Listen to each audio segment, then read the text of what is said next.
me get my bearings here. To put the deficit in perspective, it would require a millage rate of 3.85 mils in addition to our current 2.889 millage rate, which would bring us to 6.74 mils. I am not requesting that. I'm not proposing that. I'm just giving y'all the picture of where we are. Now, in 2023, I believe it was, the most recent numbers we have, the state average was about 6.4 mils. So if we were to go to 6.74, we would not be that far outside the state average of millage rate, but obviously it's more than double what we currently have. But that's the millage rate it would require to cover the gap just with property tax alone.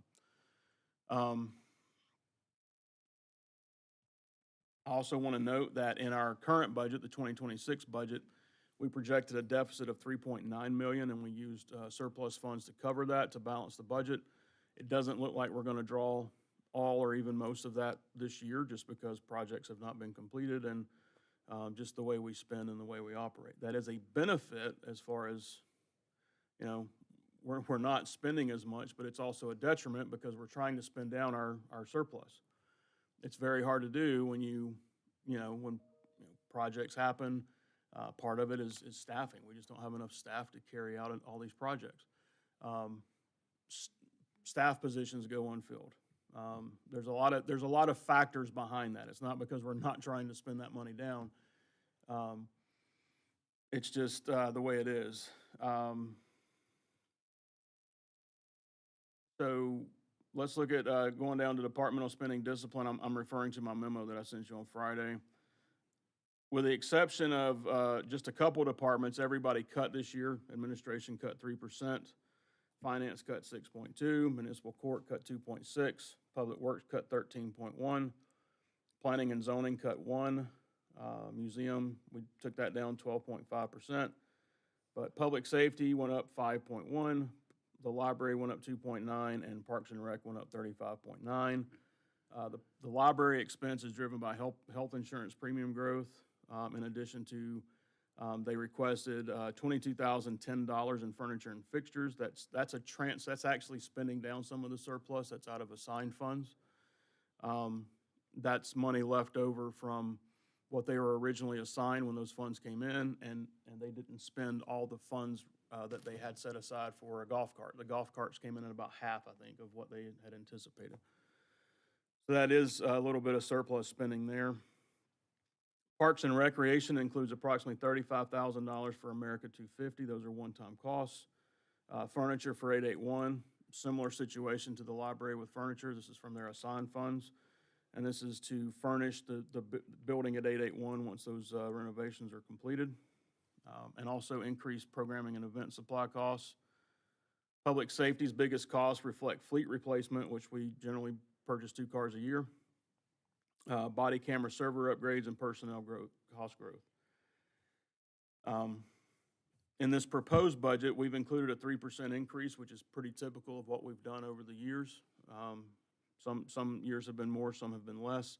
I just wanted you to see what those numbers look like. We could obviously adjust that as necessary, as council deems fit, but we did include a 3% across the board pay increase in this request. Our total personnel costs across general fund departments is proposed at approximately $5.09 million, which represents roughly 50% of our operating budget when the Pendleton Dam project and other major capital outlays are backed out. Without a pay increase, the proposed general fund expenditure would go down to $12.3 million, a savings of $96,365.39. In addition to the proposed pay increase, the budget includes an anticipated 20% increase in both group health and dental premiums, reflecting broader market trends and healthcare costs, and the town continues to fund 100% of our providers' middle plan medical coverage for employees and 70% for dependents. So the true cost of running the town,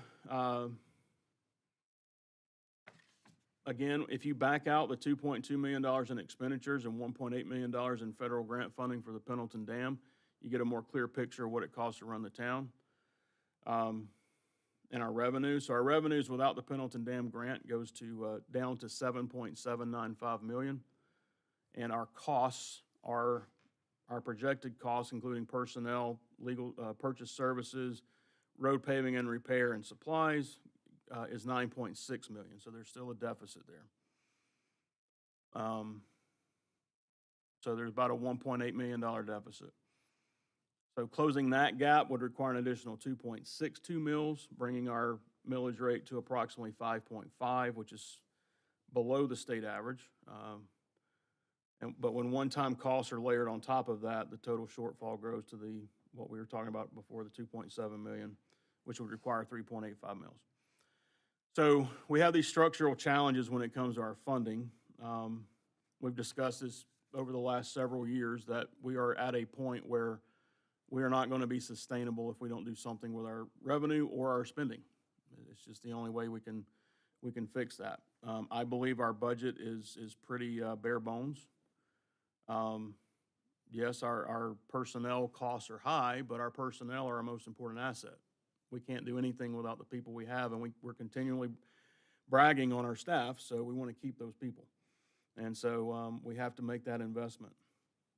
Another concern, of course, is the ongoing discussion under the Gold Dome about tax reform.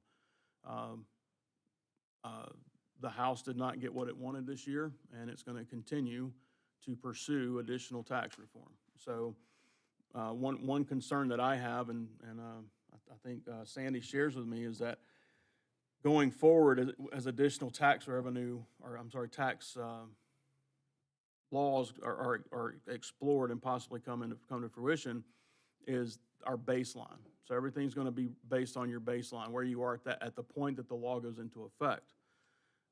This year, one of the things they were looking at is that you couldn't increase your budget by more than 3% without going to the legislature or out to the for a referendum to have the citizens vote on your taxes or your budget going up.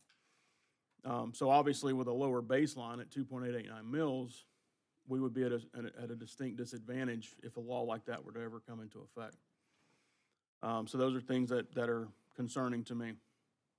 So to that end, for this budget, I'm asking you to consider a modest 0.2 quarter mil increase to the current millage rate. You'll vote on that in August or September, that time frame.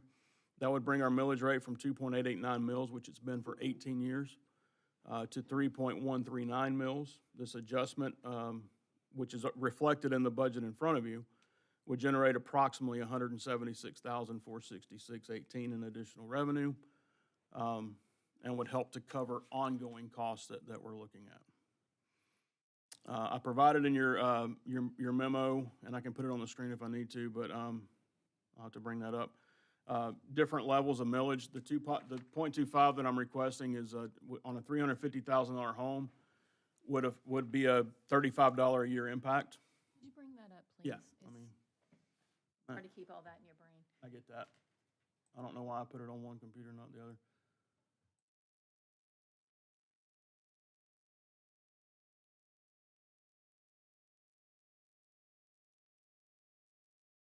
Okay. So, back to that chart. Long memo. Sorry. A 0.5 mil increase on a $350,000 home would be a $70 a year impact. 0.75 would be $105, and 1 mil would be a $140 annual impact on a $350,000 home. Again, we're proposing a 0.25 just to get us started on a trajectory of covering more of our ongoing costs. This is also taking it into consideration, but the numbers aren't in here. I haven't projected that out. Tax-based growth with East Group and other developments that are coming down the pipeline that will certainly help with that. So the 0.25 is not a solution to our structural gap, but I think it's a responsible first step. Again, we've been talking about this for years. I've been saying for years that this is something we have to consider. I know it's not something that's popular, and it's not something that is going to be comfortable if that's the road that we go down. But when you look at this objectively, for 18 years we've kept the same millage rate. most households, if you kept the same pay over the last 18 years, something would break. Something would happen. You it would force you to either find another job that pays more, or you would have to significantly cut. And I think we've done that. I don't know what else we can cut that's not going to affect our level of service. So those are just things to consider. So with that,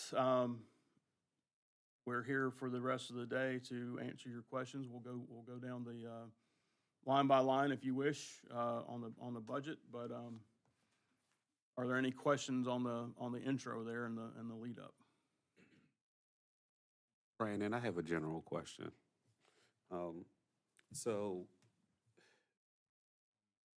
started us off by talking about the shortfall and the size of the gap that we have. And then, you know, of course, you put out the level of millage rate to close that gap. Then you said that's not what you're recommending. Then you decided to recommend a 0.25% millage rate increase to start working towards that, to paying that down. Then you provided us with a chart that showed 4 different options that's still shorter than the gap that you need. Can you just like explain your rationale for wanting to go with an incremental millage rate increase versus, you know, a larger one? I wish I had a very, you know, elaborate and prolific answer to that, but I am literally just trying to take baby steps here because it's been 18 years since we've raised millage, and I'm trying to make this as little of an impact as possible on the taxpayers and on you guys, because you guys are the ones that are going to have to answer those questions when the citizens start asking, why are you raising my taxes? Because the sentiment when you talk to people is my taxes are going up every year. Mm-hmm. That's partly true because your assessments go up every year. Well, House Bill 581, which was passed 2 years ago, is going to help a little bit with that, in that your assessment can only go up about 3% a year, or the cost of inflation, or the rate of inflation. But your taxes, like your property tax rate, has not increased. Now, the county may have changed your taxes, the school board may have changed your taxes, but the town has not impacted your taxes. And I'll remind y'all, another disadvantage that Tyrone has is that our citizens do pay, in general, more taxes than somebody in Peachtree City. But that's because Peachtree City has their own fire department. I'm not recommending that we start a fire department, but Peachtree City citizens do not pay the fire tax, the EMS tax. They don't pay all that. Our fire tax that our citizens pay is over 3 mills. It's more than you're paying more to have a fire station in your town than you're paying for the town to operate. You know, the lion's share of the tax bill is the school board. That's 60-something% of your tax bill. The town gets less than 10% of your tax bill. So that's working against you guys when you say when we go to have that conversation that we need to raise taxes. People already are going to say, we already pay more taxes than anybody else, and they're not wrong. But what we have to focus on is we have to take all that other stuff out. The county's not considering what Tyrone citizens are paying when they adjust their tax rate. The school board's not considering Tyrone citizens. So it's very hard for us. We're shooting ourselves in the foot if we say, well, our citizens are also paying the county tax and the fire tax and all that. You know, we should just keep our tax rate the same because, you know, as you can see, I mean, we're bringing in about a little over $2 million a year in property taxes, and we have at best, we have a $9 million operating expense.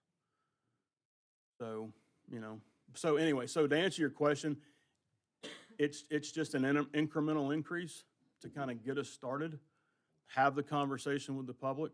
Y'all can change that, you can take it out, you can make it more, whatever you guys feel comfortable with, but yeah, I mean, last year we pulled 3 million over, and that would have, if we used taxes to cover that gap, it would have taken our tax rate to 8. Just a real quick follow-up to that. So you said that all of the legislature right now is kind of centered around this notion that whatever happens is going to be based off of the baseline. So what advantage do we have at doing incremental increases, having a lower baseline, and then if something were to happen, what position would we be in then? I'm just curious.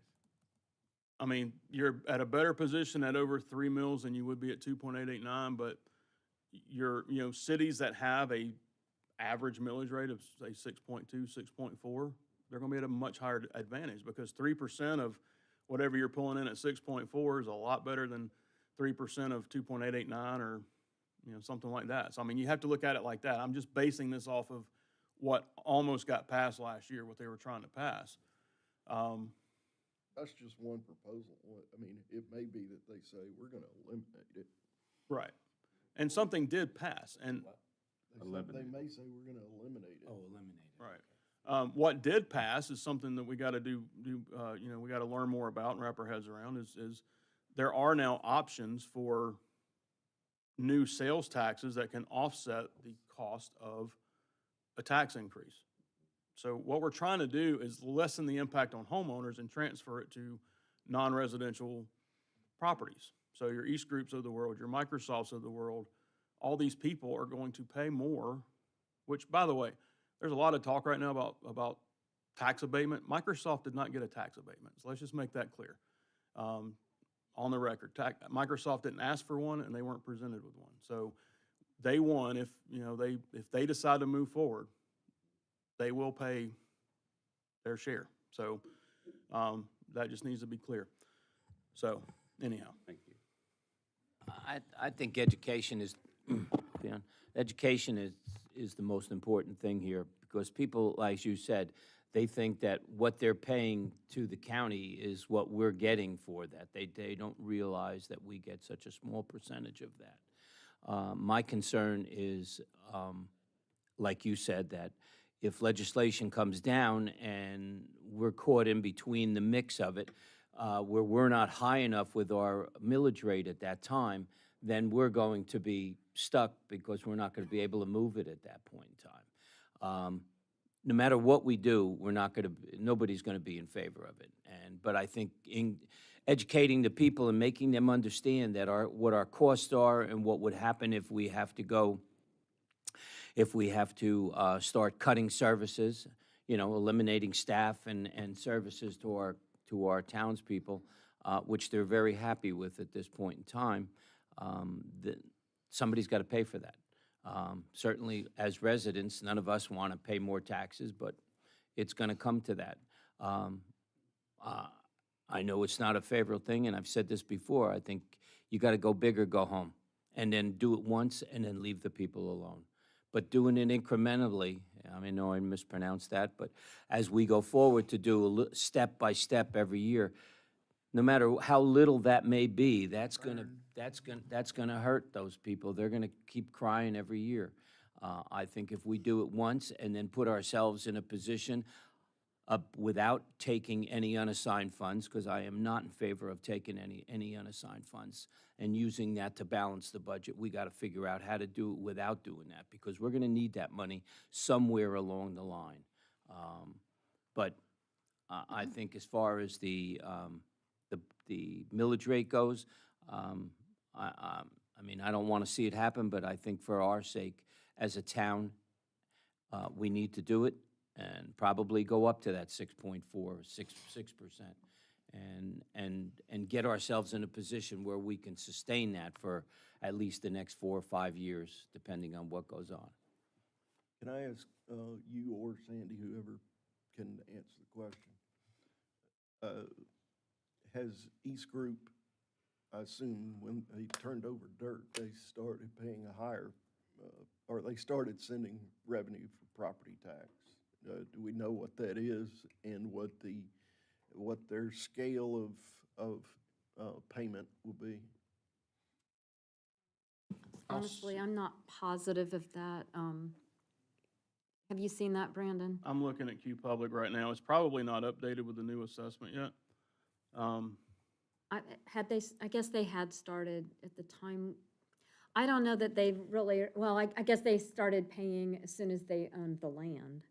But they Right, wouldn't have paid as But- much, and it was not built at the time when Yes. we did our last. Yes, but as soon as they turn over dirt, the value of that land goes up. But we haven't so had a that- tax, we haven't had the property tax yet. This next one that coming up in September should.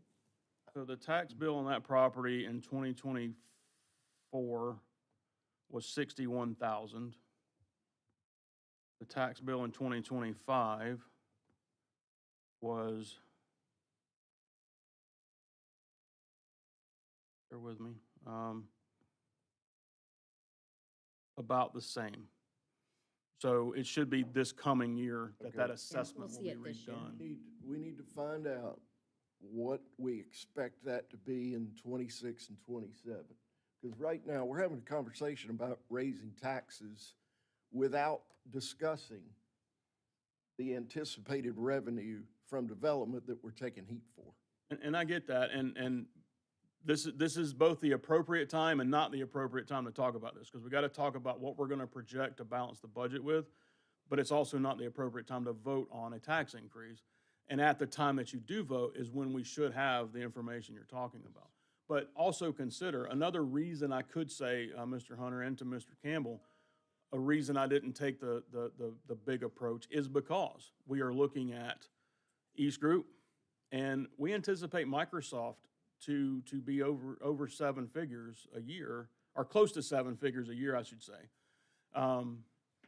Depending on the final buildings that they build. There's also sales tax involved in their purchase of electricity. There is taxes that they're gonna pay on the stuff inside the building.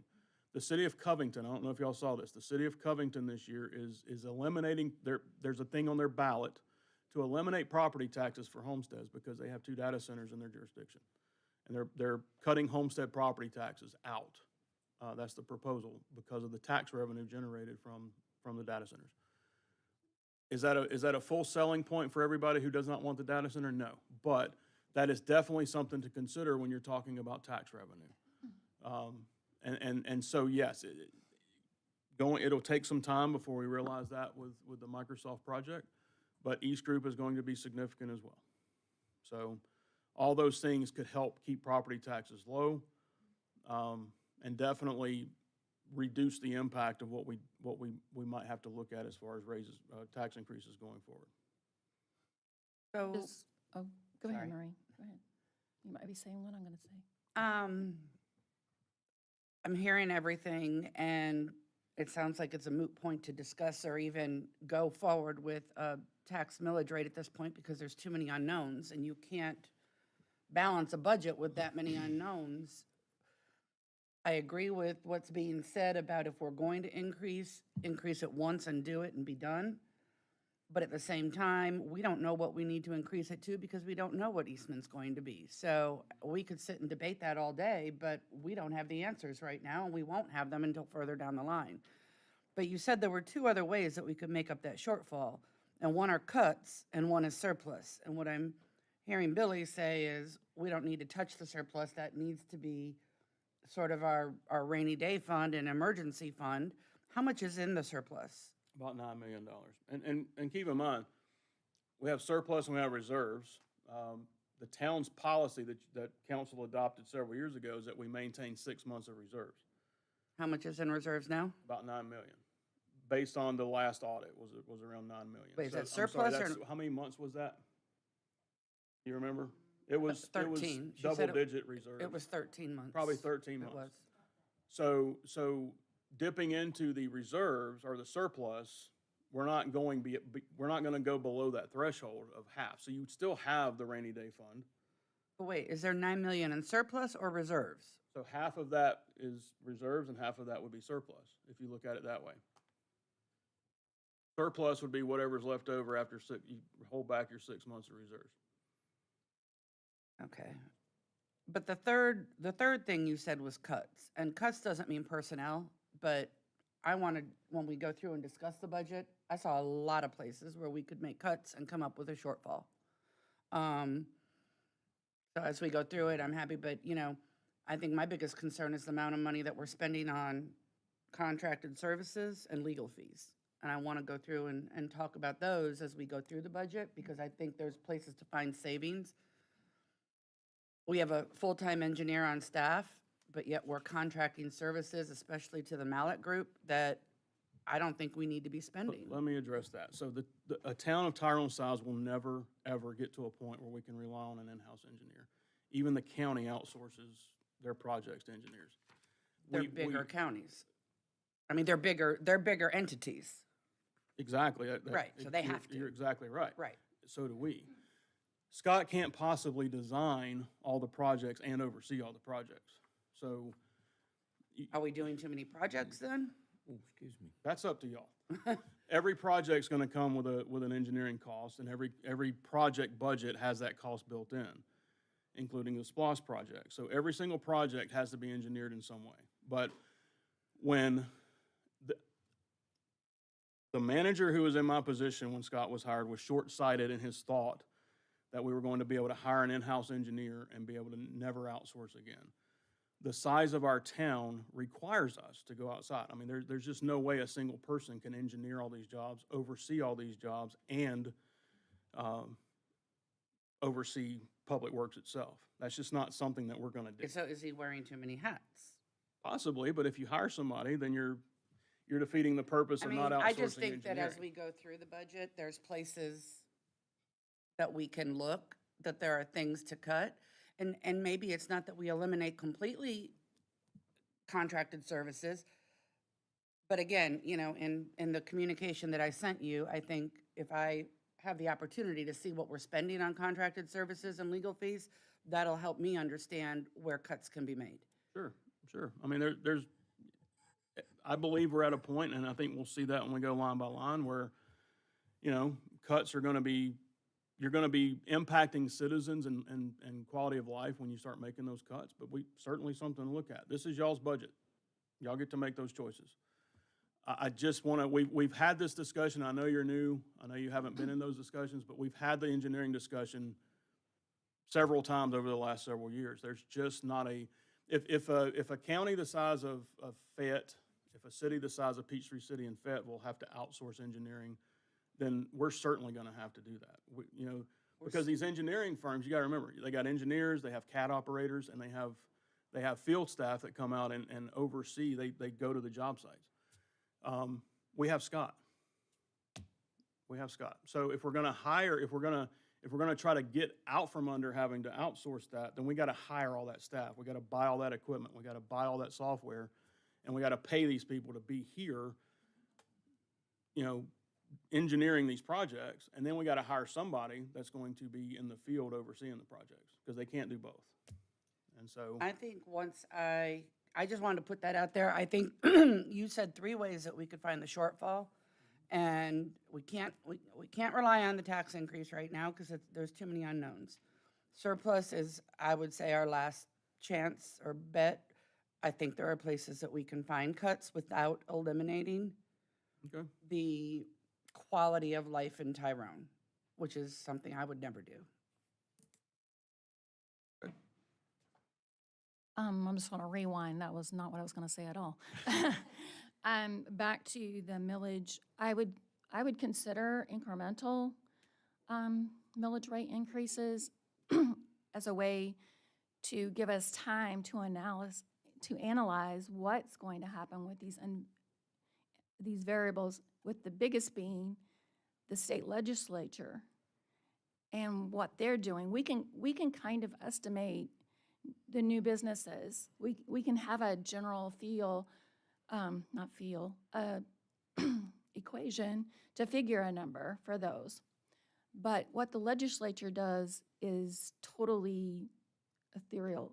They could do anything. They could say, we want no property tax tomorrow, and that would put us pulling from those reserves and surplus, like you were just mentioning. And so to leave the majority of that there, or to impact it as little as possible, is an additional safety net to what the legislature could do to us in the next session. Yeah. And I know from speaking with them, and I know from being out in the public, there is a general desire for homeowners to have no property tax, that it's not fair to, especially if you own your home, to continue to pay taxes on it. If you made no improvements, you own your home. Our legacy residents, we don't want to run them off by slapping a big increase on them and having nothing in place to ease that, no exemption in place to say, hey, if you're 65 and you've lived here 10 years, you know, we need to come up with some exemption so that our elderly, our fixed income people, our disabled are not overly taxed. And so I just want to throw that out there at the very beginning, that I think an incremental would be more of a reasonable way to deal with the variables that we don't know. I would- Go ahead, sir. I would like to agree with Jessica.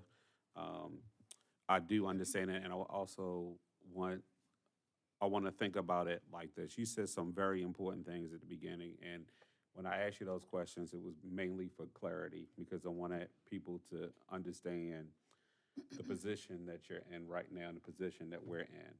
And the mayor also said it as well. We have an imbalance between residential and commercial property tax base. And because of that, we've made some attempts to be welcoming to more downtown commercial development. And that's why we changed our ordinance for downtown, and that's why we have a DDA, and that's why we have some of these things. And it just so happens that that we also had some bigger development come in. And as a result of that, we're looking at the increased revenue from those properties and the future downtown as it develops to offset some of those costs. We also had discussions in the past about doing like an exemption for homesteaders here, so that our most vulnerable citizens won't be affected by a tax increase, but our businesses would share the burden in that.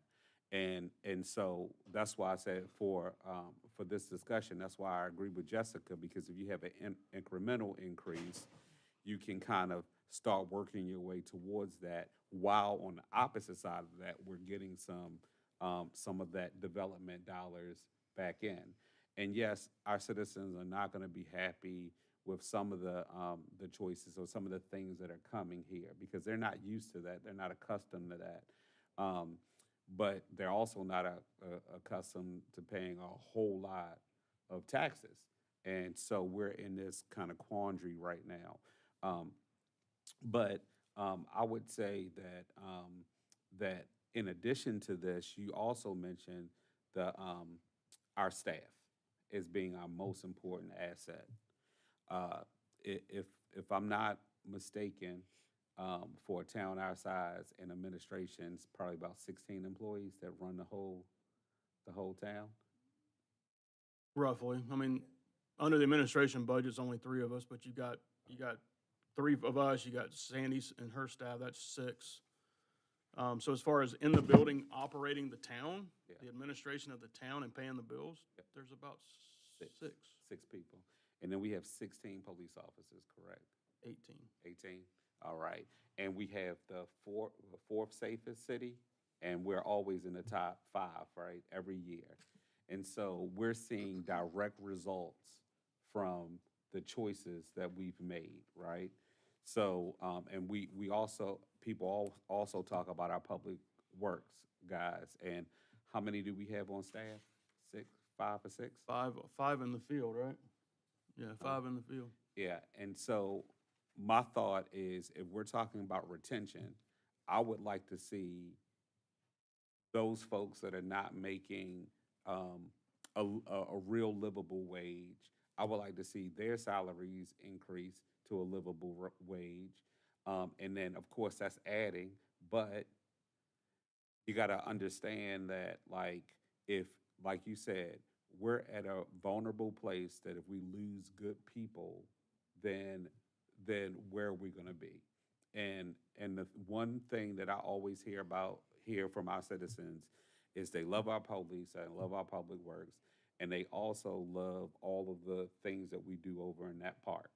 And so for those reasons alone, like, you know, we need to be considering a much more balanced approach. And I think that's why I'm in favor of an incremental adjustment. And then I'm also in favor of being more supportive of downtown development in Tyrone. And you all hit on good points. And if you look at, going back to what Maureen was saying, what you were saying, as far as like, it all comes back to staffing.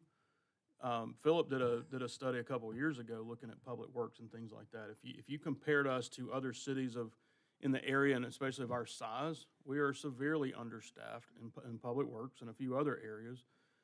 But those cities that are near our size, but that have more people, their tax rates are in the 6 or 8, even 8. I think Palmetto was one of the ones we looked at a couple of years ago, and their millage rate's in the 8 range. And so that's why Tyrone has always taken the approach of doing more with less, and we've gotten pretty good at it. But I think we're at a point where it's gonna be harder to do going forward. Much harder. What staff positions are unfilled? You had said that staff positions go unfilled? So right now, we're trying to hire Curtis's position. We are trying to hire Christie's position. We just extended an offer for the library position. Police positions there's almost always an opening in the police department. So depending on the year, I mean, we had, Cody resigned this year, so we had to fill his position.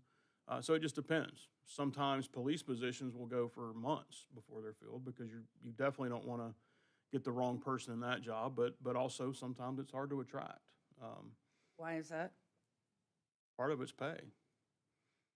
So that goes back to Brandon, Dia's point of paying them a more, I thought that a while back, a comp study was done in pay to level out. Well, that pay? was for non-police because the police had just gotten a big increase the year before. One had not been done for non-police employees, and so yeah, that was 2023 or 24. So then maybe we look at the raises this year going to police instead of non-police so that we can balance that pay. I mean, I'm willing to look outside the box in any possible way that we can, but I think we've got to do like you said, Dia, and make sure that we've got comparable pay across the board. Yep. Well, pay is always an issue for especially smaller towns. And most of our employees are skilled enough to go to larger towns, larger cities, larger counties, whatever, for a little bit more pay. They stay here for whatever reason. They stay here because of the environment. They stay here because of the people. They stay here because they're, they feel comfortable here. Whatever their reasons, we all have our reasons for being here, for as long as we have, because a lot of us could have gone a long time ago to different places. But Tyrone's a good place to work. Well, and I agree that But we do have to, when the culture does change, when people leave and we have to replace, they don't know what it's like to work here until they get here. And so that's what keeps us here, is not drawing the next people here necessarily. So yes, we have to be competitive. But in looking at the salary increases across the board that have taken place, I think in the positions where I saw larger increases, that would keep me here along with working in a small town. But in the departments and areas where the pay is not necessarily a good livable wage, that would give me reason to go look elsewhere. And so I think, like Dia said, I really want us to look closely at perhaps not an across-the-board raise, but whether it's a tiered raise. I think if we have to look at finding $2.75 million, I think there's places to find it.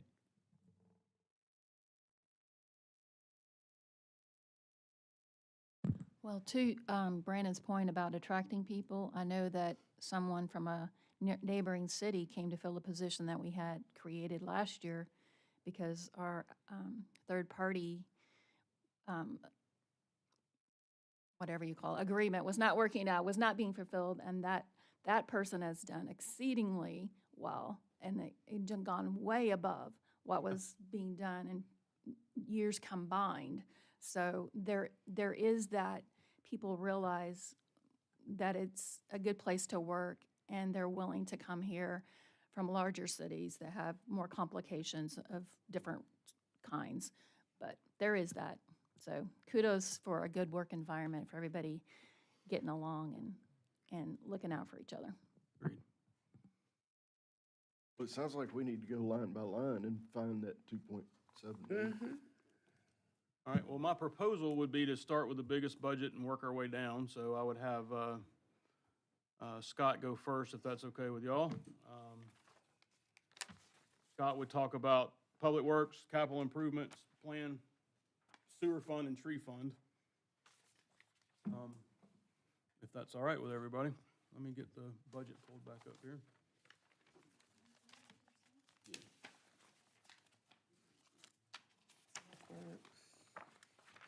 Not SPOS, Public works. capital improvement.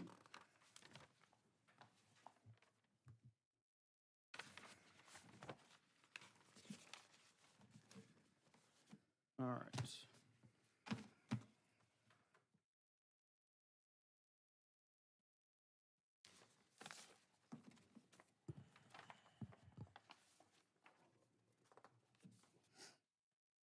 Okay. Got your budget loaded, Scott? Okay, so if we're going to go through this line item by line item, I assume we're just going to skip over the personnel part and get into the other things, correct? Yes. Unless council has specific questions about personnel, but go ahead.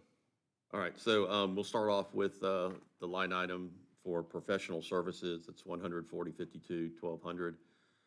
That's basically for testing, drug testing, physicals, legal descriptions, plats and surveys as needed. This is one of those items that we have in there that's basically based off of past experiences of, we have things that just pop up now and then that you're not expecting. For example, a tree that falls across a property line, or a tree that's on a property line, and how we handle that. Sometimes we have to actually get surveys to determine that information for legal, to draft documents associated with that, to have the tree removed either by us or by the homeowner. Legal services is for a multitude of things, everything from reviewing our plans and books, but mostly I'd say it's probably towards land acquisition and those kind of items.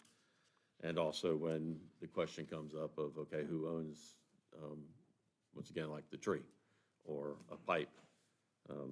Because you would think that some of that stuff would be consistent, but it's not always consistent. Engineering services, this is a line item that's been in place for a long time. This is mainly for things like miscellaneous engineering services on small little things that pop up. Like, let's say we have an issue with, I don't know, electrical or something over in some part, and we need somebody to come inside there and check it out. We tend to start with that kind of stuff normally with an electrician, see if we can figure it out ourselves. But if it got to something that we needed to go above that, then we'd look towards that kind of service. We also have them assisting on large plan reviews. So when a big thing like Ardmore comes in, we just don't have the staff to handle those kind of big projects without having a lot of issues and backlogs that back up. Yes, sir. Scott, who's on your staff? Who's on my staff? Yeah, for this. For plan reviews? Yes. Okay, so Jake handles all the stormwater stuff, so he's responsible for the whole MS4 program. And he does inspections based off of that. He does code compliance inspections also on that. That's part of his duties. He does the plan reviews on a multitude of the smaller stuff. The big things like Ardmore is one that we've asked an engineering company to assist us on that one. And he's the guy. Yeah. So he's doing that plus other little things right now, especially with Curtis being gone. other little things that we need help doing. He does some construction inspection stuff to help me with, especially on stormwater stuff. He writes up contracts for the inspections for the local issuing authority, the LIA that we are. In order to keep that, we have to do 20% of our drainage ditches, ponds, outfalls, stormwater pipes, everything associated with stormwater that falls under that preview of the local issuing authority, which is, by the way, an extremely important thing, because if you don't have that, then all your stormwater stuff has to go to the state. And so people just won't want to develop in your neighborhood because they can't get permits in a timely manner because the state is understaffed. So all that kind of stuff goes through him, and that's pretty much the gist of major part of his Thanks. job. Thank you. It's also used for emergency repairs, such as when the sewer line broke. It's also used for things like the creation of standard details when we need them, which we're trying to do a total rehaul of our standard details. Let's see, the culvert inspections, though, was the one I was getting to with the LIA. So we have to get 20% of our inspections done every year. Well, it's all of them in 5 years. Our goal is 20%, obviously, every year. So he writes up the contracts and stuff for that to get those projects, which is a great help, because he's the first one who's actually taken on writing up the contracts as far as getting them done in quick, timely manner. He also helps prioritize the projects for the future on things like pipe replacement and manholes and things like that that need to be repaired. Some of that stuff, or a lot of that stuff, is actually done by in-house on the manhole repair stuff with our Public Works crew, who does a great job on that kind of stuff. There's also technical services for our computer backup stuff under technical services. ERSI database setup improvements, so when we have something that's information that comes in that's difficult for us to put in, or we don't have the full knowledge of, are we really putting this in the system, correctly, or is there a better way to do it? Sometimes we reach out to these people to help us do that in a more timely manner and more efficient manner. As far as arborists are concerned, we have times when people call and want to remove a tree, and Jake luckily knows a lot about forestry stuff, so he can do a lot of that for us, but there's times when, if it's something that's more sensitive, or it's a specimen tree of a very large size, then we would want him to come get an arborist and join the arborist in that conversation to verify whether or not the tree is dying or something like that would warrant its removal. All right, next item, drug testing, and y'all just stop me as we go along, okay? Just interrupt me, please. So there's a line item in here for some drug testing. Some of that is, Scott, excuse me for interrupting. Sure. If you think it's a large enough number for us to discuss, then I would say you discuss it. okay, If you skip it and we want you to go back, we're good with that. I think one of us will say so. But Glad to do that. something like drug testing is pretty obvious. I agree. We said we're going line by line, so that's on. Well, if it helps, council, I don't need line by line. I have specific questions, but I don't know if everybody else needs line by line. No, Okay, well, I'll jump to the big stuff, and then if I miss it, y'all come back and, Let her ask her questions. oh, that's fine too. If you want to start with that, that's fine. Yeah, I mean, if it help, and again, forgive me, because this is the first budget workshop I've worked through, and I mean, I've worked with budgets for 30 years, and so I just have questions that come to mind. So for Public Works, there's $188,000 in grounds maintenance, separate from the Parks and Recs grounds maintenance. What is that for, and is that the contract with AABI? That is the contract, mostly with AABI. There's some other small things involved in that also. We separate the parks out and put it in their budget for their, basically, their grounds to be maintained, but it's right-of-way mowing. And there's also some. So we mow, our town mows? No, AABI mows. AABI mows. Right. Right. So there's $177,344 is directly sent to AABI for that mowing of of the right-of-ways and other public areas that are not parks. For example, you know, around the town hall, things like that. And Highway 74, Excuse me? Highway 74 as well. Yes, they also do Highway 74, which The is not largest. our road, but that we do to maintain it in a nice way. Because we mow it more often than they will mow it. What about the, there's $2 million in road repairs and services. What does that include, and what is the timeline on that?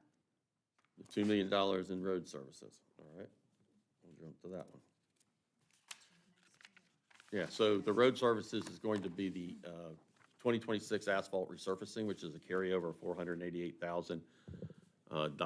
That project is been designed and everything, and we're waiting for the documents to get back to get the contracts completed. And once the contracts are completed, we'll start that. So we really don't expect any work to be done in this fiscal year. Unfortunately, it ran late on the design end of it, but we are in a position to do that project, and it was part of that carryover. The other amount is for the next, which would be 2027 asphalt resurfacing. That consists of Carriage Oaks, a section of Carriage Oaks, a section of Green Branch, a section of Winfield, and a section of Westmont. They're all in the Southampton subdivision. Those are also supplemented with LMIG and LRA funds, which are GDOT funds.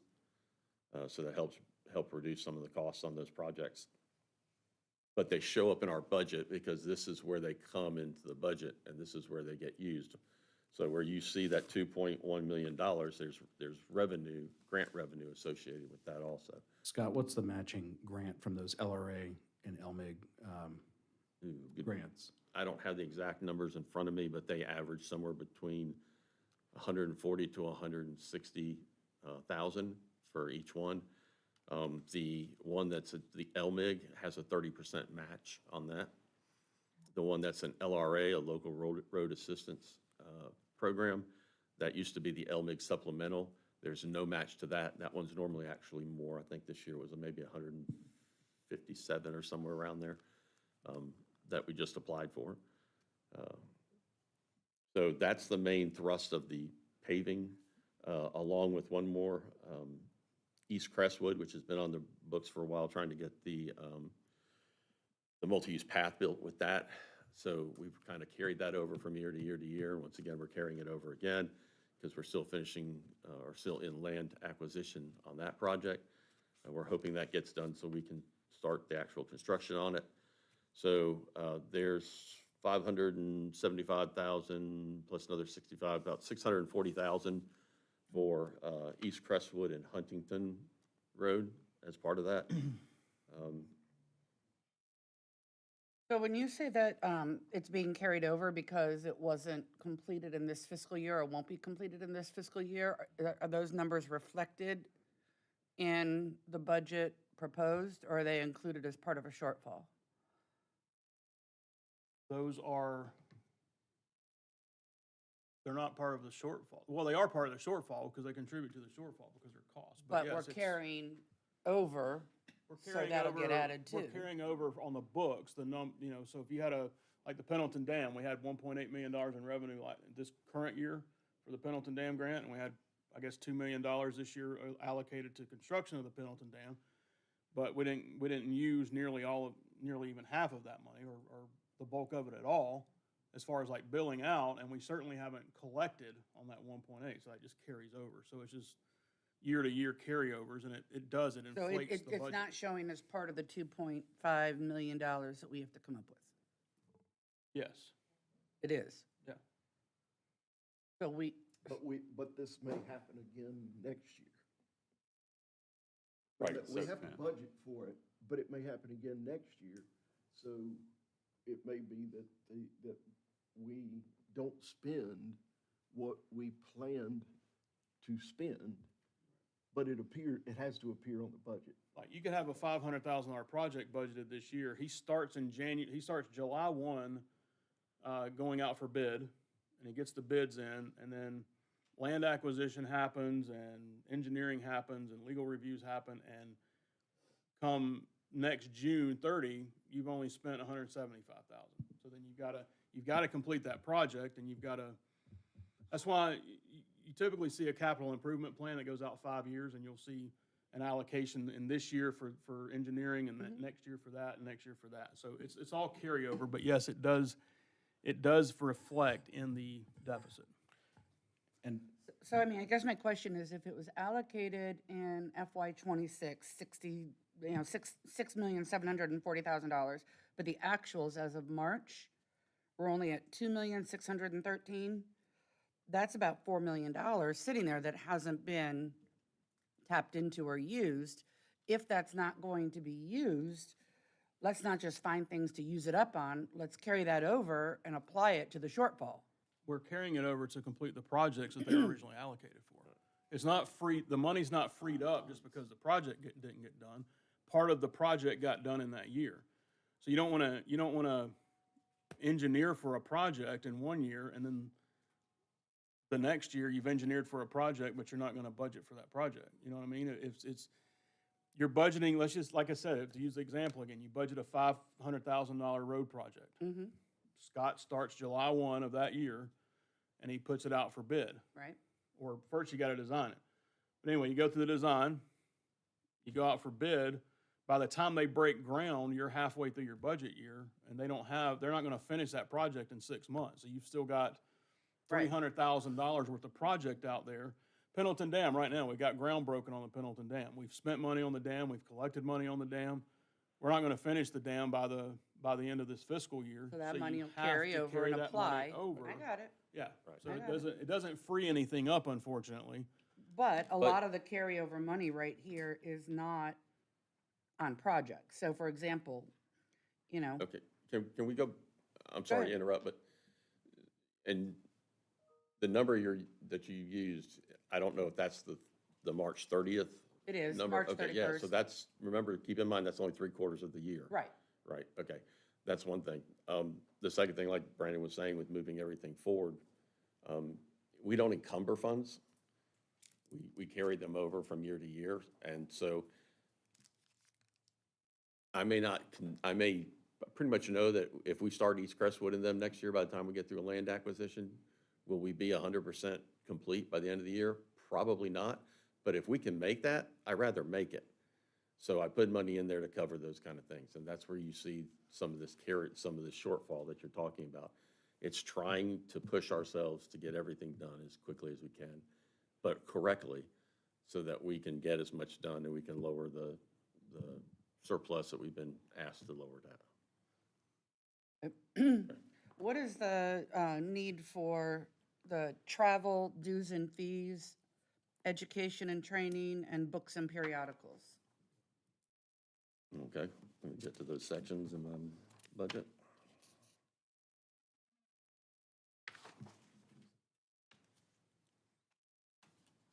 Okay, I'm sorry, will you repeat which ones you wanted? Travel, 500, 600, 700. Okay, yeah. So travel is for things that may come up if we, for example, if there's the American Public Works Association and we're looking at a piece of equipment that we may want to purchase, they do like a rodeo, we could go down there, travel down there to get a view of what's going on and see those kind of things. If an event comes up, training that requires us to go a longer distance away, that makes it more financially responsible to spend the night versus traveling there, traveling back, going back the next day to the conference again, or the whatever, the seminar or whatever, then that money's made available for that employee, whoever that may be, to have that ability to do that. And you can see it's, and I know all these things add up, but it's what, 500, it's a modest $500. it is, but So- across every budget, there's a Right. line item for that, and I that get adds it. up. And exactly, and that's what I just said, I totally agree with that. And so that may be an area where we need to look at, if we can find money, we find money. And I'm just suggesting, Sure. what are books and periodicals? So that's if we come across something changes, like a manual or something like that, that we need to update our manual, like the manual for uniform traffic control devices, those kind of things. Or we have a special project that we have going on and we need to get maybe a code book or something like that that we can't put our hands on otherwise. That gives us a little money there to spend to purchase that. And then what is the $50,000 for site improvements? What site improvements? Site improvements.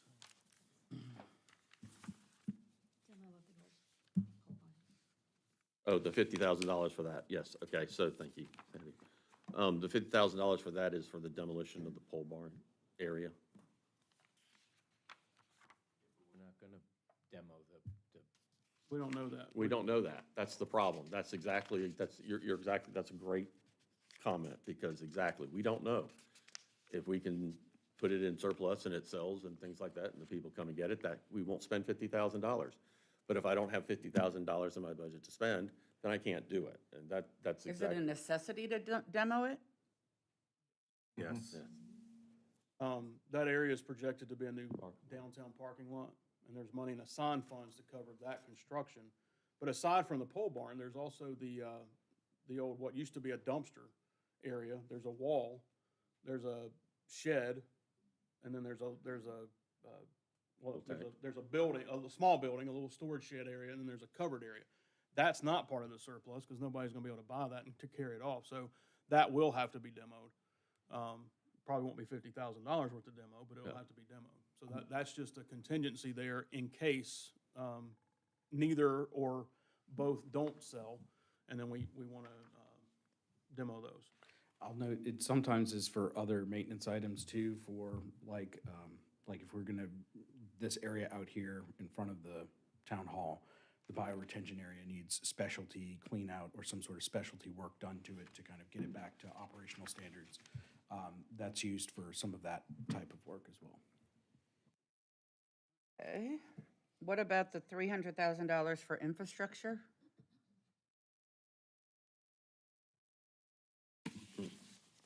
Yep. Is that under Sandy or Scott? I'm sorry. It's Scott. No, it's under me. So that is, the $300,000 is for the emergency access road into Shamrock Industrial Boulevard. Plans were approved yesterday. That should go out for bids here shortly.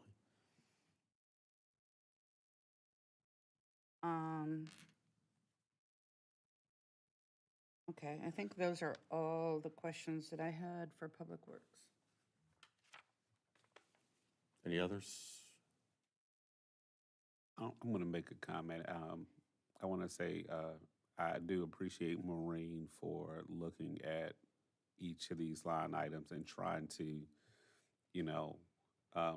get to a point where maybe a little bit from everybody goes a long way. I think that's the spirit in which this is, being done is, if we can get a little bit from everything, then maybe we get closer to our goal. So I just want to say I appreciate your heart for that. Thank you. And it is. I mean, it's new to me. I'm, again, accustomed to budgets, and if we can all find a little bit to squeeze, we might be able to get a little closer without having to make a huge millage rate, or without having to change the pay increase or something of that nature. So, thank you. You're welcome, and I appreciate it too, because you all help set the priorities of what you want us to do. So if we come across something that you're like, we don't want to do that yet, then I need to know that, because I need to take that, not spend money or put money aside for that kind of stuff. I will tell you that we cut $880,000 out of our budget, which is the 13.1%. I think that's more than any other department, but that's also because I have more money than any other department. Scott, where were those cuts primarily? Well, I could look at this and see it. Never mind. Yeah, a lot of them. I can okay. read it. Yeah, and I asked them to go back and make more cuts, and they did. So, I mean, a lot of the things that you see in this budget that seem a lot, which, we'll say, they take the $300,000 for the Pendleton, or for the Shamrock Industrial Park, that's been discussed for years, and it's just something that, it's a council directive, and we've carried it through, and it's a council directive. The $50,000 for site improvements, I understand, you see site improvements, there's no note or whatever, understandable. again, it's a council directive that they approved a project years ago, and we're just trying to carry that through. So a lot of it's that, but we have, I wasn't kidding when I was talking earlier about, like, we literally have cut what we believe we can cut without starting to get into, okay, well, we're just not gonna pave roads. We're not gonna, and we already get people upset with us when we don't pave their road. People are upset because of the way we decide how to pave roads, which is the most, objective way we can come up with it, which is the PCI index, and we try to pave the roads, we try to be objective and fair. So, I mean, we're open to cuts, and most anything that we're gonna cut are gonna be things that council has already asked us to put on the books and try to do. And if y'all wanna change course, that's y'all's prerogative, but that's just kinda where we are. I want to make a quick comment too, because years ago, I remember this. Scott gave a presentation about road maintenance, and he had that really cool graphic that showed that if we apply at certain points improvements, it stretches out the longevity of the road. And what was happening before, when we got to the point where we just started cutting stuff out and saying, we're not gonna do this, we started to see that we needed to pave a lot of roads, and we had to do them from the ground up, which cost us even more money. I remember that, mhm. And so we have to be, I think we just have to be cautious when we're doing this, because they're, like, with public works, there is a longevity factor that we have to, for preventative maintenance, that we have to be able to continue to apply to, so that it doesn't cost us a whole lot of money long-term. Yeah. So, Why is the engineering services allocation going up 33%? That, I mean, again, that's one that concerns me. No, engineering services? It's gone up to 20,000 from 15? Sorry, let me turn on my microphone. Part of that is due to the plan reviews that we're expecting this year, and particularly from Ardmore. We have more of those to do. We can't, can we do those in-house? Yes, we've already started that one out of house, so we'll stay with that on that. But if we have to cut money, could it be brought in-house? We would want to We can do anything reallocate you what want us to do. projects. It's just, Part of plan reviews for private development when they come in, just like we have to, when we develop civil engineering plan sets for big projects that we do, like roadway construction or anything like that, Scott reviews all of those plans. For every private development that comes in, Scott looks at the full civil engineering set for every private development, commercial and residential, that comes in, except for individual homes. So those projects take a tremendous amount of time. Scott has been doing most of those reviews, and Scott actually continues to do a review of that. But for really large developments like Ardmore, which is, it's got a lot of infrastructure packed in there, it's just a matter of whether we have him doing the reviews and project managing town projects. This was a way for us to allow town projects to continue to go forward, so that he could put his time there project managing those, and have a engineering company do the plan reviews for private development. Scott still does a cursory, once they're done with their review, Scott still looks through everything before it goes off. But it's very time consuming for those large projects to do those plan reviews. Yes, Scott is of course capable of doing that, and he's done that in the past, and he continues to do it for a lot of those projects. But it's just a matter of, splitting his time. So if he were to do more in-house reviews, we see East Group coming up, Microsoft's gonna be a huge one, doing those civil engineering plan set reviews. It's just a matter of saying, okay, project management on town projects, we're gonna have to look at time management for Scott. This was a way to open that up for town projects to continue to be expedited. Scott, how many hours a week do you work? do I work? Like, How many hours a week do you work? I probably do somewhere between 70 to 75. depending upon. This week- isn't a slight on weekends. personnel whatsoever. No, I'm not taking it This is not that at all. way. This is No. trying to find money where we can find money, and it's trying to squeeze costs. Right. This is not a, please know, I need everyone to separate people from numbers. That's all it is.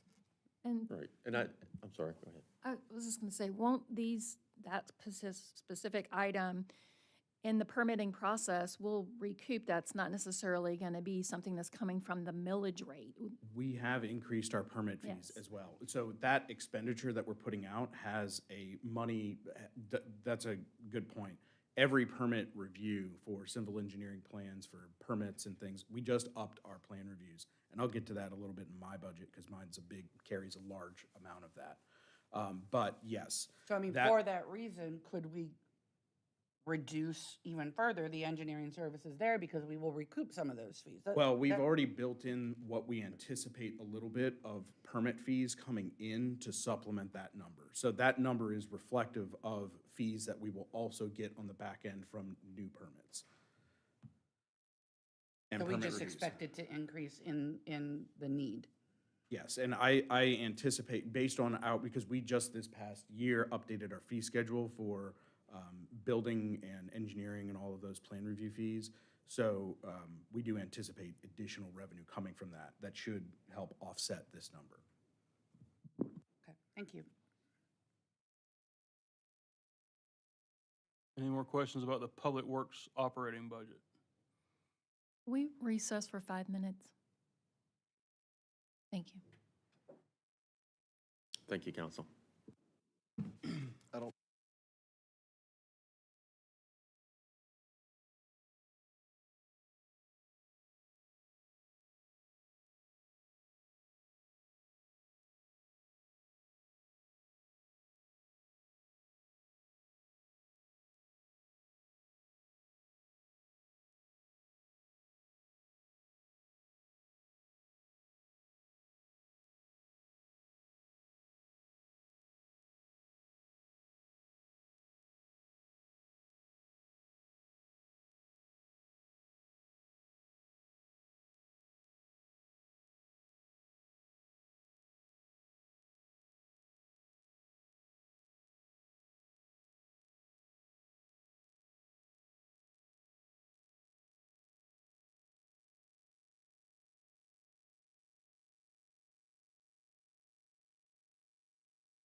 It's gonna be, every department. How did you wanna do capital? Wasn't there a capital improvement sheet? Yes, there is, Let's- but it's every department that has capital improvement in I it is gotcha. on that That's right, sheet. you're right, you're right, I forgot about that. You want to do the public works first, since I'm here? Yeah, go ahead, let me Okay. find that sheet. There we go. All right, so we'll be moving forward with the 2026, 2027 capital improvement plan. Basically, going to the second section where it says Public Works General Fund, we talked about the pole barn and the Shamrock Industrial Park access road, so that's pretty much covered. Stormwater is where Pendleton Dam is, that's general fund also. Brock's Roads. Roundabout is, thank you, Roundabout is 2017 SPOS, and we do the SPOS presentation. We can talk about that more at that point in time, or we can discuss it now. Hearing no discussions. The sewer is a 2023 SPOS project. This one, particular line item is for equipment. It's for the portable 6-inch pump we discussed about having. It gives us the ability to bypass pump stations, things like that if we need to in emergencies. It can also then be cleaned and sterilized to a point where if we need to, we can use them to lower lakes and things like that. If like let's say a hurricane's coming or something like that, to give us some more volume storage water thing. So let's see. The 2023 SPOS, we're going to go into that in great detail when we do SPOS. So I assume you want to just hold off on that, or do you want to discuss those now? I guess just to highlight that all the things on this list it's a They're embedded. compilation of what's They're already in the budget. Right. In each Right. department's budget. And then at the end, the sewer is infrastructure and equipment. Okay. Well, with that, I guess if council's okay with it, we can go on to sewer. Okay.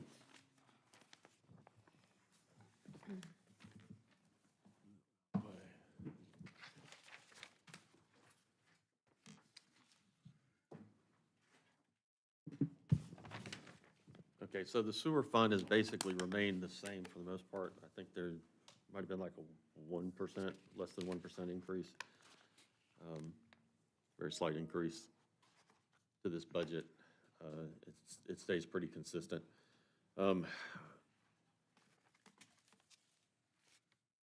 notice that it's a 1%. We did make reductions here, even though it's not showing on the final page. It's showing 0.92% as the overall reduction. But please note that there's been a 12 almost 13% increase in salaries associated with this department. So there are cuts. They're more minor cuts because it's a very tight budget to start with. So electricity went up, so that was actually an increase in this budget for the power to the lift stations. Primarily, that's where all that electricity is used. There was a sewer fee for Camp Creek wastewater recycling facility. This is a fee that we pay for their improvements. It's part of our contract with our capacity. So we're not mandated, but we're in contract for this. And that has gone up substantially, 19.38%. So that was a big ticket item. Any other items on that y'all want to discuss? Scott, Sure. excuse me. Why did the sewer fees go down?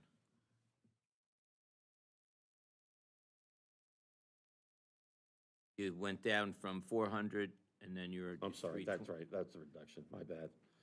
Actually, yeah, we did reduce some of that from the estimation of our sewer fees. We don't know what Camp Creek is really gonna charge us at times because they're under construction. But there's been some changes, or we've seen a slowdown in some of that. So we're showing $200,000 in quarterly fees, and then $122,500 in the Tyrone sewer fees, and that's the fees that we actually pay to the thing. So I'm sorry, that was actually a deduct, not an increase. My apologies. Scott, Thank who is the employee in this budget? Employees in this I can budget, tell you yes, that. Sandy has that information more readily available. Me, Jake, Yeah, actually, it's Brandon, myself, Scott, Jake, Bridget, and So everyone- Rod. And Rod. It's people that basically touch the sewer budget for the most part. So they're also in the administration budget? It's portioned out, it's just pro rata. Right, So so a some percentage of of my our- salary comes out of sewer because I spent a portion of my time. Sewer's an enterprise fund, so it's treated a little bit differently. Okay.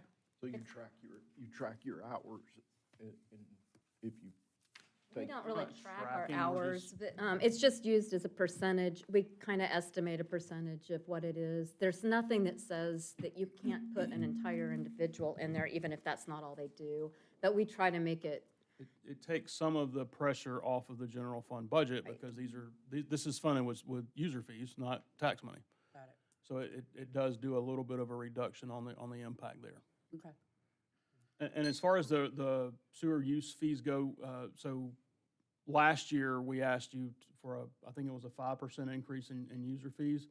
And we said we would reexamine it this year because Fulton County passed on a 2-year, 5% a year increase to us. And we wanted to do the first 5% for last year and then talk about our options for sewer fees going forward. So at some point this year, we will also be asking you for at least a 5% to match what Fulton County has increased, if not a little more, to cover some of our operating costs. We do have that in the technical services line item here is the sewer master plan update and the fee schedule update. So we are gonna have somebody take a look at all of that. That was something that we talked about in the workshop, the planning workshop. So then again, I'll go to, if that's the case, if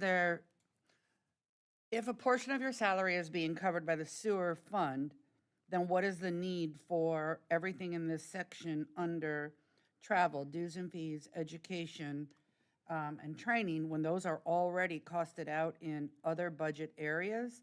And then again, there's another $25,000 for engineering services. If I go across all budgets, the engineering service fees that we are paying are astronomical. So what are engineering services? $57,000 in technical services for the sewer fund. What is that? so one of the things in that is a sewer master plan that's due this next fiscal year. That is part of something that we have to do to keep our compliance with the local issuing authority regulations of the MS4. So it's basically a mandated thing in order for us to continue to, And we outsource that? yes, we do. To who? Last one was done by GMC.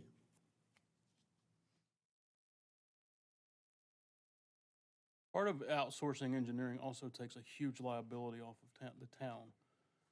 And I'll give you an example. If something is improperly engineered or something goes south after it's engineered, then the error and omission insurance and all that from the person that we've contracted out kicks in rather than it falling squarely on the town. So there's a lot of Which I benefit to get. outsourcing it out. Yeah, I do get that, but there's also a lot of redundancy in cost with the outsourcing and the in-house. So I think I need a clearer picture of what's outsourced, because I'm gonna have this question on every budget. Why do we have engineering services? Why do we have this? There's areas that we can reduce, but what is the scope of Scott? I mean, yes, 70, again, not the person, 75 hours a week. What are those 75 hours spent doing? And what are we outsourcing that could be done in-house? I just think it's a large area that we need to look at a little bit closer. And it's across every budget, and I'm just surprised to see it in the sewer fund. Is part of this projection in the numbers because you no longer have another engineer working close with you like Curtis did? So instead of personnel fees, we're outsourcing some of this. Is that the case? Or is it, when we replace Curtis, the numbers that are for personnel will stay the same? because we're not gonna cut out that position. We're gonna leave money in for payroll and all the things, because you need that position filled. And will that reduce also your 75 hours a week in any way? So we plan on rehiring Curtis's position, so I've not taken money out Okay. for that. That's not part of that. The technical services also include things like the Coweta County. They service all our pump stations. That's $2,700 a pay period month. $2,750, I think it is, if I remember correctly. So that's another huge thing. If we have an issue with a pump that we need to have it replaced or worked on, they also assist with that. They help, move the pumps, replace the pump, or put it back in place and things like that. And then they also do checks on the pump to make sure that all the electrical stuff is running right, the right amperage, and everything is all working with the new pump. So there's a bunch of little things like that that are tied into that technical service number. I'll also note that testing, some of it is technical services, some of it's engineering services, and there's kind of a blended line between those. Because engineering services would be purely engineering services, but technical services are sometimes done by engineers, like the sewer master plan update. It's gonna be done by a lot of professionals that work for a particular engineering company that may not be engineers might be involved. So they're it's a little bit of a blend in some of those. But when we have somebody like, or when we had an incident where we had the sewer overflow and we have to do maintenance or testing, downstream testing. So that's, sometimes that's done initially by an engineer and then it moves to kind of a technical services item, because then it's an environmental scientist that's doing that work. And we are gonna have to pay for that work this year, for the entire year, because we had a sewer overflow and that's what our plan calls for. So there's some of that blends, but technical and engineering services are covered by those unique services that they offer that we just don't have a lot of times the in-house equipment to be able, or expertise to be able to handle. Right, those technical services would also include some things, like if we would need to get something located that we don't have the capability of locating or we can't find, we could use it for stuff like that. But for example, the recent spill in Rivercrest, we're working on developing a solution to what's wrong and figuring out what's wrong so we can develop a solution to that. That's going to take some specialized equipment. It's going to take people who, do this day in and day out, for their career.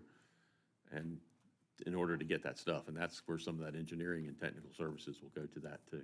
Yeah. So Scott, I wanted to bring that sewer spill up at this point because one, I appreciate Mitch and his guys and you guys for going out there. A lot of times you're out there in the middle of the night trying to find these problems, solve them, and get the residents in that neighborhood restored back to where they were. I also appreciate the fact that you guys are going out there and monitoring that area, looking at the ground, trying to see if you see any potential problems that are about to occur, and try to address them, before they become a bigger problem. And I guess to this point, these things take time and they take resources.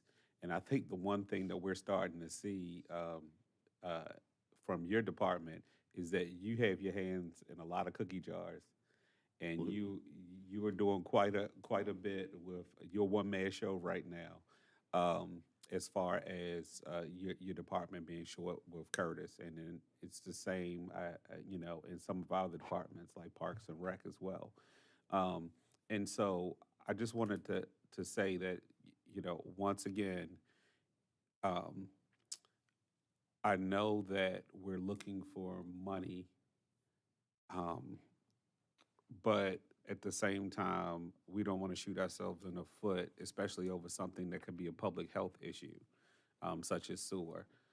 So making sure that we utilize the right level of service in the engineering firms and the technical services firms to help, to help us to not make this more of an issue and to take some corrective action. So, thanks. And one of our big goals with the sewer fund this year and sewer this year was getting that rate study done and getting the sewer master plan updated so that we can close the gap, right? Because there is some money that comes, that's supplemented out of the general fund for sewer. As an enterprise fund, it's important that it be sustainable, self-standing on its own. So that's one of our biggest projects this year that we want to make sure that we work with companies that, know this. Again, like Scott said, this is what they do for their career is specifically sewer in these plans. What's the estimated amount of revenue potential that East Group will bring in because they recently tied to sewer? So it's interesting. So there's what they pay in their rate, and then there's their tap fees. So Ardmore is another good one. Each house is going to have to pay a $9,600 tap fee. That's helpful. It's not sustainable revenue. It's a one-time fee, but it goes into the sewer fund for us to be able to have. And East Group is going to be the same way. The East Group tap fees for each of those buildings they're less for commercial, well, they're more for commercial buildings, but perhaps even less overall. Each of those buildings is probably going to have two taps, probably $8,000 for the tap fees associated with those two buildings. They'll, of course, have 3 more buildings eventually. And then their usage fee is really the most important part of East Group. I can't tell you exactly what that is. I think they estimated they would, at build-out, use 5,000 gallons per day, so that times our current rate would get you that number. I don't have that offhand, but that's what we're looking at. So again, I know it's minuscule, but is there a need for travel, dues and fees and education in the sewer fund?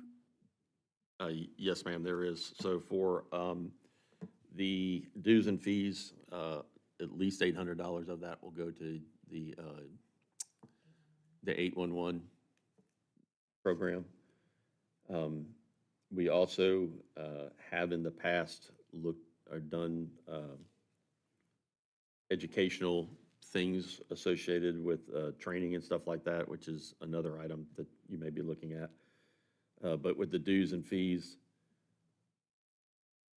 we took out, I'm looking for it right now.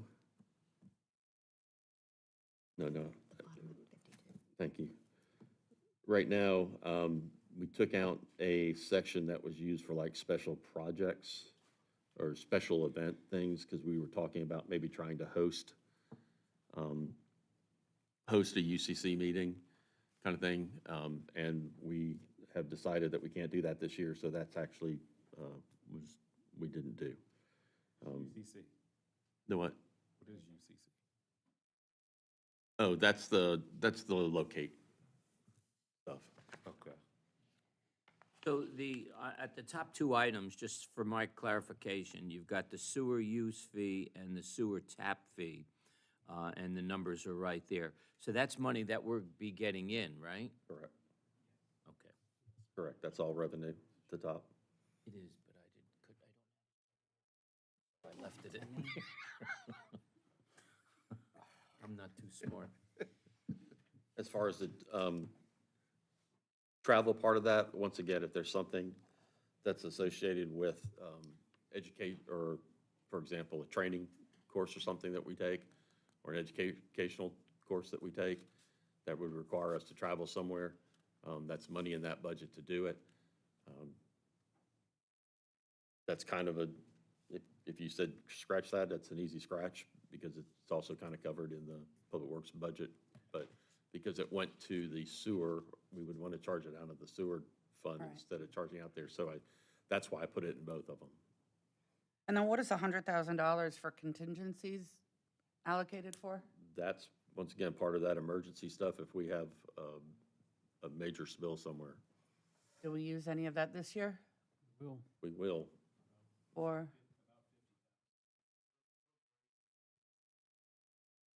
Our previous breaks were anywhere between $40,000 and $50,000, so in terms of the cost.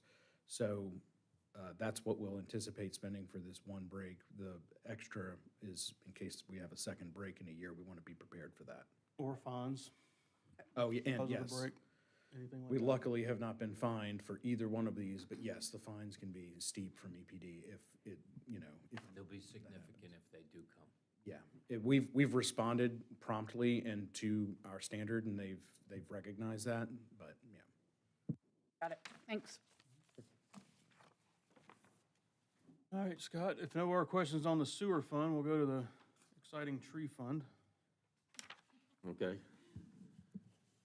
The tree fund is growing, so it's good our trees are growing.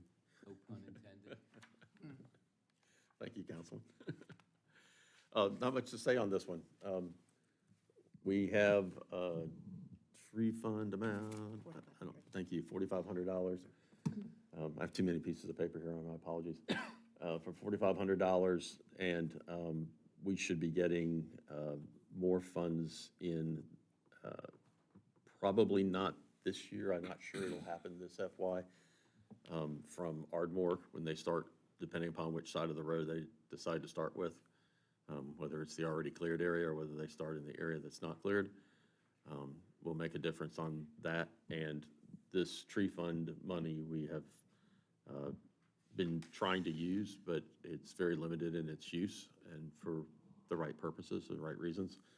But when we start getting into the streetscaping project, some things like that, that's in the park projects that will become a source of funding for them. So we're kind of letting that one build as much as we can right now to help support those, which then could free up other money for SPLOST projects and things like that, because those are in the SPLOST projects, the bigger, the parks and all.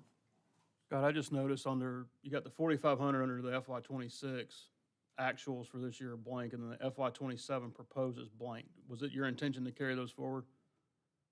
Or it's your intention to not have a Correct. We're budget not for? going to use it. Okay, I Right. just want to make sure we were clear on, Yep. okay. All right. Are there any anticipated contributions or donations coming in from East Group to this fund? No, East Group replanted most of their trees on site. Are we anticipating some contribution from them? I don't know if it's a full amount that they did or not. Jake, you've been involved in that. Was it a full one-for-one on that? Okay, Yeah, they planted hundreds of trees out. right. So they planted their density of trees that they needed to plant to meet those requirements. So no, there will not be financial money coming to us for that. Can you repeat what you said, Philip? I'm sorry. There was No, I'm sorry. They're replanting hundreds of trees out there. hundreds of trees. Yeah, Thank you. yeah, so they'll have what they need there. The tree bank is only for if they can't match their density units back on site. We did for the brick buildings that are on Highway 74. Yes. We did get a contribution from them because they could not replant, or it was not feasible for them to replant all of that back on site. I have a quick question. On site, there were a couple of trees that were planted that looked like they didn't survive.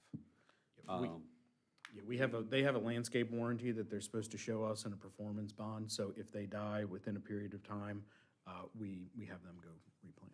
Perfect, thank you. And that actually starts at their time of their CO, right? Nice. All right. That's it for the tree fund. All right. No other questions on that, we can move to public safety. Chief Mundy is in training today for some of his annual mandated hours, so Major Nelson will present.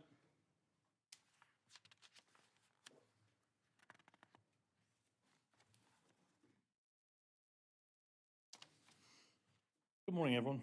Good morning, sir. Do y'all want me to go through the major expenditures, or do you have questions? How do y'all want to handle that? I think the way we've been handling it so far, it seems to work, is if you give us a brief overview, and then if anybody up here has a line item that they have question about, they will do so. Okay. Our biggest expenditures, our biggest purchases we're going to make are going to be 2 vehicles. We're going to replace our fleet ongoing, be $175,000 for that. That'll be 2 vehicles fully equipped. We did have a need to replace this or add a server. That's gonna be a cost of about 30,000. That's for all of our body cam, in-car camera footage and all that, so we had to add that down to our computer line item. The only other big increase that I remember seeing was on our gas, fuel line. Because of the increase of gases, we just wanna make sure we don't get caught off guard and have to dip into our emergency tank. Outside of that, the rest of it is pretty standard. One of the things that might look like an increase, but wasn't, was on the uniform line item.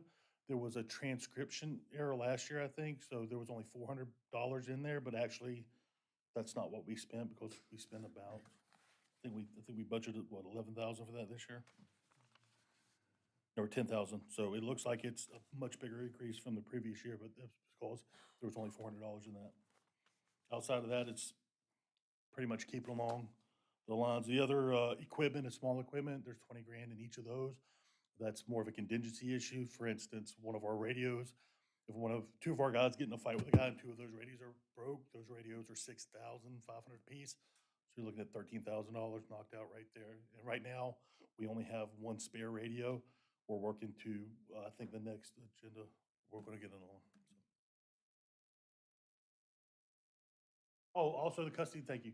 The custody of the prisoners line item, originally it was court services was eating that. So we've taken that back under, because that's more under our purview. And that involves housing, feeding, transportation services associated with prisoners. Major, off the top of your head, what does it cost to put an officer out on the street between I don't- uniform? I don't know. This next question may be for Sandy, and just clarify it for me. Up above, on the first group there, you have duplicate where it says group health insurance, group dental, and they're all blank, and then the one on the top is full. Yeah, originally, a few years ago, we had a Department 31, which was just for the top two Very police good. officers, and we've gotten rid of that now. Now they're back into Department 30. So that's just history information. Okay. Next thank year, you. it should wipe off, and we won't see it. I'll completely get rid of those lines. What is contract labor? So the contract labor one, Like $5,000? It's Frank. yeah, that's Frank Mercer, our chaplain, and also in the event that we use the equine therapy.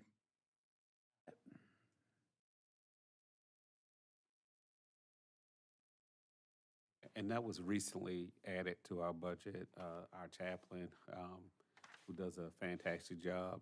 If you ever get an opportunity on Mondays at 10 o'clock, am I correct? Yes, sir. They do a Bible study led by him at Circuit Cafe. which is And really he's very involved. He meets with our guys on a regular basis to have coffee, to have lunch with them. I know he's responded to several of the incidents that we have as a sport, so he does a great job. It'd be for cool us. if he could come and do like the opening of our meetings sometimes, I'm sure he would love to do like the that. prayer.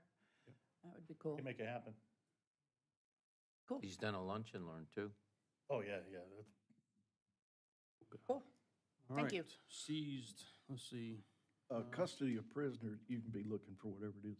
Custody of prisoners, is that money that goes straight to the county, or is that, Well, it depends. If they're being housed at the county, yeah, but if we have to use someone like TransCore to pick up someone, let's say it was a serious crime, it doesn't happen very often at all. I would say right now, just about everything is going to the county. And they've increased their fees of what it costs to house per day. On a rare occasion, you might have to contract with a company that specializes in transporting prisoners across state lines and things like that, but we don't run into that very often at all. Thank you, sir. All right. Federal assets, federal seized assets. Oh, where the state seized assets, we've got that down to less than $100, I believe. Sandy, is that right? State is gone. And on the federal, we have, I pulled that.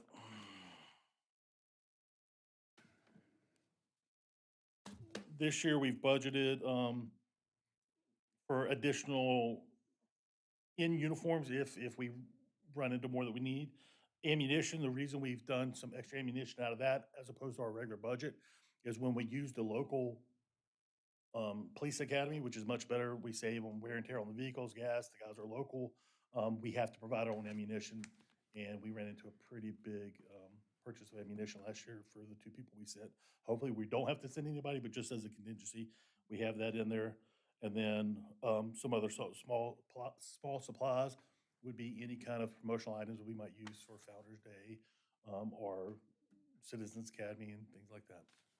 And we're hoping to get that down low enough to where we're not dealing with that too much more. Appreciate it. Thanks. Right, next will be the administration budget. So.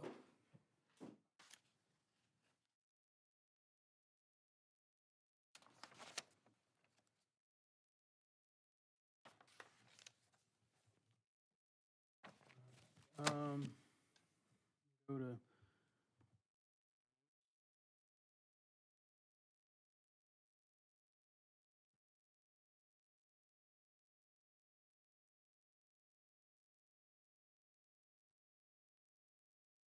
All right, so under technical services, that was an increase from 10,000 last year to 52 this year. The reason for that is we want to do part 2 of our scanning project, so we have all those archive files in the attic at 881 that could be destroyed. They get wet, they get nasty. We've done phase 1 where a lot of those were scanned, and this is phase 2, right? Yeah, we're going through phase 2. So the estimation for that is $20,000 to get those digitized. A lot of my budget this year has increased because of IT services. And at the moment, some of this stuff's not written in stone. This is just estimates. But one of the things that I've been told by VC3, and I've got to confirm this, but I feel pretty confident in what they're telling me. A couple of years ago, you'll remember we went from one email provider to Microsoft for all of our email. And we went to a TyroneGA.gov account. And so we transitioned our email. Well, what Microsoft didn't tell us when we were doing this transition is that they have 2 options for their email clients. One is where your email could be on servers all over the world, and the other is where your email is only stateside. Well, depending on how you're set up, if you're a government, their goal is to have you on their stateside servers. Well, they didn't tell us that when we did this transition. It wouldn't have cost us anything more. We just didn't know it was an option. So we just went with what was presented to us, and we're apparently on the non-stateside part of it. So to transfer our emails and to make sure we don't lose anything, they're estimating at $32,000 to transition this. Now, whether or not we have to do that is based on a couple of things. One of those being GCIC, those types of things. So I'm investigating that, and I want to get a definitive answer from another person or another entity besides VC3 before we pull the trigger on that. But I also want to make sure the money is allocated in case we do. So the $32,000 that I have in there is actually from assigned funds. It's from reserves, so hoping to spend that down a little bit. So it's not necessarily a taxpayer, a general fund revenue expense. I said that wrong. It's not a general fund expense. It's it's sourced out of assigned funds. But I have put that in there as a contingency. Don't plan on spending that amount unless I'm absolutely pressed to. And before I do, I'm going to come to y'all and I'm going to tell you what I researched. I'm going to tell you what my findings were. I'm going to have y'all vote on it. But that's why that money's in there. So that's technical services, or was that technical services? Yeah, technical services. Then going down to Sabita, so that's software subscriptions. So it went up significantly, about $93,000, or about a 95% increase. The biggest part of that is VC3's contract. So when we went with VC3, they were called Sophicity, and they were a partner with Georgia Municipal Association, and a lot of smaller governments especially went with Sophicity because of their pricing model. They were relatively local and they were very responsive. We had a great relationship with Sophicity. They got bought out by VC3 a few years ago, and VC3 has honored our agreement under Sophicity until now. And so now they're telling us that in order to do business going forward, we got to sign a new agreement. They have a new pricing model for how they do things. And so the price for VC3, for our IT services, so this includes managing all of our computers, including our servers, backups, cybersecurity, all those important things, where employees can call in or report in an issue with their computer, and they remote in, they try to fix it. If they can't, they'll send somebody out. Of course, that costs extra. But anyway, that is $163,341. So what I'm proposing that we do is, because we just got this information in the last several weeks. So I didn't have time to go out for bid. I can't promise you that when I do go out for bid, it's going to be less. But I propose going ahead with and budget this, and then I will go out for bid for IT services and see if there's potential for savings there. So, You said all computers, that includes the police as well? yes. Yeah. Yeah, all the in-cars and all that kind of stuff. Because they just mentioned that they got a new server, so that would be So the setting up that server. and server, all that. right, well, the servers are separate, so the 35,000 we have there was also an estimate from VC3. I will probably go out for bid for that as well to see if there's any savings opportunity there, but they would be the entity setting it up because they're the ones that handle our network. So yeah, that was another. I knew this year was going to be heavy on IT. Now, a benefit from going to staying with VC3 or including this under an RFP for whoever the future entity is, Philip and I handle email, we handle several things in-house, and it takes us away from other things. So if somebody has an issue with their email, they call one of us. If somebody resigns and their email has to be archived and set up a certain way, it falls on us. If somebody's hired and they got to have an email, it falls on us. So under this plan, VC3 handles all of that as well. And so that's a big thing, because there's a specific way now that we have to, when somebody leaves, we have to handle their email so that we don't lose anything. And so basically it goes into a kind of it doesn't cost us any extra. It frees up their license, but their email account goes into what's called a shared inbox. And I assign that inbox to myself. That way, if we need to access it for open records or whatever, we can do that. I also forward it to, like, for instance, when Linda retired, her emails now forward to Christy. So I have access to her old stuff if we need it for ORRs, but her employee email would go to Christy. So there's specific ways you have to set that up. And it's not a 5-minute thing. It takes 25, 30 minutes sometimes to set that up. And it doesn't sound like a lot, but it can add up. So that would include them handling all that. And I would put that also into an RFP that we do, trying to find another provider. Hopefully that would save us some money. So that's the lion's share of that cost in my Sabita. The rest of it, the Microsoft 6700, that's all employee emails. That is our Microsoft 365, so our office programs. That is our OneDrive storage. Basically, the heartbeat of our operation is our office programs and our emails. So that's $6,700 a year.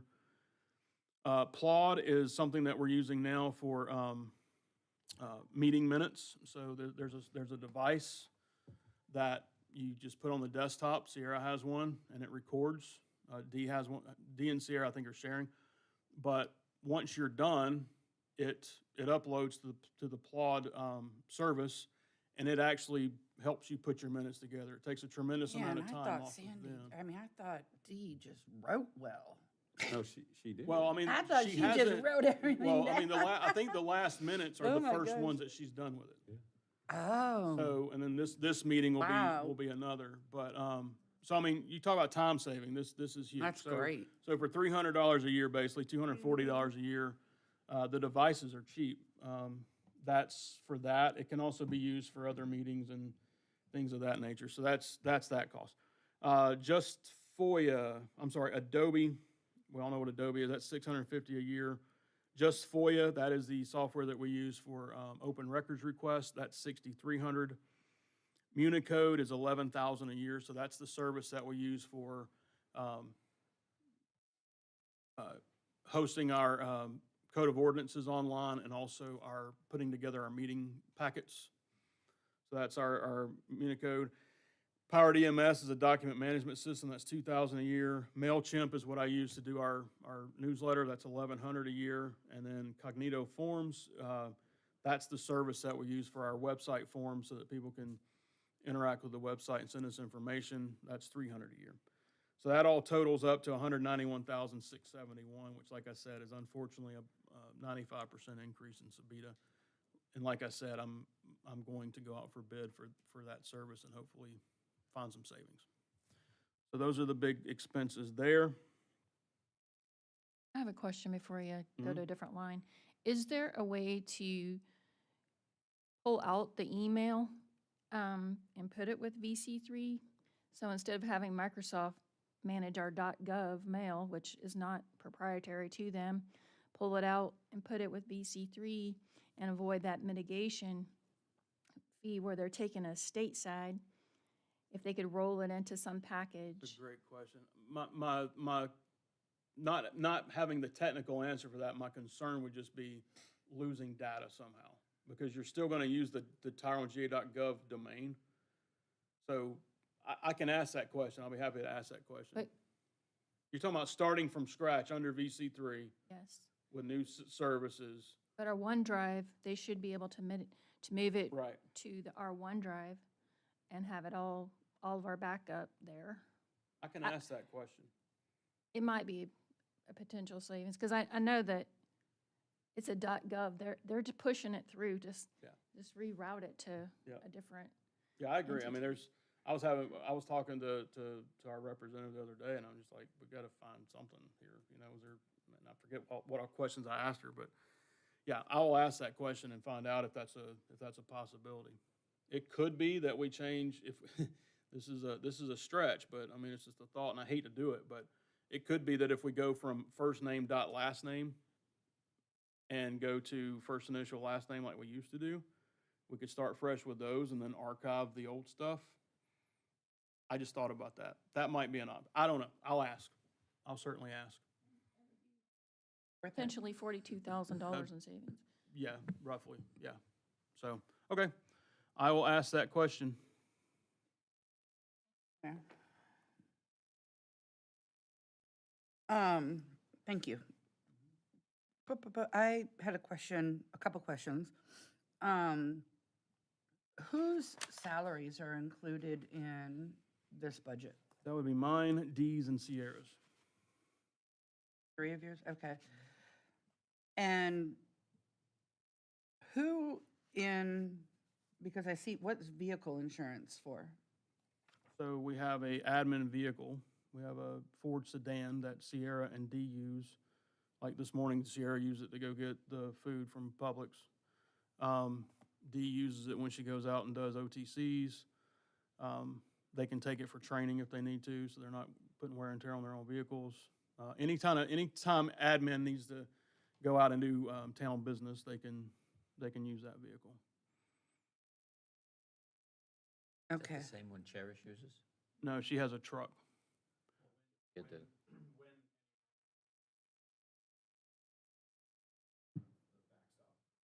Right. And the insurance for that one vehicle is $29,000 a year?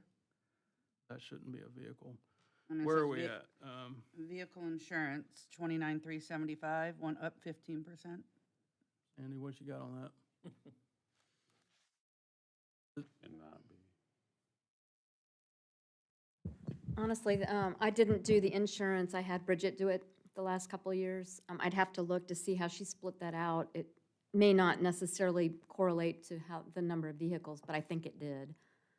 But I would have to go back and look. I can get that answer and let you know. What other vehicles would be covered under it? Well, my old truck would have been covered under that as well. What old truck? Correct. I had a town assigned vehicle, so that could have been included under there. That has since been transferred to Public Works. So we need to make sure that the funding for that insurance was also transferred to Public Works. Correct. I'm not sure, this might be something that we can take a look at, because I'm not sure in my budget line item if I have a line item for vehicle insurance in my line item. I don't remember that. That's a possibility. So it could be that Could be almost multiple. all the vehicles that are, not public works vehicles, or maybe that's insurance for all vehicles instead of one. It what- probably is, because we were trying to consolidate most things into just one budget instead of splitting it all out. And what vehicles are in your budget? So Cherish's truck would be there, and then the Ford Explorer. What's the Ford Explorer? The truck, the vehicle that I drive, And that would also include all of the public works trucks. yes. So that number might be for all insurance for all vehicles. And you're right, there is no Equipment and line item deposit. in your budget separate. for vehicle insurance. So that's probably what that is for all vehicles. So we have two trucks, we have the Explorer, we have the admin car, and then we have Scott's truck. So And that's- is the Ford Explorer personal use or just went like No, the it's sedan? town use and for commuting purposes, no personal use at all. Got it. Okay, Big no-no. got it. Yes. Okay. There's about, thank you. Could you find out for me the vehicle insurance? I can. What's covered? Thank you. Would you like me to do that now during this No, meeting or No, afterwards? just whenever. Okay, Just that's shoot fine. me an email. That's fine. Yes. There's about, again, when you look at ways that you need to cut, there's about $30,000 in, travel, mayor and council travel, dues and fees, education and training, mayor and council education and training, which, if we're looking at cutting, that's about $30,000 we could look at. And then there's also a line item for, $10,000 for mayor and council supplies. What is that? That's gonna cover things like, food for meetings like we have here. It's not a ton, but there's that. There's a food line item. Okay, maybe I'm off on that. So I know that what comes up, one thing that comes out of that is we give a gift card when we do employee recognition. So those are like $50 Amazon gift cards for 5-year, 10-year, 15-year recognition. Things, the Christmas lunch, that comes out of that. I know that there's a separate one for food, and I don't know how Sandy separates that out. She could weigh in on that. I'm just curious as to what supplies they are. It would also include anything that, that council requires, that if they need something, they ask Sierra to buy for them or something. I think it includes them. Yes, that would have gone in from there, yes. Let's see, travel, you've got, all three of us have annual training needs or whatever so that covers, hotel, food, other travel costs associated with that. Mayor and council travel, I mean, that would be if you all wanted to go to a conference, which I believe 2 of you were going this year. Usually, it's hit or miss. One may go, 2 may go. It's usually maybe one person will go to a conference or some sort of training.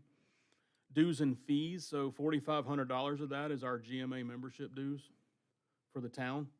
And then the rest of it are, you got Sandy and Kingel's GLGPA membership dues. You've got Society for Human Resource Management dues for Sandy. HR posters, so we have to put the updated HR posters every year, that's $500. Sierra's IIMC membership dues. DCCMA membership dues for me, ICMA membership dues for me, GRA membership dues for Where CIT. is all that information found? It's in my notes. Oh, Fayette County Chamber dues, that's $450. We have an Amazon Prime membership for $779, but it saves us several $1,000s a year in shipping.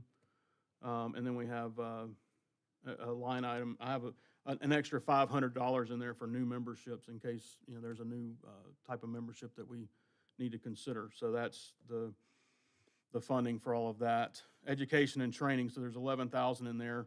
The lion's share of that this year is that every couple of years we do CPR training for our entire staff. So that's $6,500,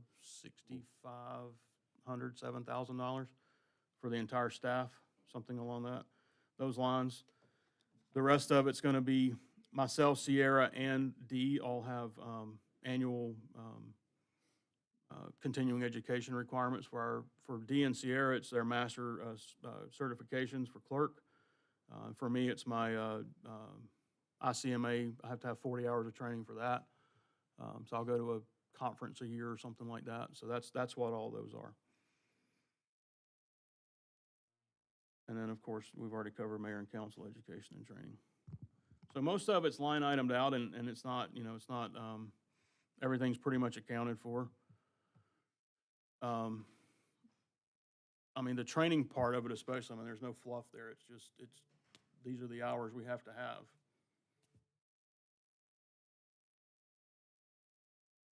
So. Thanks. All right, so going down the line, we have cut, let's see. Our administration total is down 3% from last year, so we were able to make some cuts. We have I'll mention the $30,000 transfer out to the DDA. That's something that we've carried on for them ever since the FCDA kind of got self-sufficient. That's really the big things for that budget. I'll note, we have $102,000 in there for electricity for our streetlights. That went down from 100. We generally carry 110 in there. We've gotten a little more conservative with that, but about $102,000 a year for streetlights. We talked about that at the March workshop. Brandon, can I ask you a question about streetlights? I know that, like, in my neighborhood, when a light goes out, you call the number that's on the pole, and when they come out and they change the light, it's no longer that old incandescent light, it's a LED light now. Does that reduce the cost because it? It should. Okay. It should, yeah, those are much more efficient. They're not as pretty, but they're much more efficient. And yes, so we should start seeing a little bit of savings in that as they Roll I them out. mean, there's 800 and something light poles in town. But yeah, as they change those out, we'll start to see some of that. Some cities are starting to go through the expense, and I don't recommend this right now, but some cities are going through the expense of some of their going to solar. Okay. And they're extremely efficient. They're expensive on the front end, though, but they're extremely efficient. But yeah, I mean, we should start seeing a little bit of savings. Can with I the interrupt, LEDs. please?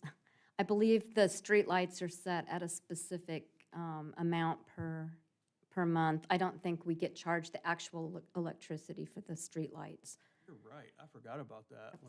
You're right. It is. It's 12. I want to say it's 12 or $12.50 a month per light pole. That's right. So I was wrong. Thank you for that correction. I was wrong. It's like 12 or $12.50 a light pole. The life expectancy on the solar ones, do you know? I don't that know. off the top of I'll your have to head? ask about that. But they're getting heavy with those at like trade shows. There's 2 and 3 companies now that are at trade shows, and they're pushing these things big time because you're getting them off the grid. But thank y'all for that correction. I didn't realize that. That is a set fee. I have one concern since you're being so specific on this. When they switch those bulbs to the white light, the bluer light, I've seen studies that say that light can cause health issues, especially for people with like epilepsy. And to keep, the warm lights, if we could specify we want this range of light. And I don't know what they replaced in your neighborhood, but they just reminded me to say that. Purple, that weird That kind weird of purplish bluish, glow. Yeah. Yeah, the LED. Yeah, Something but to a ask warm about. LED instead. Whatever those, I'm sure Philip knows those numbers. Yeah, the color temperature, the Yes. color temperature that you want is 2700. Color temperature is warm light. And so when we do our projects, that's what we specify. But if a light gets changed from EMC, we'll try and have a conversation with them about when lights get changed, making sure that the LED lights have, a warm color temperature to them. Okay. Any other questions on admin? Okay, so yeah, overall, that budget went down by $39,849. Okay, let's. Brandon, is there a way, now, obviously, we're gonna be able to say that we cut the budget by X%. Is there a way for us to say that every single department was able to cut their budget? I would, Or is there a department that you say, we just can't do it? I would point people to the first page of the budget. So here on the screen, you got the we call the roll-up. So it shows the overall numbers from this year to last year, and all the departments are listed.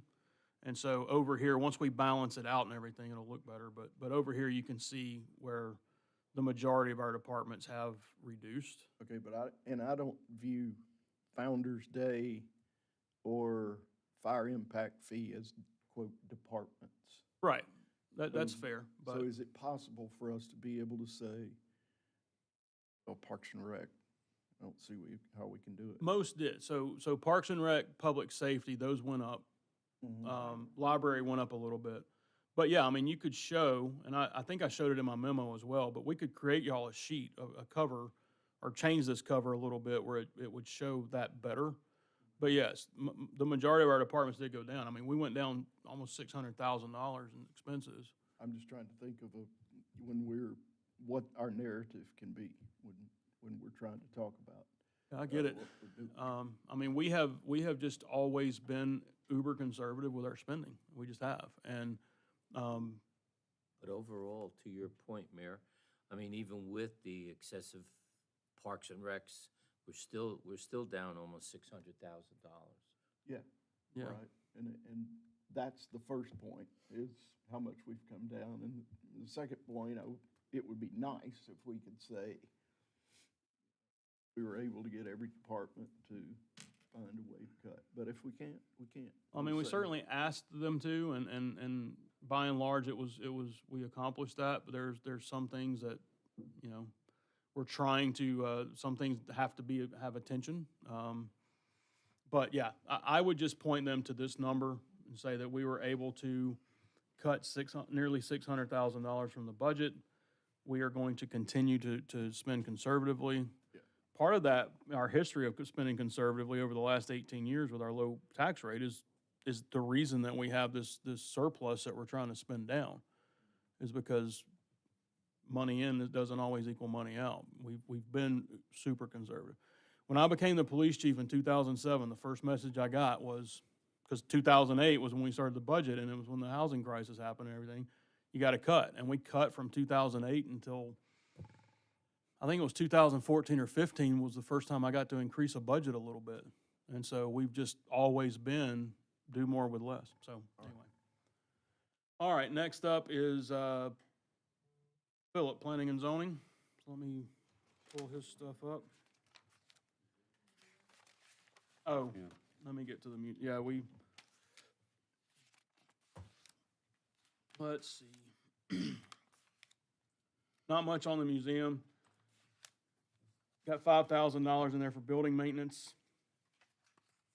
And then you got your utilities. So basically, other supplies, we got $500 in there. Nothing specific, but the $5,000 for building maintenance is anything, obviously, that section of the building should need.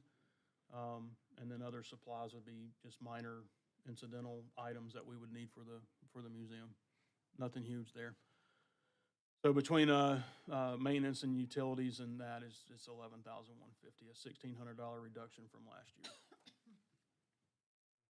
As a reminder, we don't charge the museum group for using that facility. We allow them to use it in exchange for operating the museum on our behalf. Okay. All right, community development. Is that what your budget is under, Philip, community?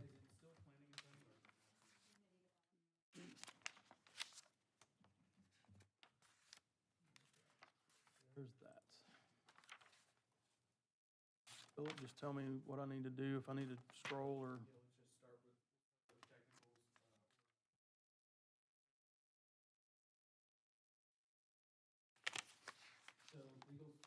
Oh, let me, talking about legal services, Maureen, you had asked in your email yesterday, one of the things was legal services and contract review and all that.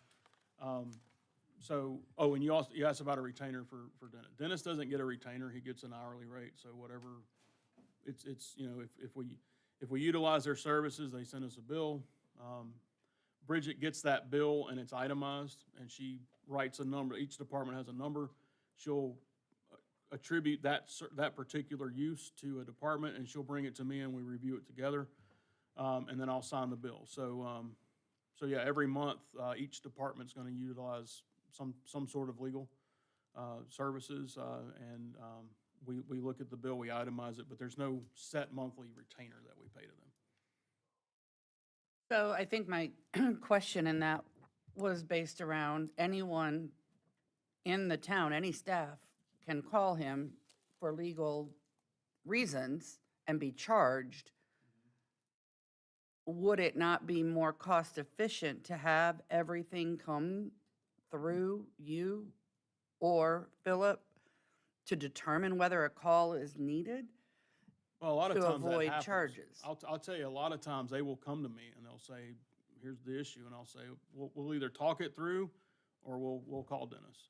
So it's not always the department heads just picking up the phone and calling Dennis. In fact, I avoid it when I can.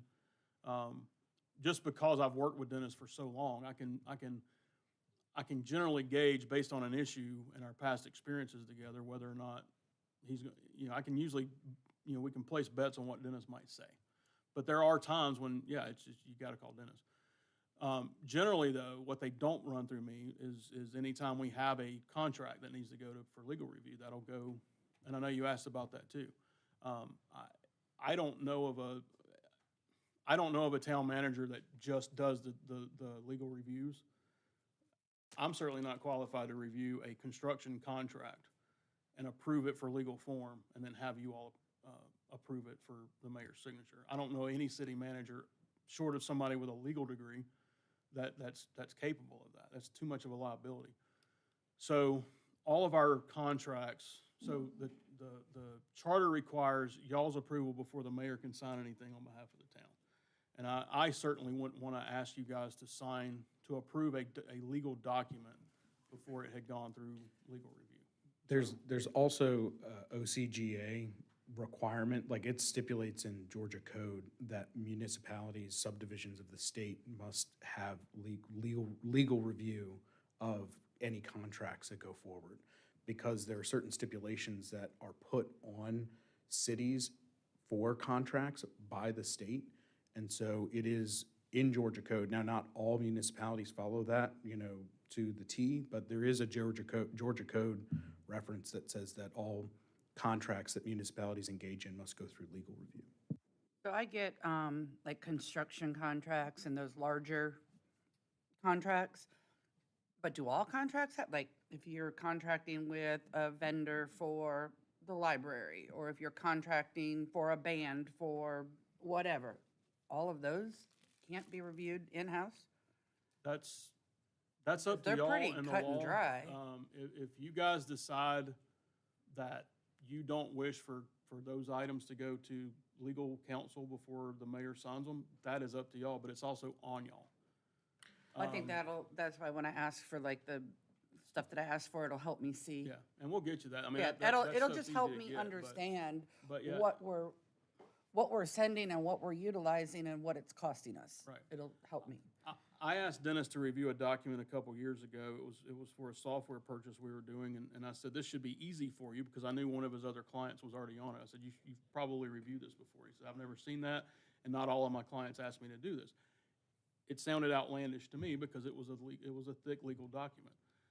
And lo and behold, there were things in there that he caught that one of the biggest things that sticks out to him, and this is another thing working with him for years, I do look at all the contracts, but I can generally tell what Dennis is going to say about that contract, but it still doesn't give me the ability to approve it to legal form. But anyhow, that's just a kind of a little backstory there on a review, because not all of his clients do ask him to review everything. Like I said, if that's what the policy that council wants to adopt, that's fine, but it's a liability. I don't think he charges us when the 5 of us call him. I don't think so either. And so. Well, I know, because I called them the other day to ask them something, and then when I learned that, I'm like, I'm not calling them anymore because that's going to cost money. Yeah, I don't. I don't want to cost money. No, not if you didn't cost us money. Okay. I don't want to.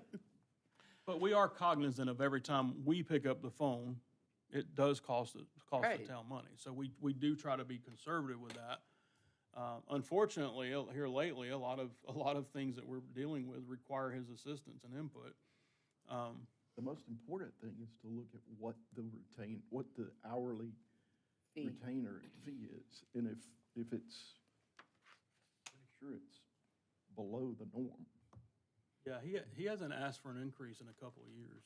You know what the hourly fee is? Remember, Sandy? 75 sounds about right. And thankfully, they prorate, so it's not, like a minimum or anything like that. They literally will have a point something on their bill. But yeah. I believe just in the legal world, it's every 10 minutes is that's how sounds- they gauge probably their sounds right. time, I think. So anyway, just because he brought up legal, and I remembered you had asked that question in your email yesterday, so I just wanted to touch on that before he got started. Sorry about that. Go ahead. That's okay. And that is my first item. I do have a reduction from 15,000 to 6,000. That last year's number was related to some ordinance work that I thought we were going to need to do, as well as a number of contracts. We're trying to slow down on things that we're not able to get to. So I've reduced that number to 6,000. That covers Patrick being at planning commission meetings. Something that I've requested of Patrick is if we don't have a public hearing item or an item that has a particular legal particularity about it, I've asked Patrick to stay back. He doesn't have to be at every planning commission meeting. So that's something that we've reduced.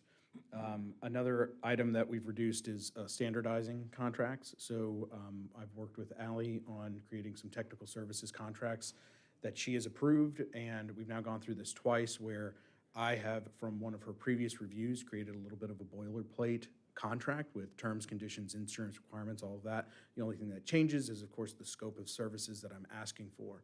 If the contractor who I'm talking to is comfortable with all those terms and conditions and they don't change anything, there are no red line changes from them or their legal team, I let Ally know that, and it's a very quick review. So been trying to do that as much as possible to standardize contracts. We're trying to do that with Public Works as well.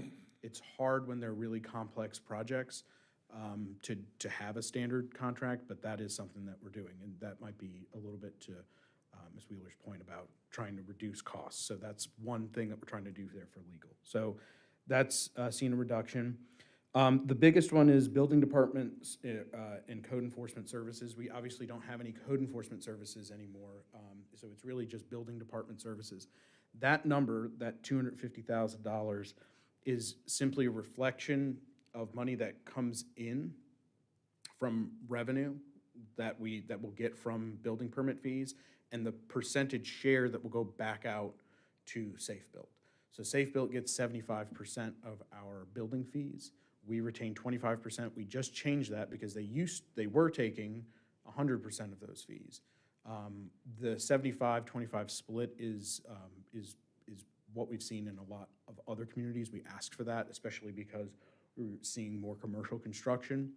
So that $250,000 does not that's not going to be something that you see taken from the general fund. That's all going to be supplemented by our fees, plus we would get basically an additional 25% of that from revenue. In fact, it's a little bit more because not all fees go to Safe Build, so we would actually retain a little bit more than 25%. And Philip, Safe Built does the permitting? Safe Built does all of the building plan, not the site plan and engineering reviews. We do all the site plan stuff. So once it gets to, what they do for site planning is all of the permit technician work. So they take all of the documentation, they do intake on that, they set up the permits, they make sure that they have everything that they need, contractor affidavits, all of that. And then we do reviews on site plans. But they also assign reviews, they track the reviews, so they do all of the project management that's associated with a permit. Once it gets to ground-up construction, they're actually going to build a building. That's when Safe Built starts to do all of the inspections for that building. They do all of the plan reviews for International Building Code on that building. And that's really where a bulk of their fee goes to. So do we do anything with permitting here? we track the system, we are engaged at different levels. So when they're putting up a building and they're still doing site work at that time. We're doing a lot of site inspections. Jake does site inspections.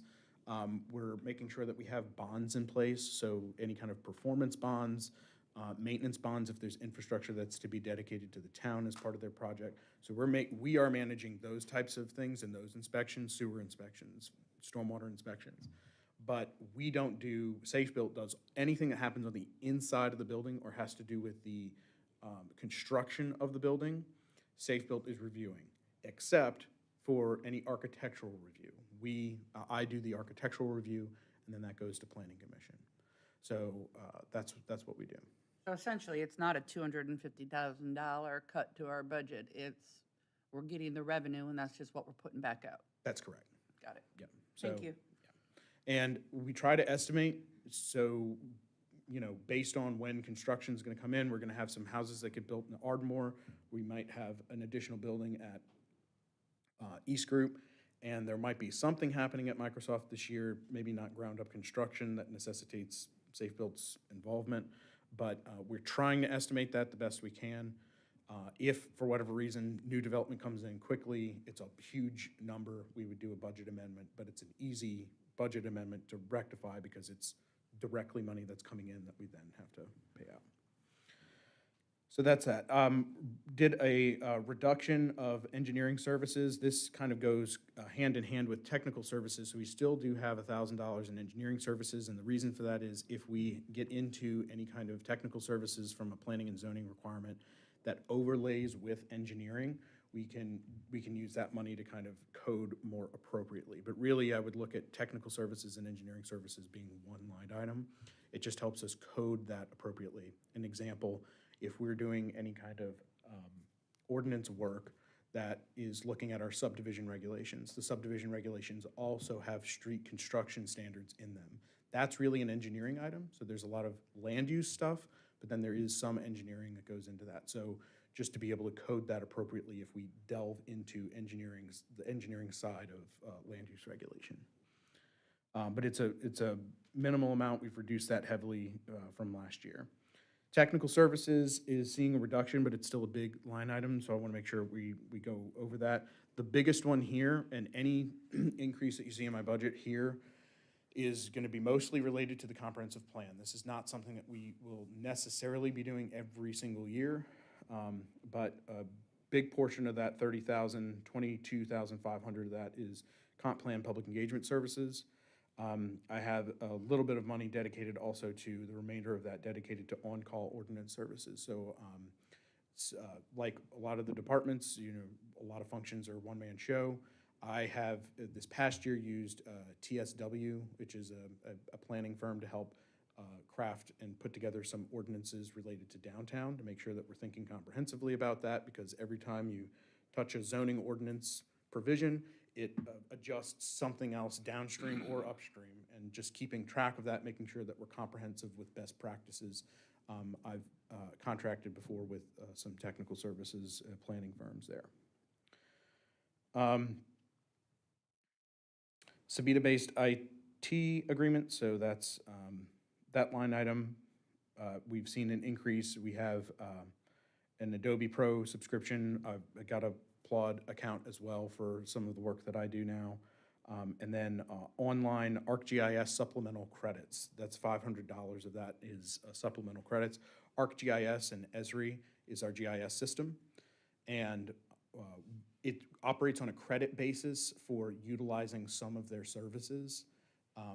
Since we're doing the comp plan, we're going to be using some of those services that we would otherwise not use. So a lot of the public engagement stuff, hosting a web, like a landing page that we can have people drop pins on a map, things that our website can't do.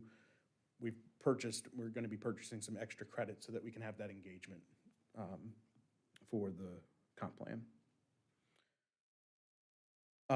Vehicle maintenance has gone up. This is because we've now transferred a truck from Public Works over to the planning and zoning side, so maintenance on that vehicle, getting lights on that vehicle was something that we did this year, so just ongoing maintenance. We now have 2 vehicles, so that line item has increased. Trying to go over to any of the next items. So in terms of some of the bigger items related to travel, dues, fees, education, and training.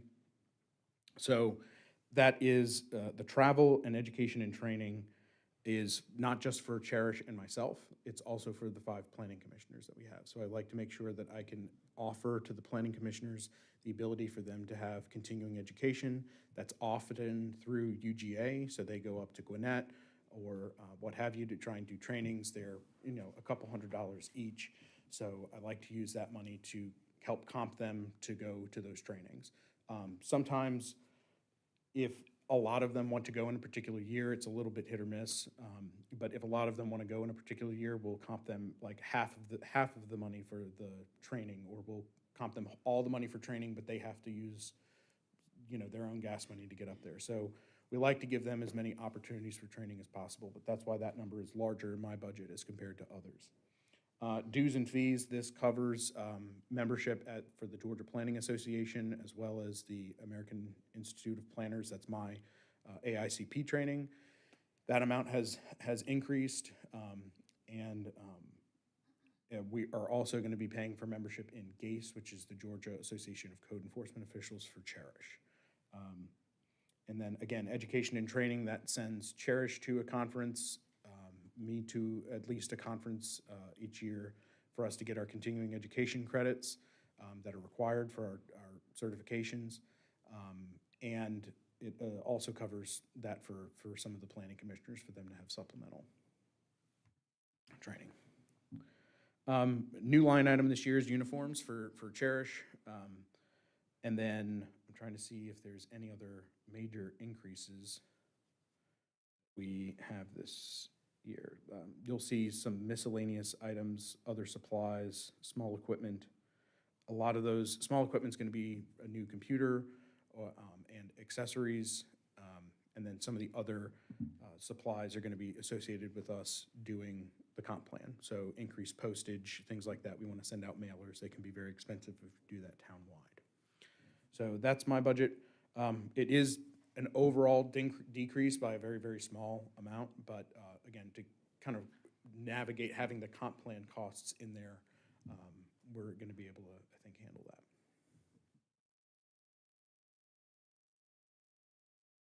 Questions on this? Sure. All right, next. Fire impact fee, sir. Pull that one up. That one's kind of a pass-through. Yeah, this is just a pass-through. So fire impact fees are collected from the county, and we pass them back on to the county. We retain a very, very small administrative fee, but we anticipate with a lot of the homes that would potentially go in at Ardmore and some of the other commercial construction that we'll pull some more fire impact fees from there this year. But that goes pretty much straight to the county. I think we get maybe 3% of that money back as administrative fee. Okay. Okay, the next would be Parks and Rec and Founder's Day, but I wanted to ask if y'all want to, what time are we doing lunch?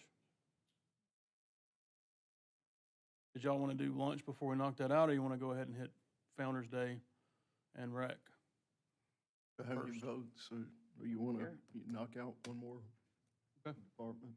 Two departments, whatever. All right, so let's do recreation.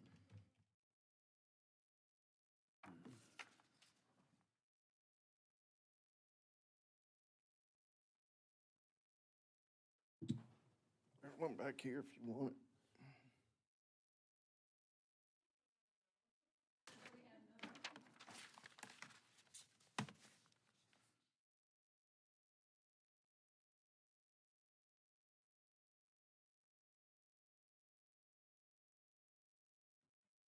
So Jessica gets back? Yes.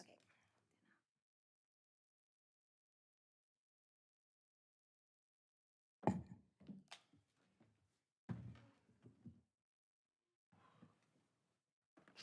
You have any trash? No, you took it all. Hope you enjoyed those Snickers.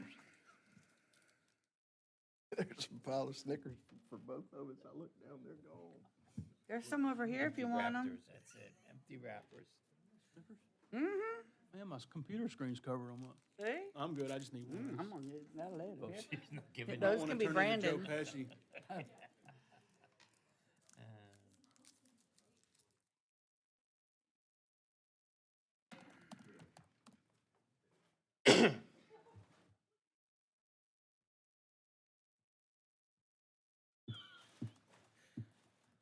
any more Snickers in there? Oh. Oh, what to get you for your birthday?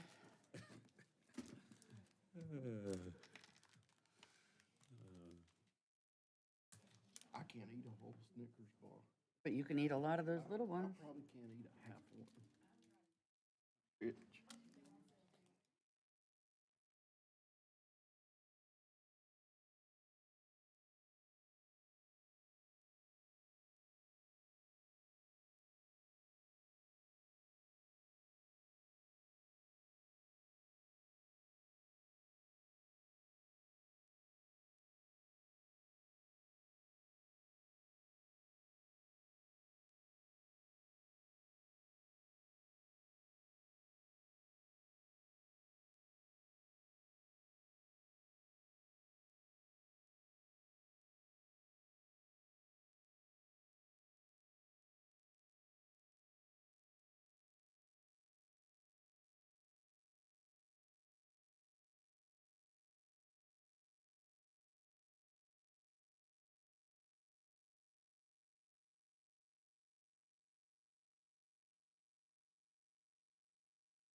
Good morning.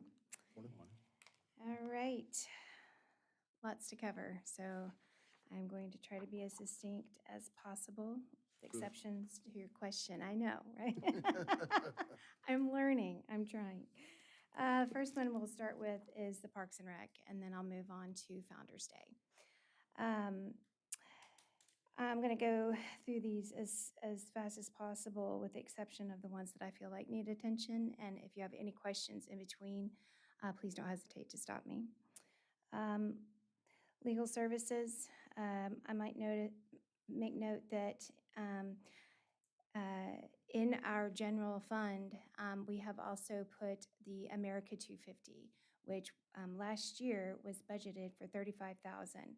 So we've been earmarking everything that we have either purchased or hired out, contracted, what have you. We've already earmarked it for this year's budget. And what I have so far is $31,559.99 from a $35,000 budget. There's a few things that are probably going to creep that up just a little bit, and as we move towards the America 250 event, which is a new event that was put into the Parks and Recreation budget that is not normally in our budget. So the legal services have decreased, even with the America 250 insert of $500. I've taken that down from $5,500 to $4,000 from last year. The technical services, that has increased for various reasons. The fireworks and the sound for both the Christmas and also for the America 250 have been placed within that. America 250 fireworks and sound are $13,444.99, because I've already got those contracted out, so I know those exact amounts. Pardon me, wouldn't the fireworks for the America 250 come out of that 35,000? It does, yes, but I've separated it so I can tell you how much and why those numbers have increased. So are they So- in technical services, or are they? Yes. Yes. They're just What we- coded to the America 250 project. Yes. So how I did it was, if it wasn't an itemized line item, it was just like technical services, it didn't have us list anything itemized, then what I did is underneath, I made another line, and I put America 250 and the amount that we needed, so it still comes out of the general fund, but it's separated out so that we can, to help with tracking. So, now, drug testing, Sabita, Sabita's increased due to a few of our, like our GM, our, excuse me, for the Georgia Parks and Recreation Association, we've become members of that, and that has increased our amount in that regard. Also, I've left $600 for VC3 just in case we need a little help when we transfer over to 881. I just thought that might be beneficial in case there's any issues with connecting or what have you. So, Sandy, should that be technical services? If it's not subscription-based and it's just like IT providing, Oh, yes, it should be in Service. technical services, not Sabita, so I need to change that, you're right. it's okay, you didn't know, but yeah, anything where a technician has to come out or you have to get on the phone with a technician and they charge us for that, that would go under technical services. okay. And then Sabita is just your annual or monthly fees for whatever subscriptions you have. Okay, I apologize. No worries, So, no worries. Christy, can I just ask a quick question? You said that we are now members of the Parks and Rec for Georgia municipalities? There's a national and a state level, and I know that we've paid about 500 and, let's see, yeah, for the GRMA, it is $525 a year. It's a yearly subscription, not monthly. And so we have joined that. I have yet to do the NRPA. So maybe next year we can do that and become members. That I do know that I cannot register our Parks and Rec agency unless I am salary and a director. So anything involving our Parks and Rec cannot be registered until those things come to fruition. Just saying. So Are they not? Are they now? They are now? no, ma'am. I'm hourly and I'm a manager. So, Oh. mhm. So those are some different things. Let's see. Okay, can we circle back? Sure. So as far as position descriptions are concerned, managers are hourly and, Not necessarily. There's a lot of nuance when it comes to HR when you're talking about salaried versus non-salaried. Typically, salaried people have a lot more responsibility. So right now, you're designating hiring and firing agent as me. Typically, somebody salaried has got to have that ability to hire necessarily. There's a couple other nuances there, but there's a big difference when you're talking about a salary, in order to legally make somebody salaried, because in her position, she works a lot of hours sometimes. So you're taking away her overtime. So in order to put her into a salaried position, you're typically going to give her more money to accommodate for the fact that she's losing her ability to earn overtime. And so there's a, Could you not adjust the hours? So like if there was an event, could you not just adjust your working day? you could, and a lot of times we do that, but I don't, it's not going to cover it 100%. I mean, because there's going to be things that come up in the week leading to an event where she's going to have to be there and she can't, you know what I'm saying? So there's a lot more to it than that, and I want to learn more about this registration and that nuance, because that sounds like an overreach when they're saying that you have to meet these standards. So I want to learn more about that, but. well, I mean, I can understand from a national organization or a state organization that to ensure continuity of membership, you want to make sure that you have someone with a stable employment history and someone that's salary is stable versus someone that's hourly can seek another position somewhere for a higher hourly pay. And one of the things that we just said that we wanted to be committed to is our staff. So, I mean, this might be one of those opportunities that we probably need to look at and see what that cost structure difference might be in order to do that. Well, because I know that there's a lot of grant funding available with those organizations that we could take advantage of, and I think it's worth it to look into why there is a restriction like that. Well, we don't know that the restriction is on the grants. That's That's just. true. But to That's- become a I don't know. member, in We order, are a member, but not nationally. Yeah. right, That's what but the she just said. the state level has grants as well, But national does too. right? So is it Better- the national that requires, So when I was trying to register for some of those continuing ed opportunities. There was one that I was trying to register for. Please forgive me, I cannot remember what it was. But it stated that I had to be a director, a salary director, in order to register our agency, in order to participate in that said thing. I wish I remembered the So thing, it's but more I the just don't. training side of it than the Yes, grants. yes, there's a full gamut, and I will assure you that within the NRPA and the I get all of them mixed up, please forgive me, the TRPA. state and the national level, there are certain um, processes that you have to undergo in order to reach said certifications. And those get more rigorous as you reach the higher levels of certification within the NRPA, I will tell you that. So it's not that you can't be a part of the organization, it's just you may not be eligible to apply for certain grant opportunities. I don't know that it has anything to do with grants. I don't know of it Registering. that It far. sounds but like it's just- registering for certain levels of training, Yes, not the yes. grants. Got it. So we're eligible for those, it sounds like we're eligible for the grants. Okay. I'm looking at some of their grants now. Okay. I'd like to see us do that.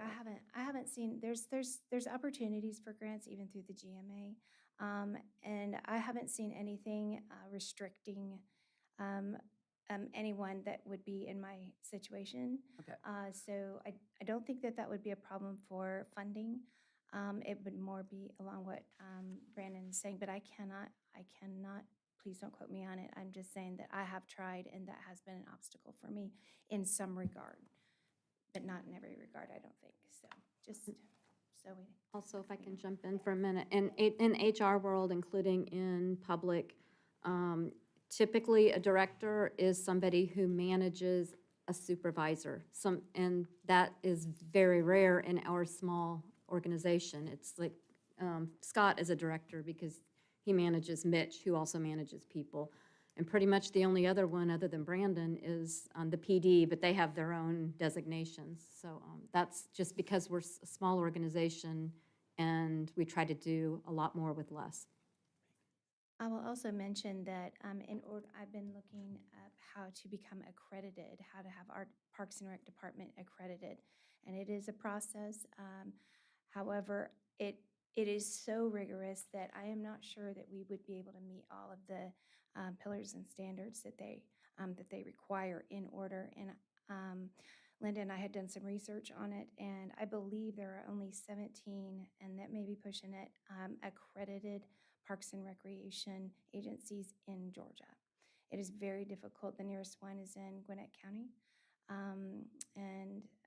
So just, it is a rigorous process. So it's not that we aren't going to try to scale our agency to their pillars and standards. It's not that, which is something I would like to do. But it does limit us on our accreditation.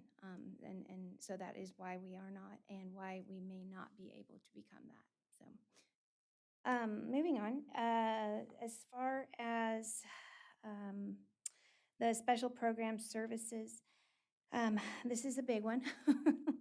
So it has increased from $9,000 to $37,459. And yes, that is a significant increase. However, $7,350 of that is the America 250 money that we need in this arena.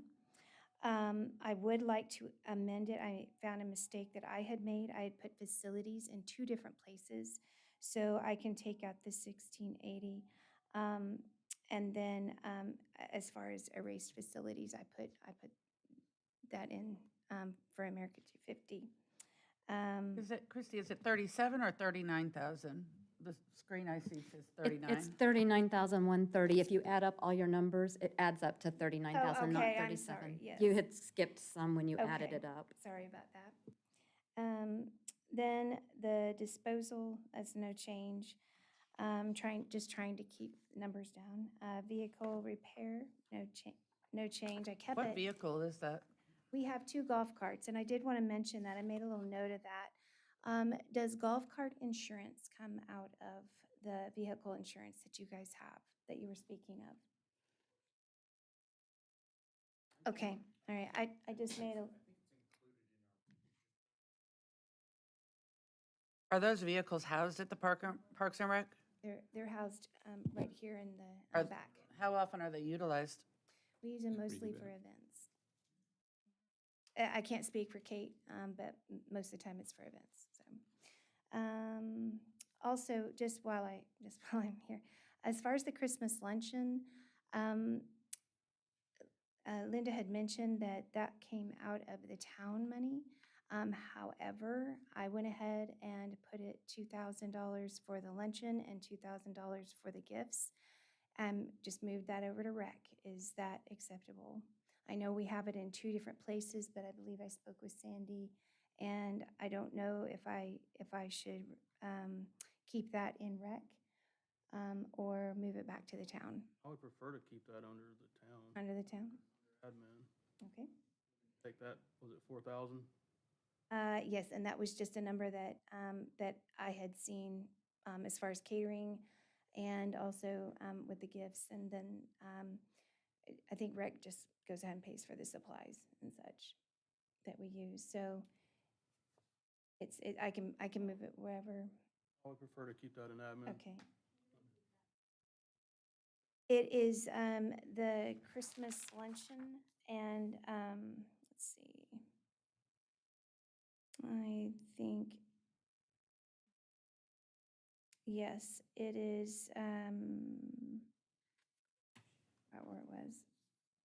Well, I can't remember where it was, but it is, It looks like it's under, well, I'm sorry. Programs? I see, there it is. It's under special program supplies. Yes.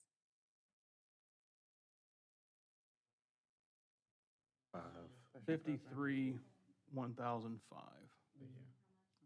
Right here. Yes, and that can be altered at any point.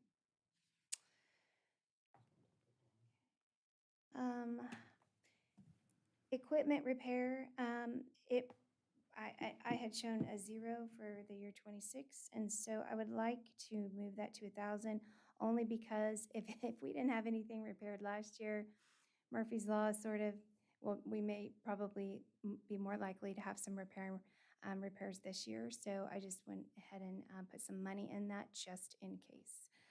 So as far as ground maintenance goes, I have increased this one to 95,000, and the reason for that is, let me get back on this. My glasses are not the best.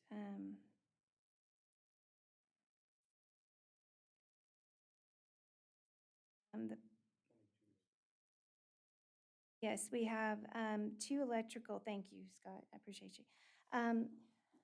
I had asked Public Works, Mitch and I did a walk around, and I'm like, I really want to know what your biggest priority is. What do you have the most issues with? And it was the 2 power sources that we have out here at Shamrock Park. And I will tell you, there's constant tape on them. The outlets go out all the time, and the power is needed. We have 2 sources. Well, now we have it at the pavilion, at the stage as well. However, for the vendors, there are 2 locales for that, and both of them need replacing. And I'd really like to do that for the guys. That has been their one thing that they would really that would really help them out as far as Parks and Rec is concerned. I have spoken with Scott about that, and he recommended heavy-duty, almost campsite, so they're a little bit more enclosed and safe from weed eating, mowing, being hit by what have you. And so they're a bit more sleek and safe as far as the durability and how the power that we can get from them. So I would like to get 2 of those. The other thing is the mowing. I didn't forget that, Scott. And then the ant extermination.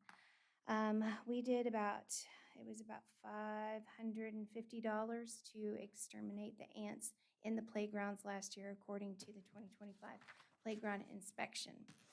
All of that was done. However, it seemed a bit superfluous when I see all of the ants around the surrounding areas. They're everywhere, everywhere. And these aren't just ants, they're fire ants. And And so they're at Veterans Park, we saw them, they're at Hanley, they're everywhere. And so if we just do the playgrounds, unless we do the external, perimeter around them and everything, especially the field, we're just gonna continue to waste money. And so it's kind of come to the point of eradication, to keep the playgrounds and the fields free of these fire ants. So I put a bit of money in that. It is a total rough estimate. So I can do in sections as much as I can as far as the quotes that I'll be able to get uh, sooner than later.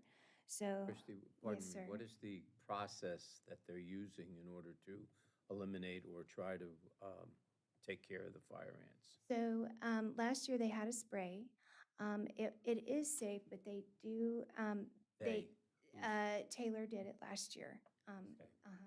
And so when I was speaking to them, I was a bit worried about it being in the playgrounds because I had some other people quoting us that, they like to stay away from playgrounds because, liability and kids and such.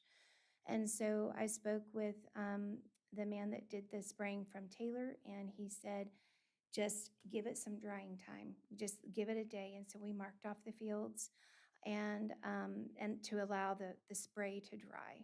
And so what it does is and if I can say how Scott explained it to me, is that they basically consume and then they take this substance, the spray, down into the nest, and it just gets to all of them. So that's the process. So, and Taylor was really good about that, and hopefully we can get them if it comes in, if they come in at a winning bid. So, do I have any other questions about that? Okay, thank you. great. Let's see, ground maintenance, park maintenance. That's right after. So with park maintenance, one of the things that's really important to me right now, and I'm frustrated because I can't get to it just yet, are the the playground repairs from the inspection. I will do another walk around, see if there's anything else that I can see with my eye to include on any repairs needed. But there are some that are level 3 that I need to get done as soon as I can. So there's playground repair. The other biggie is the Hanley Ball Field drainage. Mitch and Philip and I went out there, and this was after Mitch got a rough draft, or very rough estimate from AABI. It would be roughly, again, from AABI, about $10,000 to $12,000 a field to correct the drainage issue that we know of so far. Again, 6 fields out there. I've asked Esteban to give me a priority list of which fields would need it worse, and he has. So in order to save on the budget, yet also go in and take care of this issue as best we can in the time that we have and the budget that we have, I have pared it down to 3 fields instead of all 6. And they will be the fields that Esteban has told me that are the priorities. Are they priority for the rec ball or for travel ball? They're just priorities for the most used fields, the I'd like- fields that need it the most. Do you know what fields they are? The fields 3 and 4, I know. And I'm going to go ahead and say 5. I'm going to say 5. I knew it was 3 and 4, and I couldn't remember the third one. Apologize. But Is there a way to find out why those fields are used the most? Are they for travel or rec? One of them, I don't know about whether they're travel ball or rec ball, but I do know, I believe it's field 1 is used for our little guys, and so it doesn't get as much use, and it's not used as frequently or as aggressively Right. as some of the older kids. But that's So- why I'd like to know what they're used for, because travel ball has a greater impact on the fields. And if they are profiting from travel ball, then I think that we need to look at the expense that we're putting forth and the profit that they're making. So I'd be curious to know that. Okay. I Are there any, will there be any downfield impacts if we adjust the fields, and, get the draining corrected on 3 of the fields? Will it impact the other fields? It shouldn't affect the other fields because it would drain to like the central area between the fields. Okay. That is where we're trying to convey the water, and then that water doesn't, it then gets taken to outlet areas that are outside of the field. So it should not impact any of the other fields. Okay, and then I'm assuming that if we put in a budget to do 3 fields or the 3 priority fields this year, we would expect to see this item in our budget next year for the remaining 3 fields. So you're trying to split the work, split the costs over 2 budget cycles? That's what my plan was, as thus far. So, if we can get the drainage, to, a lesser cost, then that we may reevaluate. And so, but I've got to get these quotes out, or if it warrants an RFP, we've got to get that out as well. So, but I've got to find out, from the professionals. I've got one guy, from Turf Planer, that he does the school fields, and he had given Wendy and Esteban a quote for very specific things for each field. And so I'm going to be calling on him because he's been doing a lot of work, I believe, on for Hanley Park fields. So he'll be one of my first to actually go in there, take a good look. I will consult with Philip on that as well, and see what the deeper issue is with it. No pun intended. We're also going to have a conversation with TYBA on their potential contribution towards this. The last time we did work on the field that was, of a considerable scope, there was some laser grading, and they contributed money, so we're going to be having that same conversation. And a couple of meetings ago, you guys asked, you asked me to reach out to soccer and baseball about their financials. Soccer was pretty responsive. Baseball, they have gotten back to me. I'm meeting with Esteban tomorrow at 10 to look at their financials. But I'll put that all together once I have it all and get it to y'all. But yeah, I didn't want y'all to, since we're on this topic, I didn't want y'all to think I'd forgotten about that. And did we have an issue with the lights out there as well? Yes, sir. I'm going to try. I got an email when I found out that Curtis was leaving us. I emailed him and I asked him to send me all information and contacts about whom he was working with, because he was on that project for the light poles.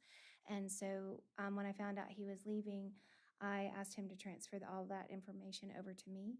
And so I've been reading over it. I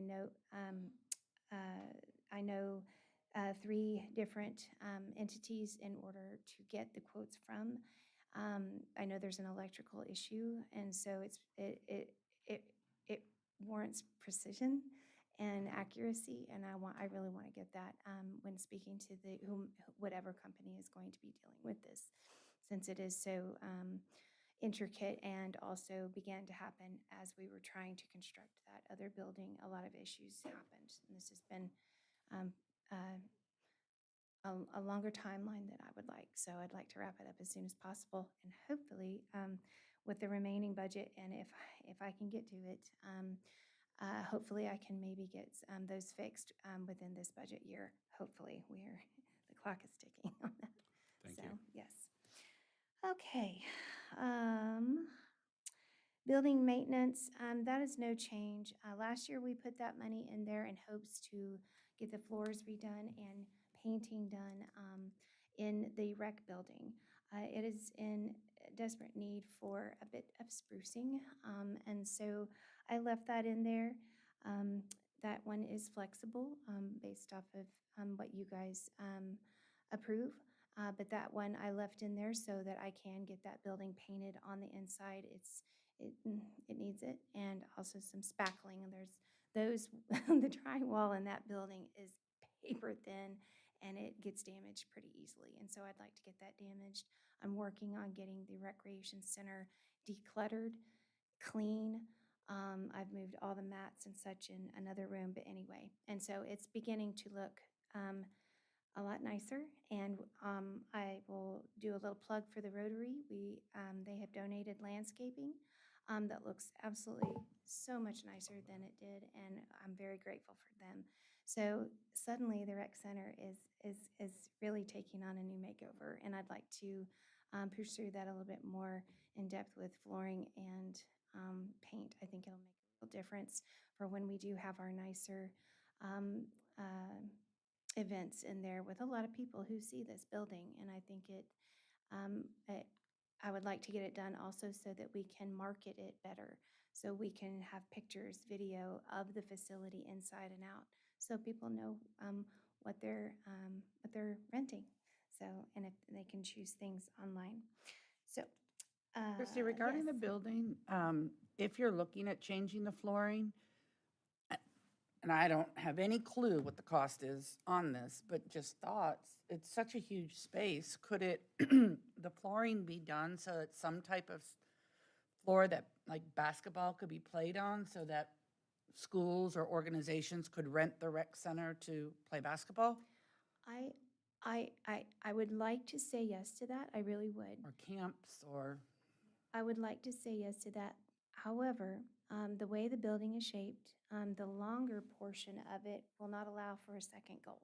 got it, The other one would. Also, we have our stage. okay. And so it's sadly, and I would really love to do that. I Yeah. would love to do that, Maureen. But the way it's shaped Got and it.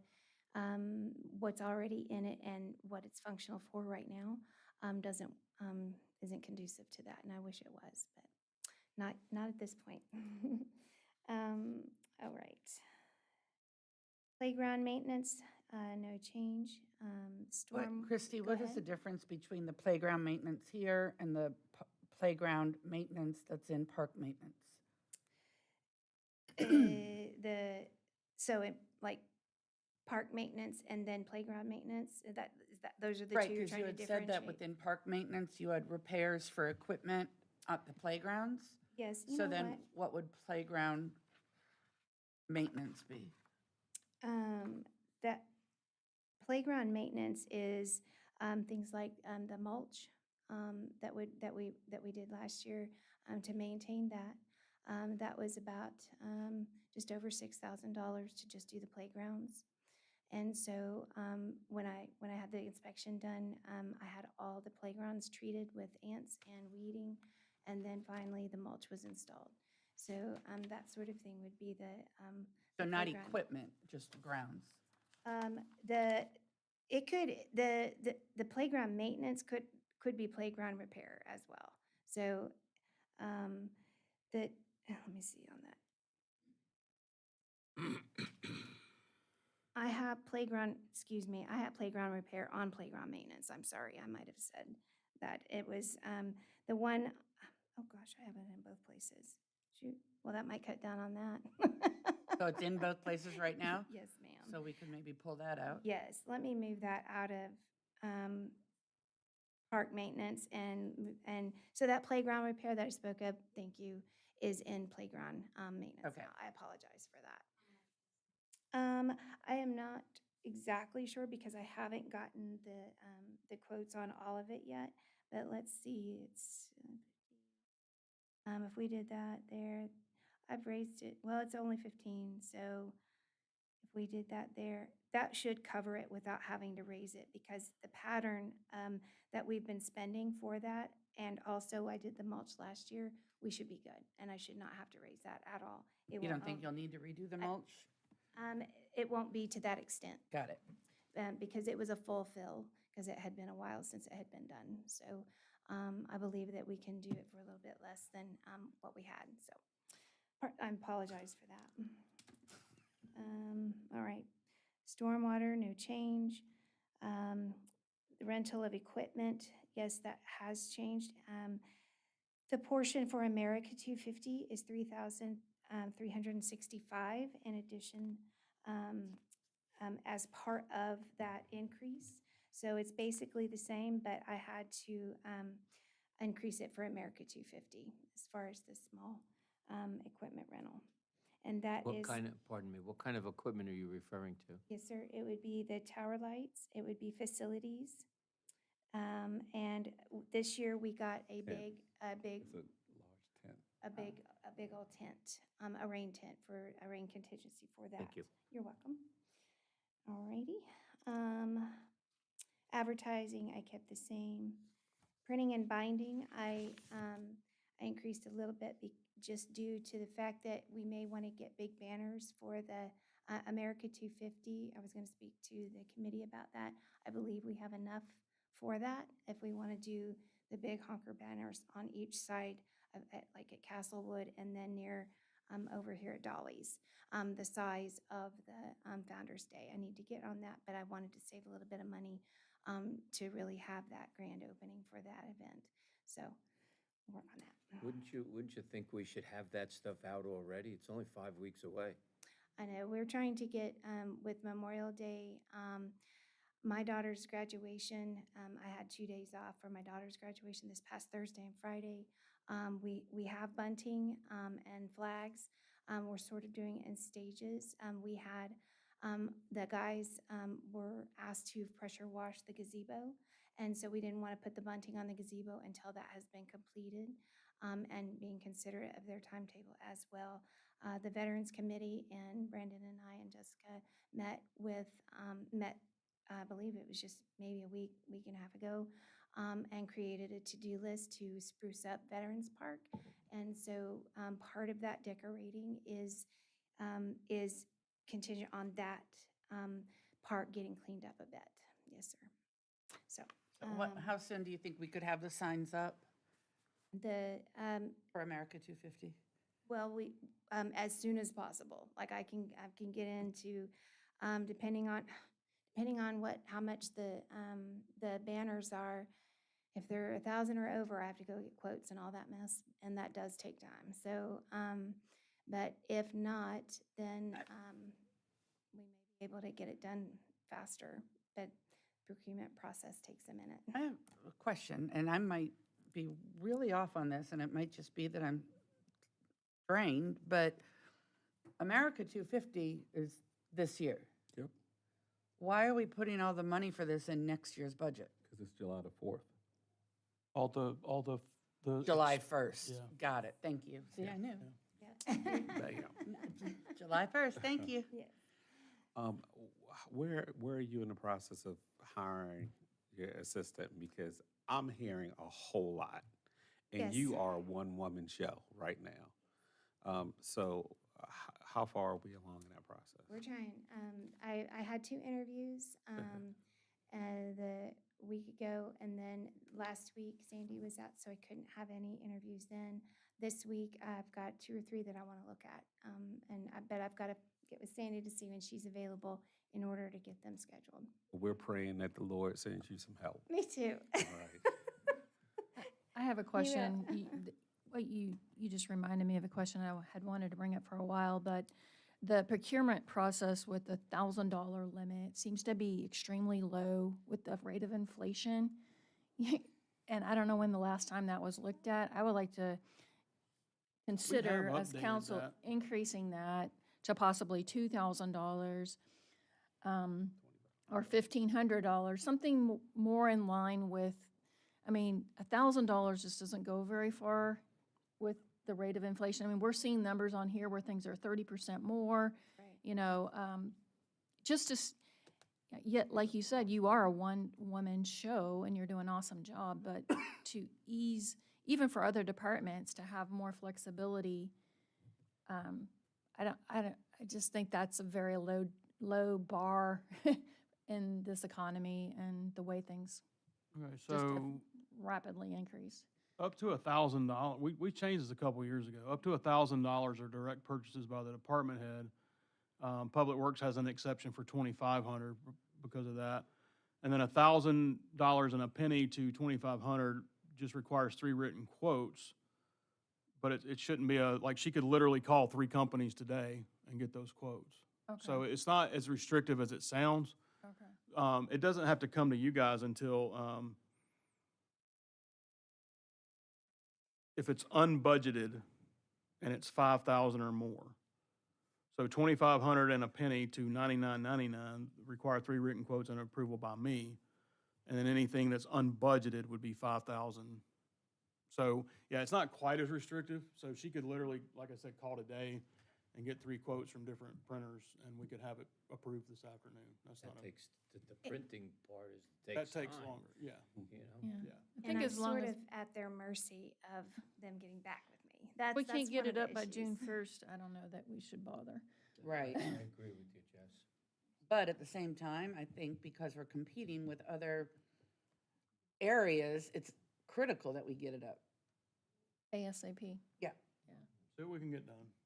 The big banners okay, If you'll get them to me, I'll get them signed, and you got it. Okay, Thank you. you bet. Thank you for the clarification. Sure. yeah, no problem.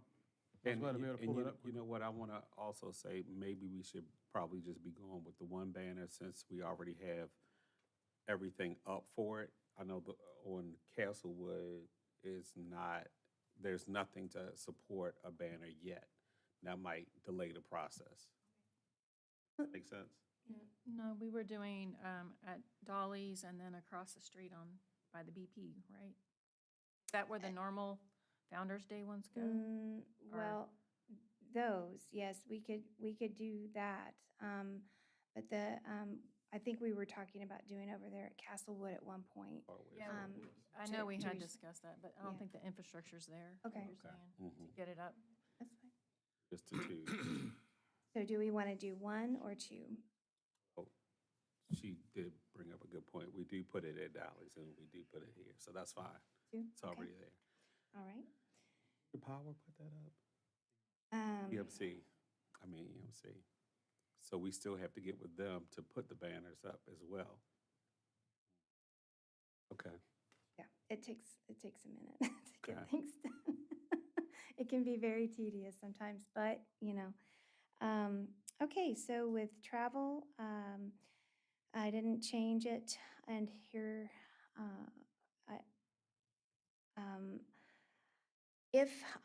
if I was to go to a function, and travel and such as that, then I would need, travel money, whatever, the admin card, that sort of thing. I left that, there.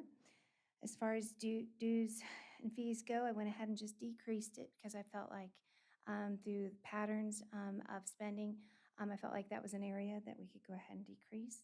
On education, I had $2,000 from last year from my event certification. This year, we're leaving that 0 just to save some money. Next year, though, I would like to, and I spoke about it last year, get my playground safety certification. That runs around $680 as far as a cost goes, and that would save us $5,000 a year as far as that goes. Well, since we make some other adjustments and some line items where you doubled up, could we roll that 680 back in here so that you can work on that? Because if it's gonna save us $5,000 going forward, that seems like that would be a no-brainer going into. My only question of that would be to Christie, because she's got, we're trying to hire somebody. She's Right. gonna have to onboard them, train them. Yeah. She's got America Time. 250, she's got Founder's Day.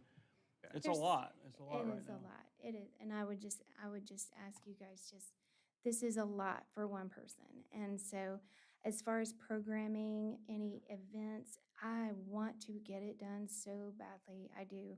But right now, I'm prioritizing safety with, and then my current fires. I needed to get all contracts cleaned up. I needed to get all safety things. Those are the things that are important to me, the foundational. After that, and also volunteers, because we've got to have time, money, and people. So those are the things that I focus on in order to move everything that I need to do forward. Volunteers has been a tricky one. So if you guys know anybody, please send them my way. So, let's see, special program supplies.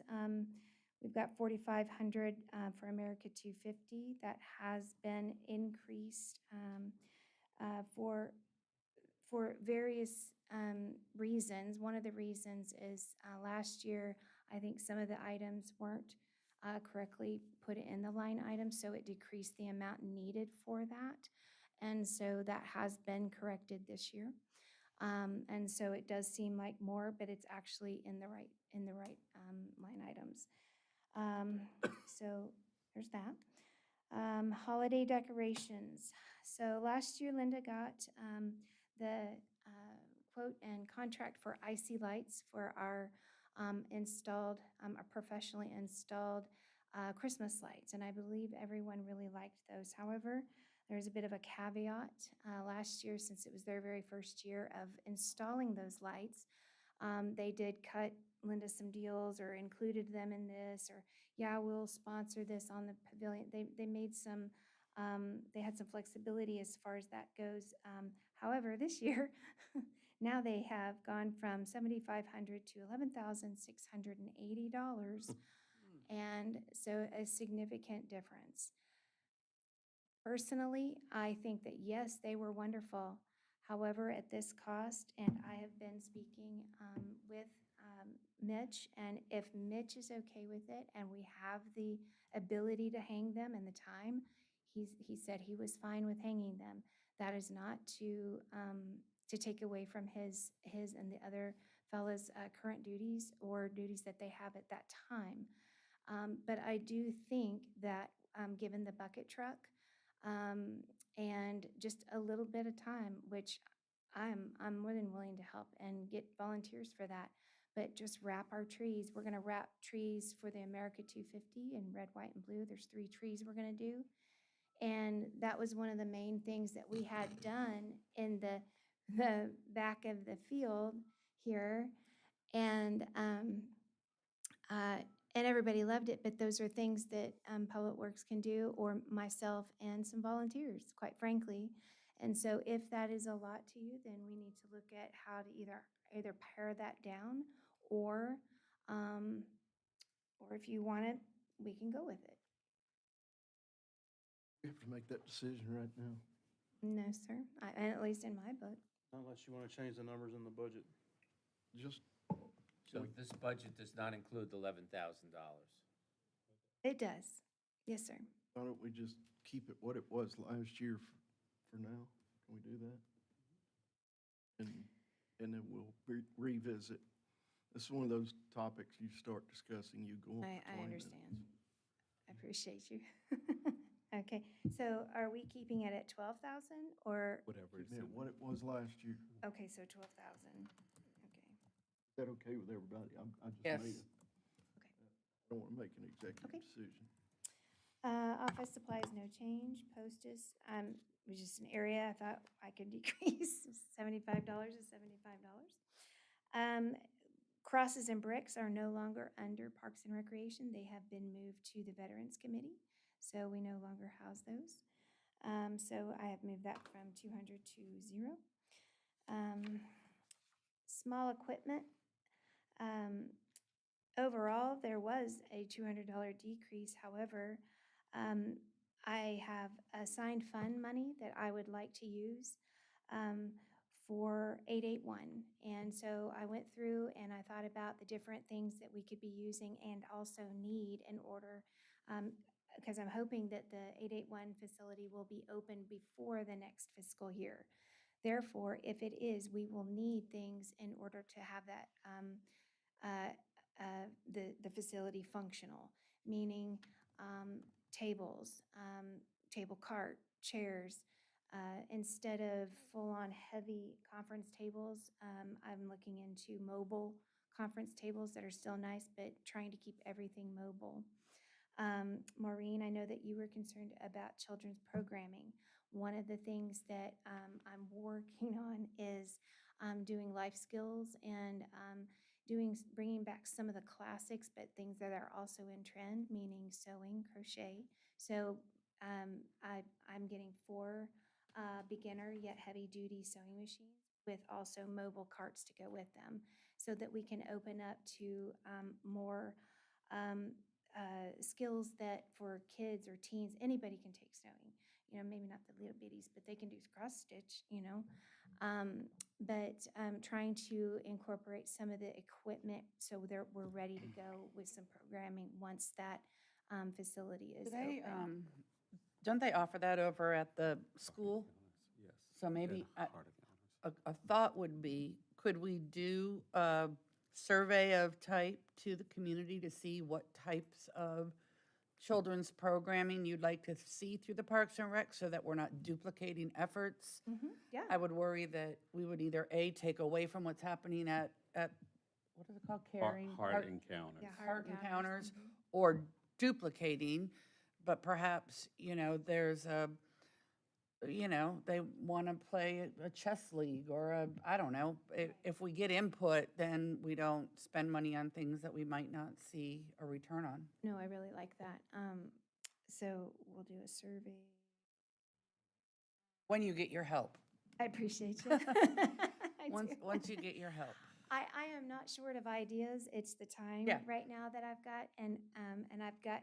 If I don't have help, as far as volunteers go, then I can't increase our programming, and so that's we need to get hired help and then volunteer help in order to have those run really well. Okay, let's see. Supplies, equipment. Okay, we're almost done. Let's see, signs, I have increased that so that we can get banners or printing or any kind of signage that we need to increase as far as maybe event parking. What we need to increase our signage, especially directional signage. And so that's an area that I have increased our budget and also put in for the America 250 as an opportunity to increase that signage. I think it would be very, very important. All right, other supplies, I have increased that from 3,500 to a little over 7,000. 5,760 is assigned funds.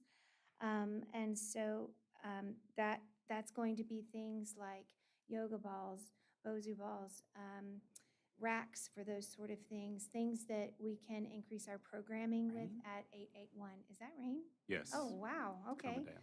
Yep. All right then. So let's see. So overall, it is a decrease of $2,000, if that helps. So as far as furniture, that is a specified line item for assigned funds. And there's $12,445 that I've requested for all the different equipment for 881. I also have a list of each category that we have specified in these line items of said equipment. If you would like a copy, I can email it to you guys if you'd like to see it, to see that we're staying on track with programming and also functionality for that programming. So, small equipment, again, assigned funds. That's the reason for that increase. And then everything else is good to go as far as Parks and Rec. Does anybody have any questions? It seems like we found some Money. areas where we can. Yes. So I'm going to challenge you to see how close you can get to being under what you were last year. I'm not being so bold or presumptuous as to say that's where you need to be, but that's a, 5,000 for America. yeah, except for what has been mandated to you, like What I'm America seeing 250. here, thank you, Mayor, I will do that. What I'm seeing here, and Sandy, correct me if I'm wrong, I think I'm down 6.89%. Is that correct?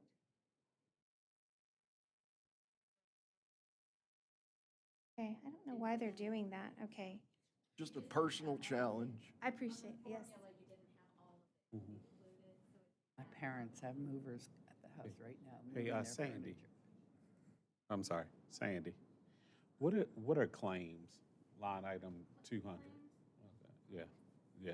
Sorry, claims have to do with legal stuff, when there's like an insurance claim, such as now they have a golf cart. If there was a golf cart wreck, or they hit somebody, or something like that, we would have a claim Okay. that we have to pay. It's $1,000 per claim, that's our share, and then insurance would pay the rest. Somebody injured themselves at Founder's Day. Right?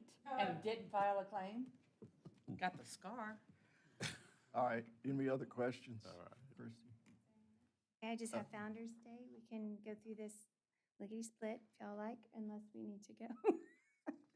What's your projected time on this? I can go through this as if you'll give me 10 minutes, if. All right. If. Okay, I'm gonna be good. I'm gonna be good. Okay, legal's decreased, technical services is decreased. The rental of equipment has been increased, and that is due to amusement masters. Let me explain a little bit of this. Last year, Linda had put in an RFP for a 2-year contract for amusement masters. We received the RFP and we only got one winning bid from Amusement Masters. They were the only one that bid, so we took it. When it came time to put out the contracts for approval, they were split in the years. And so last year, you guys received last year's contract, even though it was supposed to be for 2. That being said, I have now spoken with Ally, and what I have done is I have sent a contract that was pretty chopped up last year. And so Ally was in a place where she was like, hey, we need to talk about this. So what I did is I sent the exact contract that Amusement Masters had sent with the original RFP and everything included on it. Last year, I'm not exactly sure what happened with the Ferris wheel. I wasn't necessarily a part of that. I don't know the reasoning. I just know that it was removed and the generator and the things that went along with that. So it decreased the amount that Linda put in on that 2025 contract. So it didn't match up with that RFP. So this year, when I'm bringing this contract into you, it is the same contract. And it was with all the original items on the zip line broke. And so that had to be taken off and it was not replaced, just by the way. So those 2 things were not included on last year's Founder's Day contract. I have sent in that original contract to have Ally to start over so I can be educated on all the things that need to happen with Amusement Masters. And Kelly Spink is in full awareness of what is going on. I'm keeping her posted. And so we will see what happens when Ally sends that contract back. And then we will the items on the RFP will not be renegotiated because I feel like that what was dealt with is what she should get because she's been holding this equipment for a year now. And it's $48,000 worth of equipment. What is it? It's Is that what's under the rental of equipment and vehicles? it's under the where did I put it? Yes, that's going to be a yes. That's what I thought. Yes, it So is. Thank what- you. I'm What sorry. is it? Okay, so on the RFP, I think it's in my red folder. It's a merry-go-round we usually have. Mm-hmm. That slide, the claw, Oh. had the zip line, but that broke. Yeah, and a Ferris wheel. Okay, so on this contract, we have a 50-foot Ferris wheel with staff. Additional staff are set and strike, a balloon artist, a carousel, event manager, face painter, the super fun slide with staff, it was a real big one, generator for the different trailers in the carousel, the human claw, and the staff that goes with it, the giant Legos, and the zip line. Those are all what is included on this contract, and it totals $48,345.50. Is that Friday and Saturday?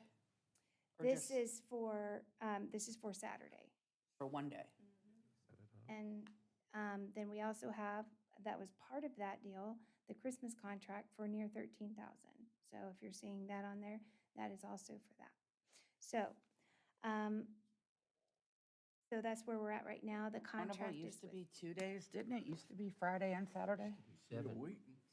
Yeah, I remember a week. How much of that gets sponsored? Well, all of it could be sponsored if we get the sponsorships. No, I mean, how much of it last year was sponsored? How much of it? Well, It last says year, 45,000. yeah, last year, we ended up getting, let's see, it was, Like 44.6. yep, as far as the sponsor totals. So, so hopefully, we can secure that money. Any questions? I d- The overtime, that's increased significantly. What is that, who does that cover? I can attest to that.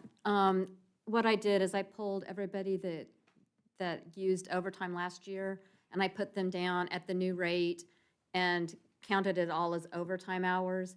Some people, that probably will go down. Some people will do, they'll take a comp time for it, or they will not work part of the day during the day, you know, and so they're swapping their time. But I have no idea who's going to do that. We don't mandate that. So I went on ahead and stuck it all in there just in case. But it's the exact same number of people who did it last year. Thank you.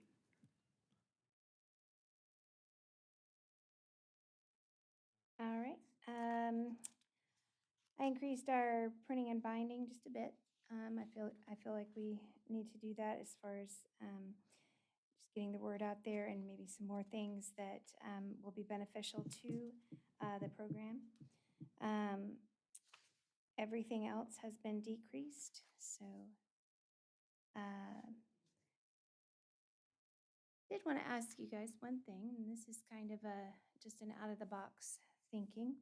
But moving forward, it is going to be very increasingly difficult to get sponsorships. Every year, it is a challenge. And every year, our event for Founders Day gets more and more expensive.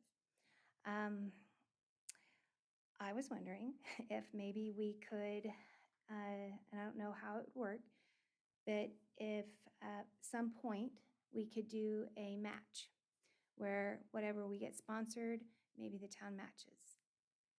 It's an idea that I wanted to kind of plant a seed because I believe that this event is going to become more and more expensive as inflation increases and as the demand increases. Community wants things, and it is becoming more and more difficult to get these sponsorships, especially with more and more people vying for funding in a small town with the limited businesses. So I know that there are different entities also putting on their own events. It's not just left up to the town anymore to put on these events. Royal Refuge is doing a really cool event where they have 20 vendors, you know, and they're doing great, you know, and so, and they may be getting sponsorships too. I have a feeling they probably Who are. is that, did you say? Royal Refuge. Oh, yeah. They had one. It got rained out this past weekend, so I think they've moved it to this weekend. So I'm just seeing everywhere events are prolific, but funding is not. And so I'm trying to think of some really out-of-the-box ways to try to cover an increasingly expensive event. And that Is we, it, is it possible to seek sponsorships from, I don't know the answer to this, but our contracted engineers, the ones that we have 5 different, Mallet, GMC, all of those. Can we seek them to return and sponsor to us? we can. If they're actively working or we are going to be pursuing, I do not feel comfortable pursuing sponsorships at that time. Only Doesn't because AABI? yes, but they're contracted a little bit differently than some of them. They don't have the renewed like maintenance contract, so I don't know if that makes a difference. But if we're bidding on someone or we have something like that, I'd feel more comfortable using someone that we've used in the past. I have combed over our town planning and all the RFPs that we've already put out there for capital plans because they are listed. So I have a running list of all those companies that we can access for sponsorships. I have also done a little bit of research on the highest grossing revenue companies in Fayette County.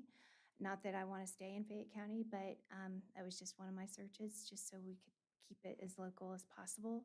And International Paper is one of the highest grossing revenue, and you don't hear about them very often. So I want to see them, those kinds of things. As you know, I did the Renewal by Anderson for sponsorship for our spring, and it helped cover that cost. So not only would it be helpful to have sponsorships for Founder's Day, but those sponsorships could be spread out for the year, if we play our cards right and get things paid for and increase that sustainability that we could offer for our budget as far as a continuation of relationships that could happen with these bigger entities as appropriate.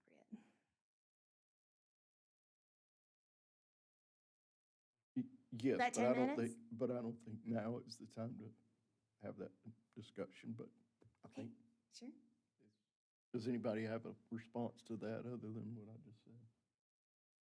Keep us updated on how it goes, because I understand your concerns. We want, this is something, a Founder's Day event is something that's mission critical, in my opinion, to the town. And I believe Maureen, her desire to see it full blown as it was in the past, that would require significant sponsorships. And if everyone's being tapped out for other events that are being done in the area, I can see how their funds would run dry Yes. pretty quickly. So keep us posted on how you're doing, because I would love to hear you come in at least quarterly and let us know an update on how it's going, especially for this one, even more critical with the other events that are going on. Okay, Sorry. all right, thank you. We need to go to lunch. Where are you taking us? To the refrigerator? Stage right. Okay, Working lunch? still no motion. We will just grab a bite.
All right, I think you are up next.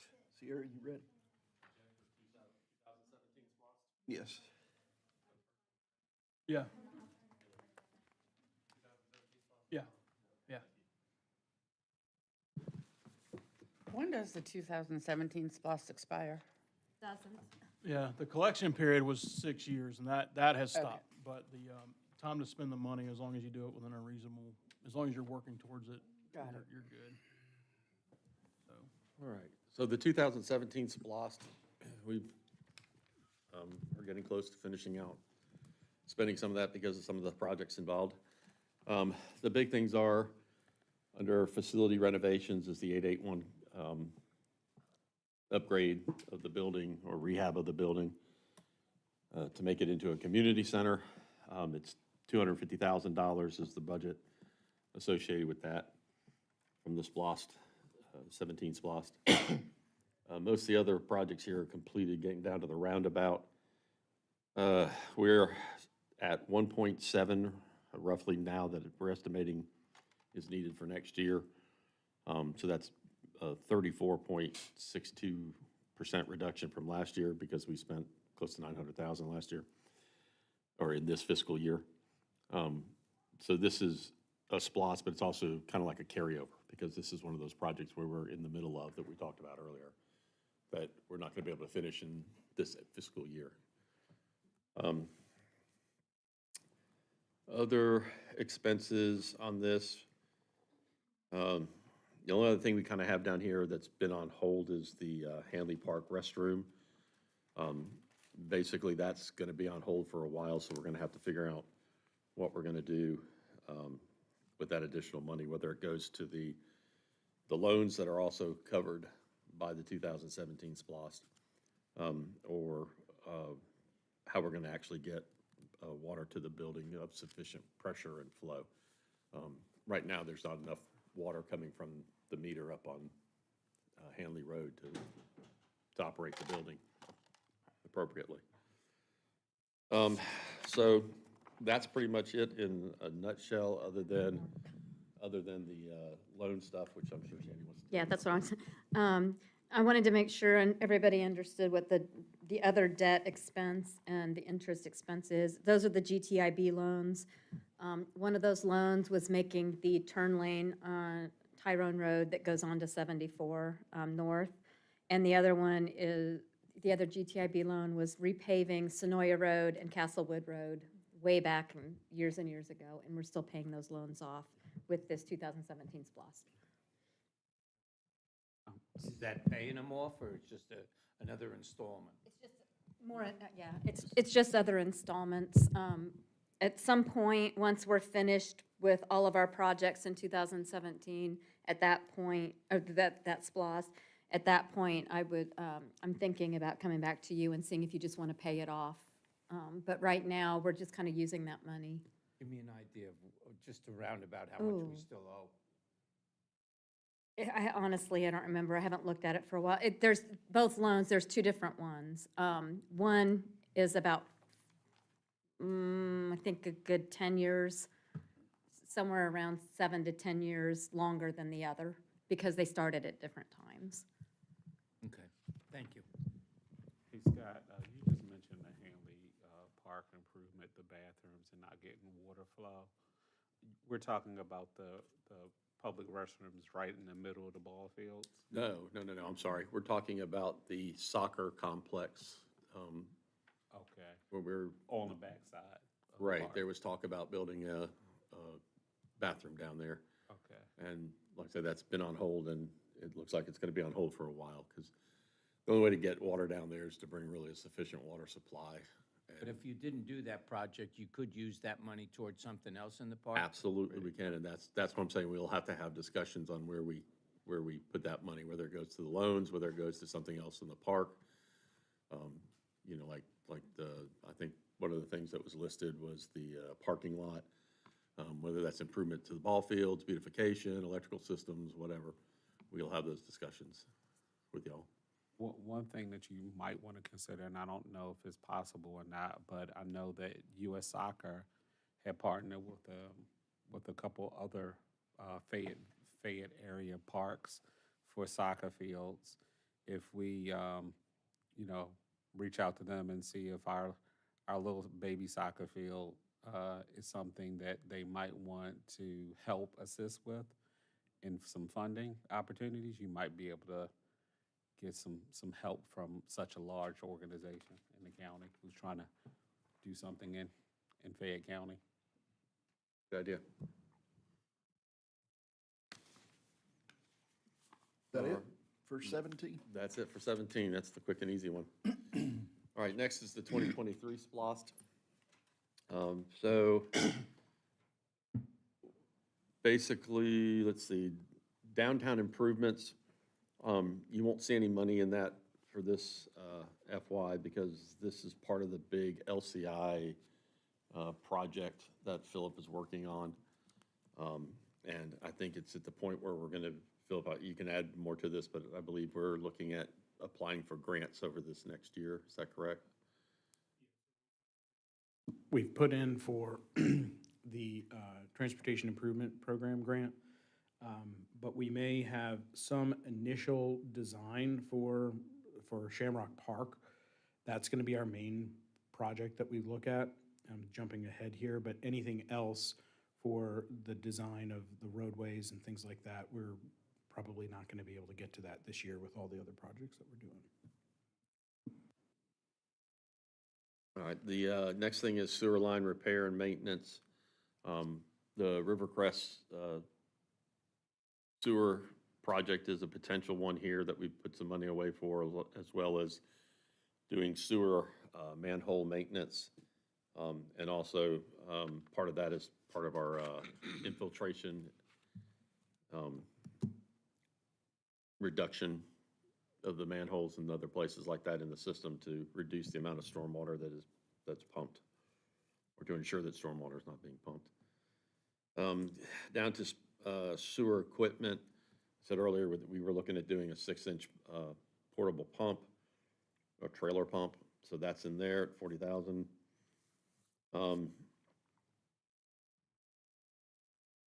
Road paving, I'm sorry. Can I go back to the restrooms at Hanley Park? Mm-hmm. The building that was just put in there at Hanley Park, that has restrooms, right?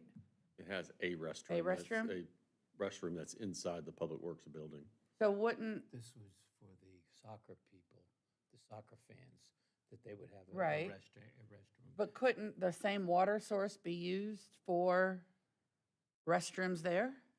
No, what the problem is the distance to get down to that location is going to bring the pressure low enough and reduce the flow enough that you're not going to get adequate pressure down there. The only way to do it would be to come in and put a much larger line down in there, and at that point, if we do that, we ought to bring fire protection to the area too. So you're talking a minimum 6 to 8 inch line that I would recommend you do when you do that project. The other option is to try to get Fayette County's water system to bring water to it, but they're going to want you to pay for that if you go down Swanson Road or under the railroad or whatever to get power to that, or to get water to that area.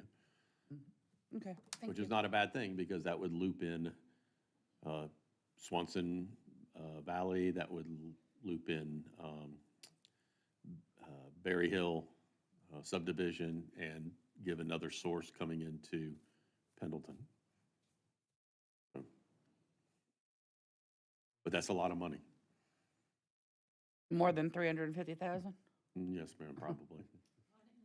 Plenty of money. Yep, a lot of engineering in it. It's, you know, it's about $100 a foot, and it's, I don't know how long that road is, but it's a pretty long road. If we don't do that now, does it have to go to the park, or could we expand cart paths and do some of the other projects? That's a good question. There is ways, I believe, to shift the money around in the SPLOST projects. That was 2017 SPLOST. Let me pull that one back up. Yeah. So it could go to items that were within that SPLOST. And included in those items is sidewalks, path expansion. Right. And it had them listed, but I believe on the ballot, which is the true litmus test, I believe it talked about trails, so yes, I believe we could do that. Anything that's on that original 2017 SPOS list. that Anything could to be- expedite, like that path to Sandy Creek, or, I don't know, I'm just thinking outside the box. Yeah, that's a possibility. All right, thanks. Sorry to go back. No, great question. All right, so, sorry, where were we on the road paving and repair? This is, 85,000 proposed for this year for, to help supplement the LMIG and SPOS, or this, with the SPOS money to, go to the paving numbers. Stormwater maintenance at 400,000, that's for drainage culvert projects. Then we have one right now won't start this, may start this FY, so it may be a little less, but not significantly. But that project will move forward, probably towards the middle of the end of the month. And it is, already ready to move. Trying to remember all there's like a bunch of different locations. It's just culverts all around town. And then the stormwater structure maintenance project for next year is one that we'll also do using this money that's left over after the drainage culvert project is complete. And how much is left over will help us decide how much money we have to put towards the number of culvert or number of catch basins and stuff that we can repair. Let's see. Getting down to cart paths. Could you go to the dam repair real Sure. quick? Does that $500,000 include land acquisition? No, ma'am, that does not. Now, we have it, it can be used for that, as far as I know. I don't think there's a restriction on using that for land acquisition. Is that correct, you know? Should be fine, it's part of the project. Yeah, Yeah, yeah, I I don't believe think I believe that's well within its realm of being used for it. Is I- there money I don't think within it's gonna there pay to- for all the land acquisition, let me put it that way. Is there additional funding within this SPOS to add to it to include that? Yes, it would just Yes. potentially be taken from another project. We Right, would just, exactly. Such as, Well, you can take culvert money or cart path money, you Nope. could take downtown improvements and, Nope. I mean, you just gotta tell us where you want it to come from. Honestly, we might have more money also, because right now we've collected more than they thought we would at this point. But with inflation the way it is and people spending less, that probably, what I'm seeing is I feel like it's gonna come back down again. But right now, we've received $1 million more than what we had anticipated at this point. So there is a possibility, once we're towards the end of SPOS, we'll see that, yes, we have more money. You're talking about for 23? 2023 SPOS, yes, which means it's still, it's still going. We're in the middle of it, so. This is also one of those projects that when we start the finish up land acquisition, which I think is gonna take a while, even though it's moved along pretty quickly so far, I think we'll be in a situation by the time we start it, we won't get all the construction done. So when this rolls around next FY, there'll be the opportunity to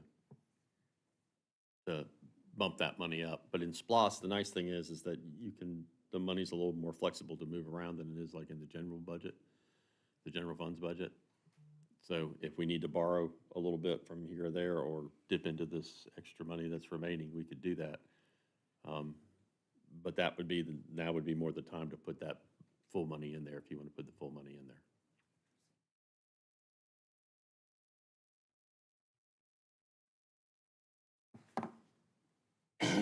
So do we want to put more money in it to cover everything? I don't know yet. I don't know that I have an answer to that. Do Yeah, we? I think it'd probably be 300, 400,000.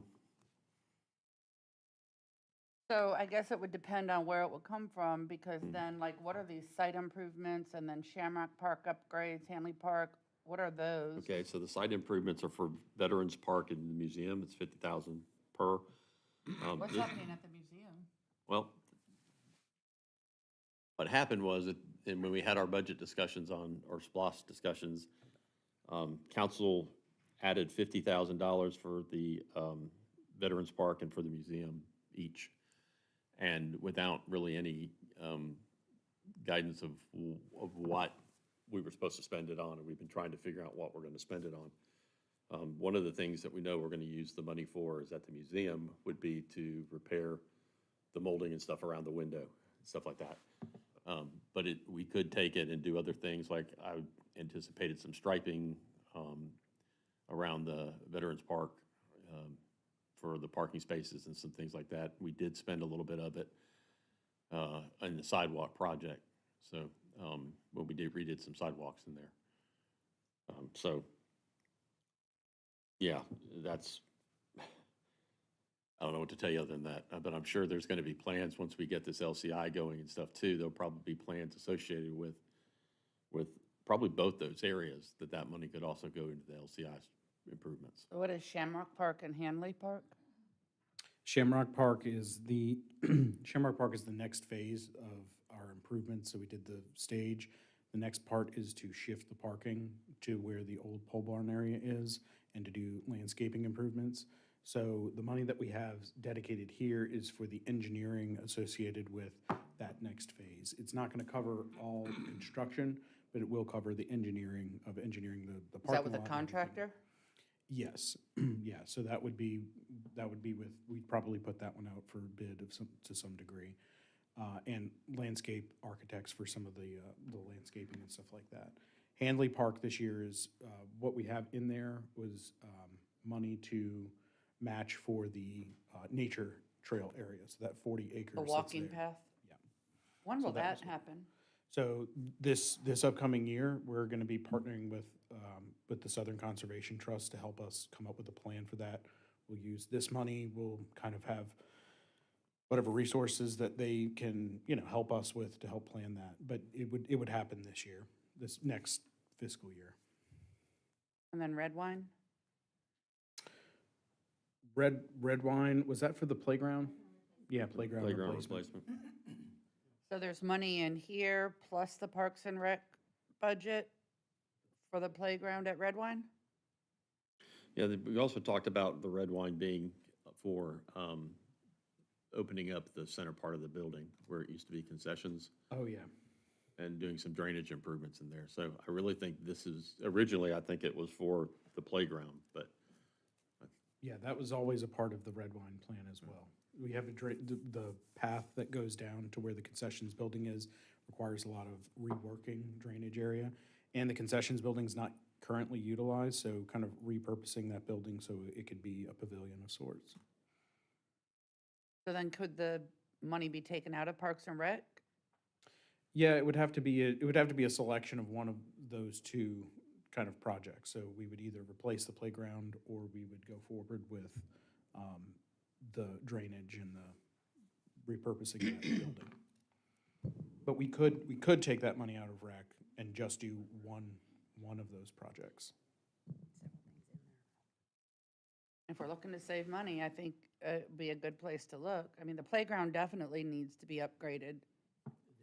Put it in, it's gone. I know. Yeah, exactly. They need to replace, they it need needs to to be replace replaced it. ASAP. Yes. but keep in mind too, this is SPOS money, this isn't the general fund. So the numbers we've been talking about all earlier today have been general fund related funding. Right, but if we take it out of Parks and Rec, that'll take that money will out of take our the money general. out of general, I'm right. just looking for savings. Right. So, Right, so that does give you that Th- capability. This money could be used for the playground at rec, but we just wouldn't we wouldn't perform the drainage. unless we work. see that we get more in collections, then it could be added. It could be added, Right. depending on the scale of it, we would have to do a budget amendment, but, Okay. right. I don't recall Christie mentioning the replacement of the park at Red Wine in her Yeah, it was. analysis. Maybe she just didn't mention it. Okay. Yeah, it was,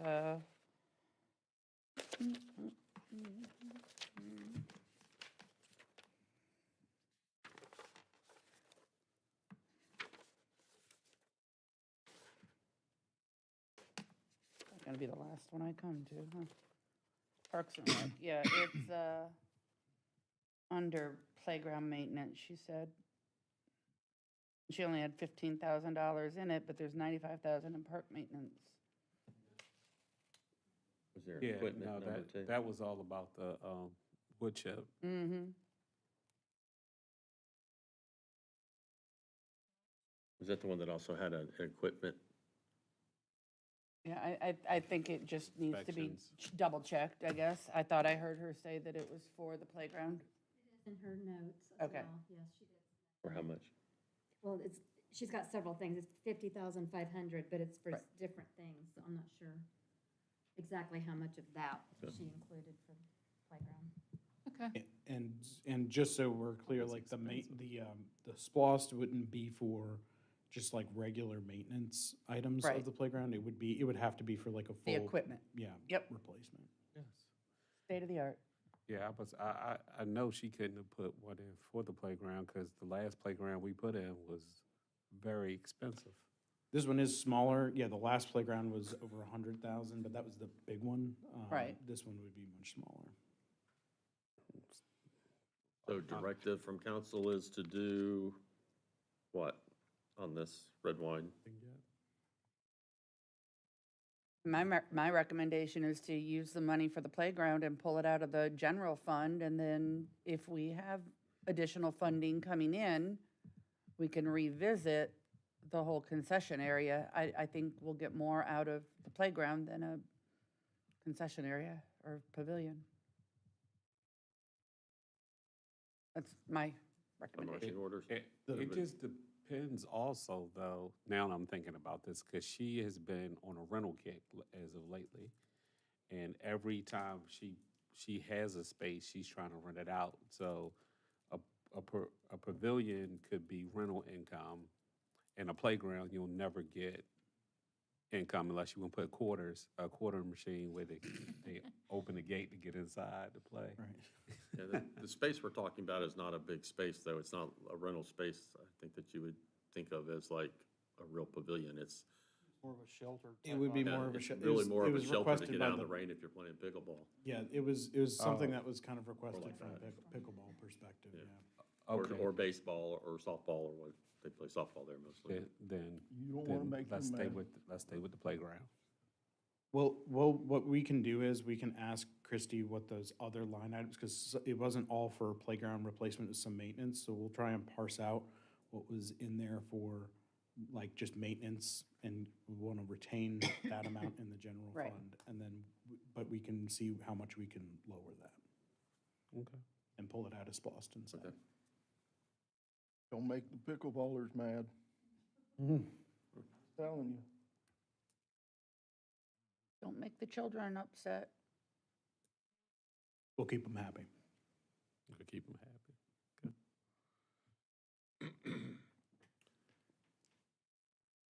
Okay, the cart paths, so we have, Laurelwood, which is, something I need to get out for bids, because we got all the paperwork on that now. Tullamore, I think we're getting close to that final land acquisition on that. There's the one that's, associated with, Spencer Road, which is part of the, up to Winfield, it's part of the roundabout project that comes out of this SPLOST. And East Crestwood project, that's with the other path. Scott, has any consideration been given to taking that Laurelwood cart path and extending it down Briarwood? Extending the path down Briarwood brings a lot of cost. There are some very, very large culverts on that road, large for us, I should say, that would require extending. And we had an entire SPLOST project to do something like that was hundreds of thousands of dollars. So I think it would eat any money that was left over to do that. I think the other thing you really need to take a close look at is how many places does it serve? And are there other paths that we should do that serve more people? And I don't mean that to be, disrespectful to anybody. I'd love to get everybody connected, but we have to do this in a systematic way. So I think we'd have to look at some of those things and see what makes the most sense, and then council can make the decision on where they want to spend the money. That makes sense. Could we add in there somewhere with this money or somewhere, some share the road signs for the cars and Yeah, carts. we're trying to buy some right now. Yeah, we I just already need to get a talked number from about that, Philip. new signage. I've had several people ask for signage. Senoia Yeah. Road, Briarwood Road. Yeah, we've got some designed, and we're gonna be putting them in various places. That would help at least. And I'll also note that just from a path planning perspective in general, we've been working, on the path task force for Fayette County. And we've been putting together a really very helpful tool that will allow us to basically draw a path line wherever you want it to go, and it will spit out essentially a feasibility analysis of that particular path. It takes into account stream crossings, contours, different things like that. Does not, you'd have to plug in manually, public sentiment, some of those things, but any quantifiable items that go into construction feasibility, we'll be able to do. And so we can, when we have that tool ready, we can start utilizing that for our purposes. It's not just for, county planning purposes, it's for the town as well. And also with that signage, there was a request, I believe, from Councilman Campbell, to get some prohibited beyond this point signs for golf carts to keep them from going places they shouldn't go. So those are also ones that we're starting to purchase now. So just to update you on that. Yeah, what about the, no right turn at the end of coming out of your Dogwood. Winsong, Dogwood. and people are turning right onto Sonoy Right, Road, so- crossing the tracks? Right, No that's one right of the sign. locations that will have the carts prohibited. So when you come up and you'll see there'll be the sign there that says carts prohibited. We're Thank actually you. using the same sign that Peachtree City has. Okay. So Scott, have you done any forecasting on how much we're gonna have to pay in maintenance costs for some of these new paths that we have developed going forward from SPLOST? Because of course, we gotta pay to maintain. I have not had time to do that. I Okay. badly want to do that, but I have not had time to do that. We do have costs for repaving of paths. That's changes every year, so we do have a per square foot cost. A lot of paths that we will be redoing in the future are gonna be coming with safety upgrades, like separation, like Castlewood as an example, or Far Road. If we upgrade those paths, those are huge projects, because they're not just simply repaving projects. But for any of our new paths that we're building them to the standard such that future maintenance doesn't incorporate or need to incorporate massive safety upgrades. They're already built to a safe standard so that future repaving is simply just repaving and resurfacing. So like the East Group property that has that multi-use path on the backside of it, which is it's a nice looking path. Well, that I'm assuming when they are complete, that will be ours to take care of. So we have paths kind of coming in multiple, ways, plus the ones that we need to fix up.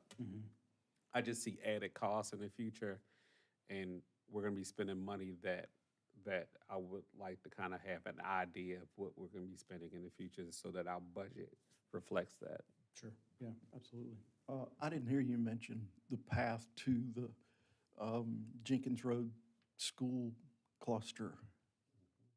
No, You that's one we've been kind of sitting on because of the whole land acquisition stuff. But is it in the SPLOST? It is in the It is SPLOST. in this SPLOST. So yes, it is available for funding in this SPLOST. The big one. Yeah, We will but be. there's only, keep in mind too, some of the things that we're not doing right now is because we just don't have the staff to do them.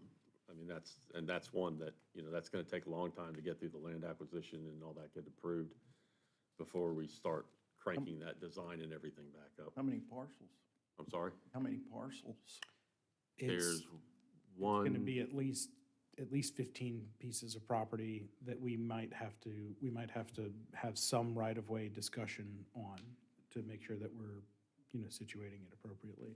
It's basically gonna be every piece of property from Swanson Road all the way to Powers Court. Is that we're gonna have to have some sort of discussion, even if it's just temporary easement. What is the speed limit on that, on 35. So they could ride on the street. Currently, yes, you can ride. There are just a couple of, even though there are a few 35-mile-an-hour streets in town, they're not all very safe or comfortable to ride on. So there are a couple that we wanted to make sure, because of the higher traffic counts, that we're pulling or giving an opportunity to pull carts off of the road. Yeah, I mean, I've gone that way, and I know if you get on the street right after Swanson, you usually cut through the Goodwill so that, you know, you stay off of the main road. But that stretch, I guess most people are turning on Carriage Oaks, and not many people are going back into Powder's Industrial. No, that's correct, yeah. There's no destination back there other than those businesses, so. So if we started thinking about, you know, right-of-way access, could we start it a little further down where we actually, you know, the direct connection to the industrial park, leaving the street part alone until we do that in the second phase or something? That's very possible. We could phase the project if that was a desire to just do from Powers Court to the school, and then just the golf cart path just terminates at Powers Court, and then from there you have to drive on the street. We can take a look at that. That was the original plan, was to come, for the people coming out of Carriage Oaks to get to the high school. Yeah, the original plan for, you know, Southampton, anybody that lived there was actually gonna be to come down the exit ramp. There was gonna be a side path there. The Hobgood family wouldn't really budge on price on that. So we basically shouldered that project's gonna be shouldered on the development of that property. But that would be the primary route, is that they would come down the exit ramp, they would take a left on Sonoy Road, go under the overpass, and then up. It's a long way. And some of the questions you're asking too about the maintenance and all, this is exactly why I've been talking to y'all about asset management system. Once again, it's one of those things that it's expensive, so it's not a good budget year to request it, and it's also a time I don't have time to mess with that if I'm gonna get everything else done. But it's something that we really need to consider in the next FY. We need to start working hard for that. I feel like you said that in the last FY. I have. I have, and it's, you know. I understand. You understand, yeah.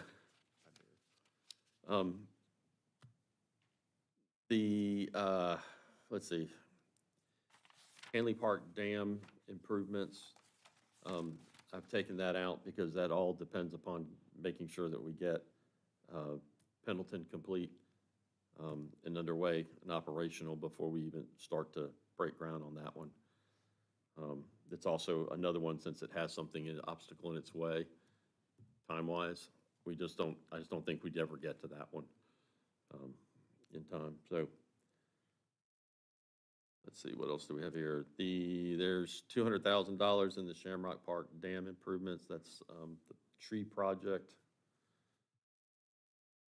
$32,000 in equipment was for salt brine tank that we can use for de-icing rather than just throwing salt pellets out, and a scissor lift. Let's see what else we got down here. You've already talked about Shamrock Park upgrades. There is $20,000 we had in the budget for a walking trail through Hanley Park. Right, we've talked about that one before. So I think that's everything. The vehicle line, it shows 150, and then the actual's 149, and the savings is 150 at 100%. What? As the proposed budget is zero, so it went from 150 to zero. Is that the bucket truck? What was the vehicle? Was that the bucket That- I truck? yes. believe so, yeah. Yeah, I believe Okay. that's the bucket, yeah, that's the bucket truck, yeah. Okay. What are we getting the scissor lift for? The scissor lift, Mhm. multiple locations. One is here, getting to the clock tower, do work on it. Some other places, It's helpful not to necessarily be on ladders in places like this if we have a scissor lift, it's safer. Outside of buildings to help clean things like gutters and stuff like that, again, it's safer. The rec center, lights associated with that. So there's multiple places it could be used, will be used. Got it. But with the OSHA standards and stuff, with ladders and stuff, it's well worth The lights in the rec safety. center take a long time to come on, and it's like one light at a time. It's very weird. I've never recognized it until my child is participating in an activity on the weekend, and when they come in and cut the light on, it just takes a long time just to get the lights going. And if someone is renting that facility, they've got some downtime and as far as lighting is concerned. That's something that you might want to consider, at least updating the bulbs in that. Do I need to add that to my budget for this year? I believe so. You probably want to check that out. It's really bad. Put it in your general fund, just some, we don't know what the cost is gonna be, but No, I gotta figure that out, but we'll put something in there for that. Okay. Let me know. What's that? You have to let me know what you're doing. Yeah, yeah.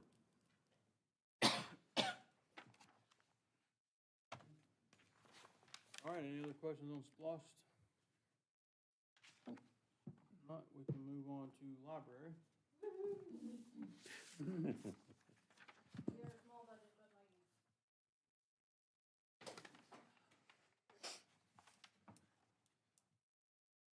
Hey, y'all. Okay.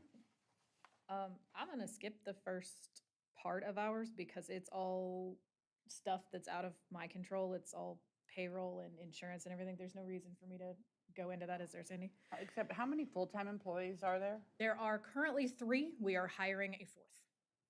But that 4? would have been it would have been Right. the same as last year. And how many part-time? 2, Got it. full strength. So I made some notes on the very few areas where what we're asking for is more than last year. The first one of those is technical services, which primarily just covers our security system. And the only reason I asked for more in that is because the budget for last year was $775, and just the monthly rate from EMC is $722.80. So that just gives us a little bit of wiggle room if they have to fix something, replace something, anything. It just gives us a little bit of buffer. I kept, actually, somebody asked for $5 more with drug testing, Sandy. Was that on your end? Or did Patty do, okay. I assume that's because it went up. That's what I assumed. Some of this happened before me, so I'm catching up as I go. Under Sabita, we have a subscription for Deep Freeze and Envisionware, which is our print release software and our software that wipes the computer after patrons use it. So it's a safety, privacy, security. So those are preset rates. It went down significantly. It looks like it. My guess is Flint River may have negotiated a better deal.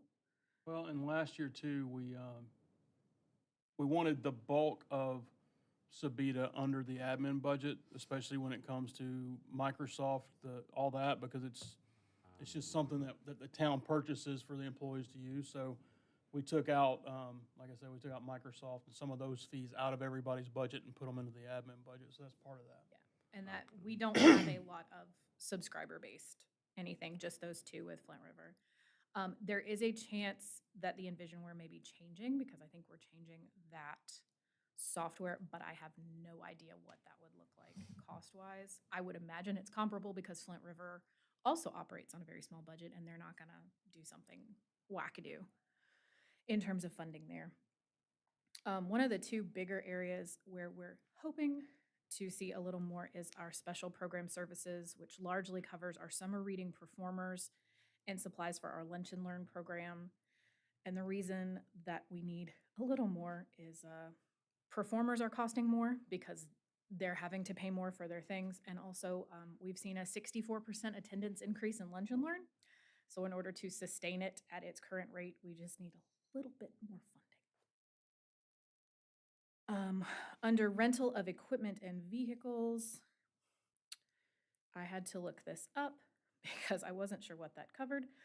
It's a slight increase. The monthly fee to Milner for our copier increased, and just to cover the monthly fee is $2782.56, which was more than last year's budget. Again, I just wanted us to have that little bit of wiggle room in case something happens. Is a golf cart, is that included with the vehicle?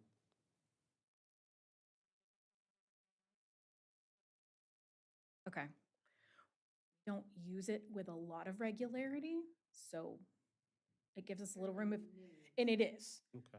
If we needed a tire or something, that gives us a little wiggle room there too. But as Christy pointed out, we largely use them for events. I think last year we used them to help a couple of events, and we used it for Founder's Day to actually decorate and ride on. Ours doesn't get quite as much use.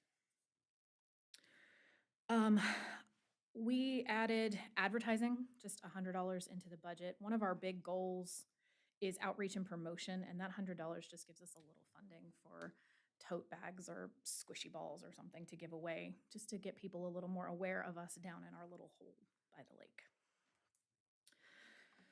The other big one, and I say big very loosely, is special program supplies, which that covers summer reading prizes, stuff we give out at Founder's Day, stuff we give out at Trick or Treat. We've asked for, it's a 14% increase in funding, but it's to cover a 17% increase just in programs hosted, a 19% increase in summer reading registrations, and we're also currently at 132 registrations, and summer reading doesn't technically start till next week. We registered 500 people last year, but at this point we were only at about 60. So if we continue on like last year, we're well on our way to breaking another record. And so Pardon me, dues and Yes. fees, 7,300. that is our, not subscription, our participation in the Pine system, which allows us to send books and get books. So when we're signing checks and we see a list that long of books that, that are like, you know, $2.85 and that kind of thing, that's where that's coming from, right? This is specifically for prizes and things. So this is like this year, the kids get a dinosaur wristband or a dinosaur rubber duck or things like that. Our book budget is separate and we are using every penny of that. Yep. But we're doing okay on that.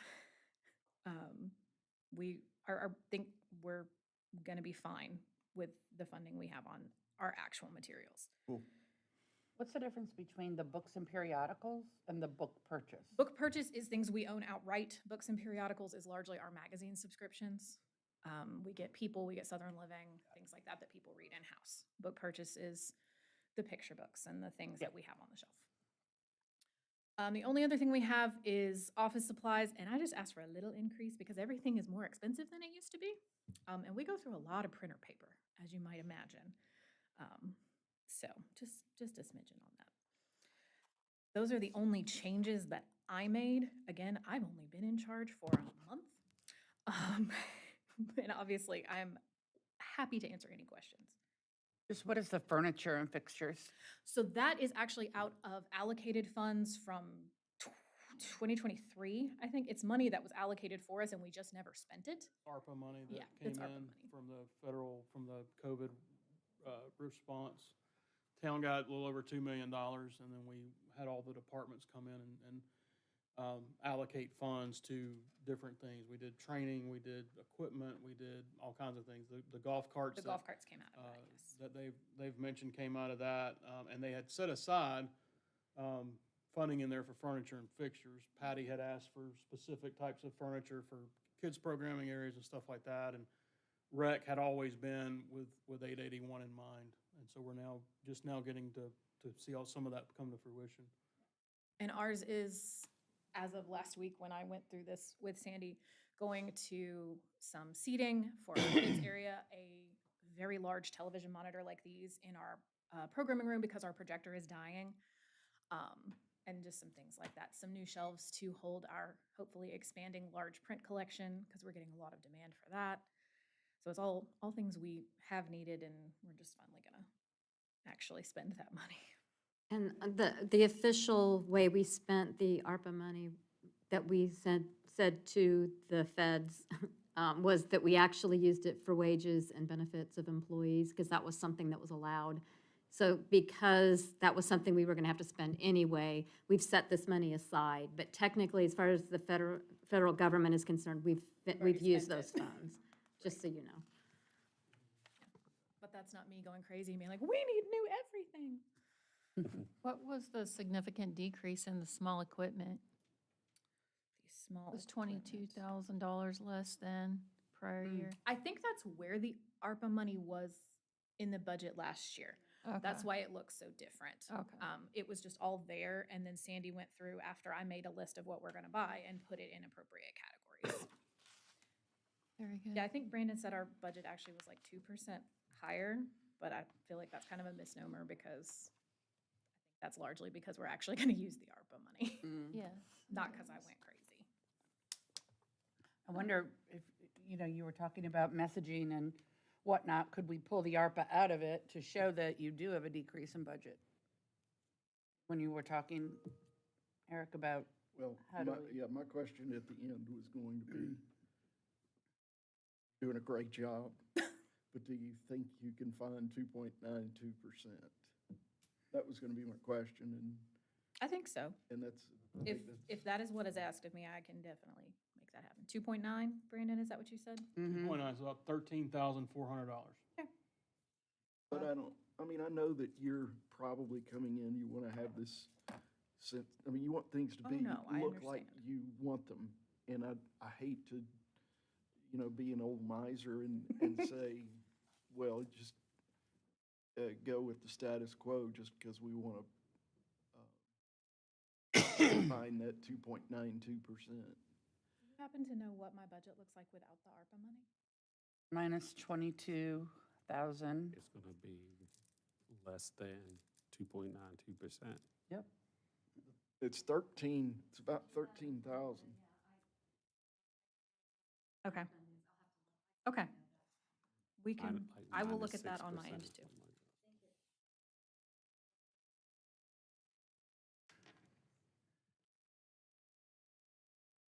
that. Again, that's just a personal, No, I understand that request. completely.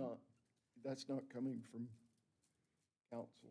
Well, and Sandy, correct me if I'm wrong, equipment repair and maintenance is to cover the golf cart, right? Because we don't have another vehicle.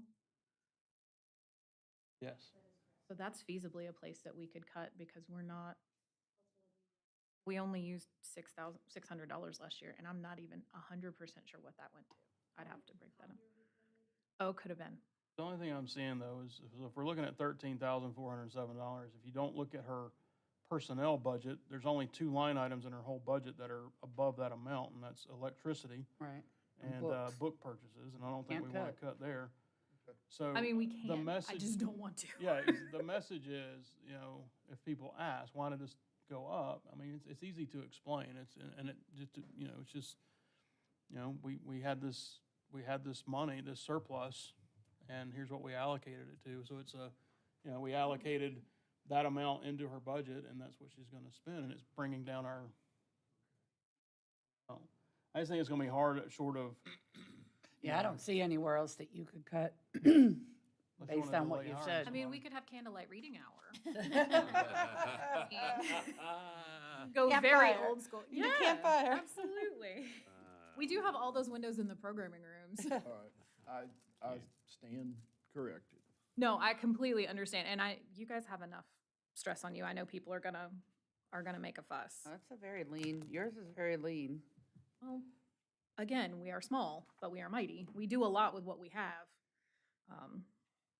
I invite you to come down and see all the dinosaurs that have taken residence in the library this week, so. Yes, thank you, Kate. There is one comment, and it doesn't have to do with your budget, but when I was at the rec center the other day, I did notice when I was speaking to you and you were standing behind waiting for the voter people to come, some of the exterior needs painting. The inside And- does too. Yeah, I would like to see us in some future budget put in landscaping, exterior painting, interior painting, and get our library up to par. I think Dia and I were actually talking about this at lunch. Patty had, I think, gotten some quotes on painting at least the interior because it hasn't been done since the building opened in 2008. So, I mean, it's definitely lived its usefulness, and that's something I would happily look for a grant for too, if there's something that, That'd be wonderful. so that doesn't have to come out of our budget, because I know that's a big chunk of funding. So, yeah. Anybody else? Thank you. Thank you so much. Of finance and hotel motel tax. Okay. I went through and kind of whacked at my budget. In fact, enough that I'm not sure that I can make it next year, but hopefully, fingers crossed, I'm going to try to keep up with this. The big decrease that we had was because we got rid of our budgeting system. And now we're just using Excel and Teams that we pay for. So it puts a lot more work on Brandon and I. However, I still think it kind of worked better than the budgeting Been a lot. system did. Seems to have been a lot simpler this year. Yeah. Yeah. Took a lot more hours for me, but it's still, I think it's simpler and I understand it You better. should be able to duplicate, right? It's Correct, gonna be- yeah. Going forward, it won't take quite as long. So that was a savings there. Our auditing services has gone up. That is something, I want to come back to that anyway, just because you had tasked me with switching out the auditors. And I have talked to Rushton, and they're willing to do what we need to do, but this is really late in the game. And so they're asking if we can switch Julie for Will. Will came one day last year, but he technically was our senior auditor in Gainesville, doing most of it on off-site. The reason we've been using Julie is because she lives in Carrollton, and she does not require a hotel room that everybody from Gainesville does require. So they've given us a break by using Julie. So what my question to you is, I had sent a list to Brandon that we're going to send out to you on every auditor that has worked on our audits, including the junior auditors from the beginning of time with Rushton. I think the first 3 years, they didn't have junior auditors shown, so I'm not positive who those were.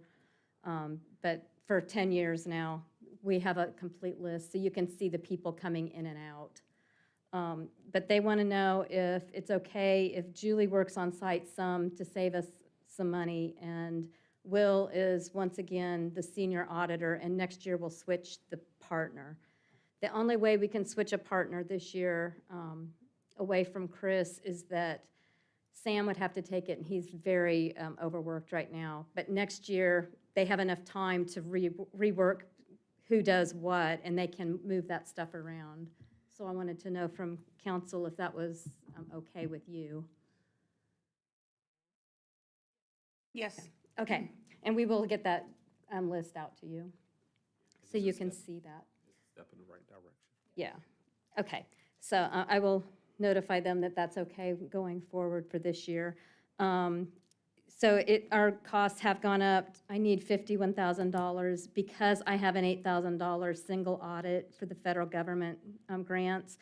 It's a very big possibility we're not going to need that, because that means that I would have to have paid out $1 million for the dam, minus, well, the dam and the bulletproof vests, which really isn't that much money. I don't foresee that we're going to have $1 million come in by the end of June. Is that correct, do you think?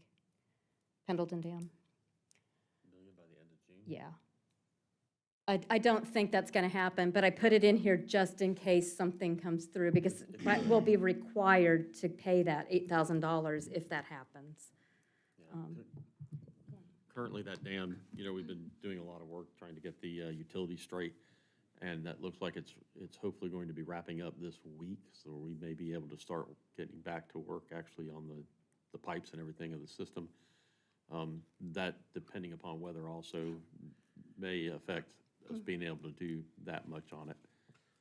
And also, Brandon, Sandy, Philip, just FYI, we need to also be looking at our time frame for grant extension, because the contractor feels like they may still make it on that timeline, but it's going to be closed, so we better play it safe.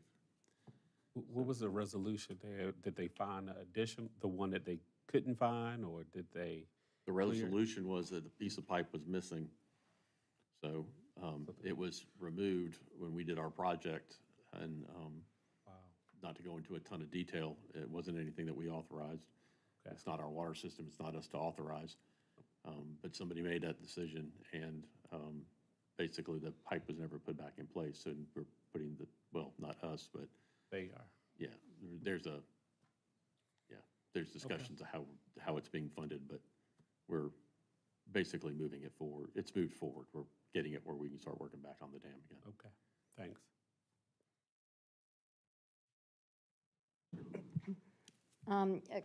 So if we're okay with that, the next line item was for technical services. That includes the new Fayette County property tax admin fee that I believe Brandon brought to you a month or two ago. That's going to cost us about $8,300 as an estimate. Then the rest is ADP fees, which is who we use for our payroll. Sabita, actually Sabita went down because of the loss of the budget system. But I did put a little bit of an increase in there for everything since all the costs seem to keep going up. ADP, in fact, I just found out, I believe it was Friday, ADP is raising their rates by 4.5%, and I put in less than 4.5% in here, but I chose not to change it because I've given it to you. I know I'm going to be a little short. Hopefully, I can find it somewhere else. What would that look like, Sandy, if you were to change it in this budget? What would that look like? I'm probably only $100. I mean, it's not major, but that's why I think I can hopefully find it somewhere else. So I try not to nickel and dime us. I mean, I feel like you should just put it in there. $100. Just changes to the budget, $100. Yeah, but if everybody does $100, You're the only person that asked for it, Sandy. I'm in charge Well, of the and you're budget. going I based- try to keep the budget low. You're going based on a cost that you know, because you know there was an increase, so inevitably it's going to have to. But, you know, could $100 come out of books and periodicals, or, Correct. Yes. you know? That's kind of where I'm at. Right. I'm hoping that, yeah, I'll probably just, if I have to not take another training or something, I figure I can hopefully find that. $100 doesn't scare me too bad. Let's see. Advertising, I think I did increase the advertising because I do have to advertise in the paper for some public hearings, such as the budget and the millage rate every year, and the SPLOST. Both SPLOST have to be advertised in the paper at the end of each calendar year. Travel, I try to keep my travel down. In fact, I decided not to go to any of the trainings off-site, so I have $100 in there mainly for gas mileage type stuff, mileage if somebody has to go to somewhere that's like for a day trip or something, so I'd put it down. Dues and fees, we've got dues and fees for several different things, the GGFOA and the GFOA dues. That's the state and the federal finance officers' dues. Education and training, I'm apparently a little bit unique. A lot of our finance and even some HR trainings are free. I try to do as much free trainings as I can possibly get. I do that on purpose. There are some that I have to pay for. The GFOA makes you pay, but the GGFOA, the state, usually does a lot of stuff for free. So I try to take those and a lot of the HR stuff that I can get for free. Last week, I was in the office, but I was doing a conference that was a 5-day conference. It cost me $160 for really 4.5 full days of training, and you can't beat that. Those numbers on that line item are not making sense to me. Okay? It's saying 2,200 is an $800 difference, but there's nothing in the 26 Yeah. budget. I'm sorry, it's because, I see now, last year's budget actually had 3 line items that just I didn't summarize it onto that line item. I see, you're right, I'll fix that in the next budget, when I send this out again before the public hearing. Yes, ma'am. And let's see. Other than that, there's really not a whole lot of change. Small equipment, I did put some money in for a new laptop for Bridget. Hers is getting old. And a little bit of money for, my monitors don't communicate with my PC very well. And there's lots of times during the day I'm trying to plug and unplug and mess with it, and it's becoming irritating. I'd kind of like to get some monitors that actually hook in with my PC so that it doesn't do that. But that's basically what that's for. And that pretty much is my budget. Okay, courts. Thank you. Avery, you've been hanging in there. Oh, did you need me to do hotel motel? I'm Oh, sorry. Shoot, yes. Sorry to take your Look at the thunder. hotel motel tax. This will be real fast. It'll be brief. Ike. So hotel motel, we are finally, after all these years, starting to get a little bit of money coming through. As of the end of March, we had $674 come through. I've estimated 700. I really don't have any say on what comes through. I never really know. Airbnbs. Yeah, we don't have any hotels or motels, but we do have the rental, like the Verbos and things like that, Airbnb. So basically, I've just put in that approximately $700 comes in, and then we'll use $700 in technical services to go out, just if we actually get the money and we want to spend it. There's your $100. There you go. Bingo. Now you can go. We could actually see an increase with soccer this year, right? Possibly. We haven't seen Yeah, any yeah. rentals. Okay, I'm gonna try to make this very quick for y'all, because I know y'all are ready to go. All right, so I'm just gonna kind of go briefly line item by line item, because there's not that many. Legal services, I did increase a little bit due to an increase of open records requests that we have been coming through. Just FOIA is working flawlessly. Thank you so much for allowing me to have that software and program. It's just making things easier with the increase of open records requests, but I also sometimes do have to confer with legal, depending on the situation and what the matter is at state, just to make sure to cover the town and to protect us. Prosecutor services and municipal court judge services, I did not change those 2 line items. I did not issue any raises to those line items. Court appointed attorneys, I did lower just a tad. That is our public defender cost. Based on an average of the last 5 years, I picked the number 9 to cover 9 public defender cases. Hopefully that will sustain us. Technical services line item, I did decrease by about $10,900. That was where the jail service fees was coming out of that we transferred over to the police budget, so it's no longer in there. So $3,000 of that is to what went to the police. The other differences in that line item is just going to be for when we have interpreter services come here to interpret during court, and then any kind of repairs to any kind of computers or technology that we have inside our offices. Drug testing services, that number was given to me by Sandy, so I went off of her number. And then if If you move on down to Sabita, I have nothing under Sabita because just FOIA does come out of the admin budget, so that's why I have a 0% under Sabita. Rental of equipment and vehicles. Of course, the court has no vehicles, but we do have a copier. So the copier maintenance and the sales and use tax and the monthly use for that copier is where that comes from. Printing and binding, I decreased by $200 just because I feel like we have a substantial amount of forms right now and so many things are going paperless. I felt like that I could reduce that by $200 safely and be okay. The Georgia Department of Driver Services and some other entities actually gives us free forms if we order them in time. So I just make sure that I plan ahead and not have to worry about getting my own forms made. I'm gonna kind of go through these at the same time, the travel, the dues and fees, and the education and training. As you see, I did decrease travel by about $1,800. There's two reasons why I did that.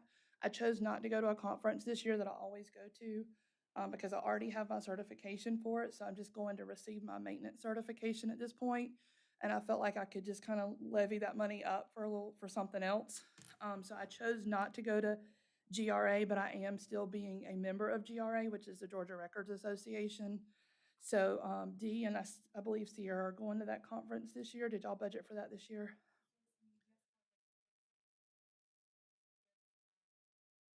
I knew it was overlapping. So usually myself, Dee, and Sierra go, but I guess Sierra's going this year so that way she can bring back any information that she obtains from that conference.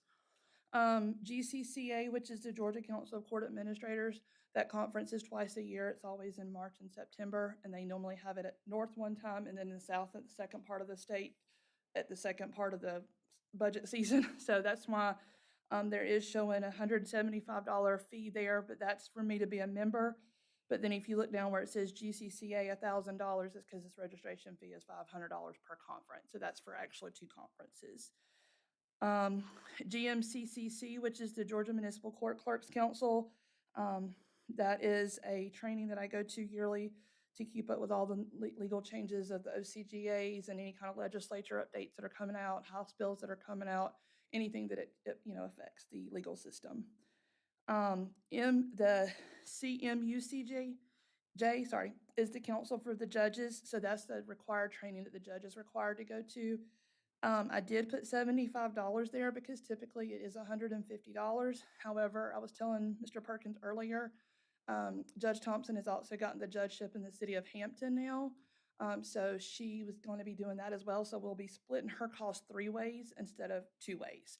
So when she attends conferences, we split it right now between us and Fayetteville, but now we'll be splitting it between us, Fayetteville, and Hampton. So there will be a little bit of a decrease in the travel and in the CMUCJ line item. I'm just not sure exactly how much because we're going to be splitting it 3 ways. I have a question. Yes, sir. You mentioned holding a certification with the Court Administration Association or something like that? The Georgia Council of Court Administrators? Yes. Yes, sir. What's the difference between a court administrator and a court clerk? So there is a significant difference in the titles as far as just a court clerk and a court administrator. A court administrator typically holds a 4-year degree or higher. A court clerk is someone who is a little bit below that and just assists the deputy court clerk, as the title calls it. The court administrator also handles all the calendar calls and making sure the budgets are in line, all the administrative duties on top of supervising an assistant clerk. Okay, and which one are you? Because I've spent a little time with you in your office, and it seems as if you are a court administrator, but your title says court clerk. I wear multiple hats. Okay, so I do have Lindsay, who is my assistant clerk, and we're still working on getting her trained in different areas. But there's just a lot to learn when it comes to the court side of things. And so she also helps the police department out as well as what I do as well. I think where you're going with it is you're doing the job of an administrator, but your title is a clerk. What are you paid as? We can't ask that question out loud, but But it goes back to but the it does- balance of making sure that we are paying for the jobs that our employees are doing.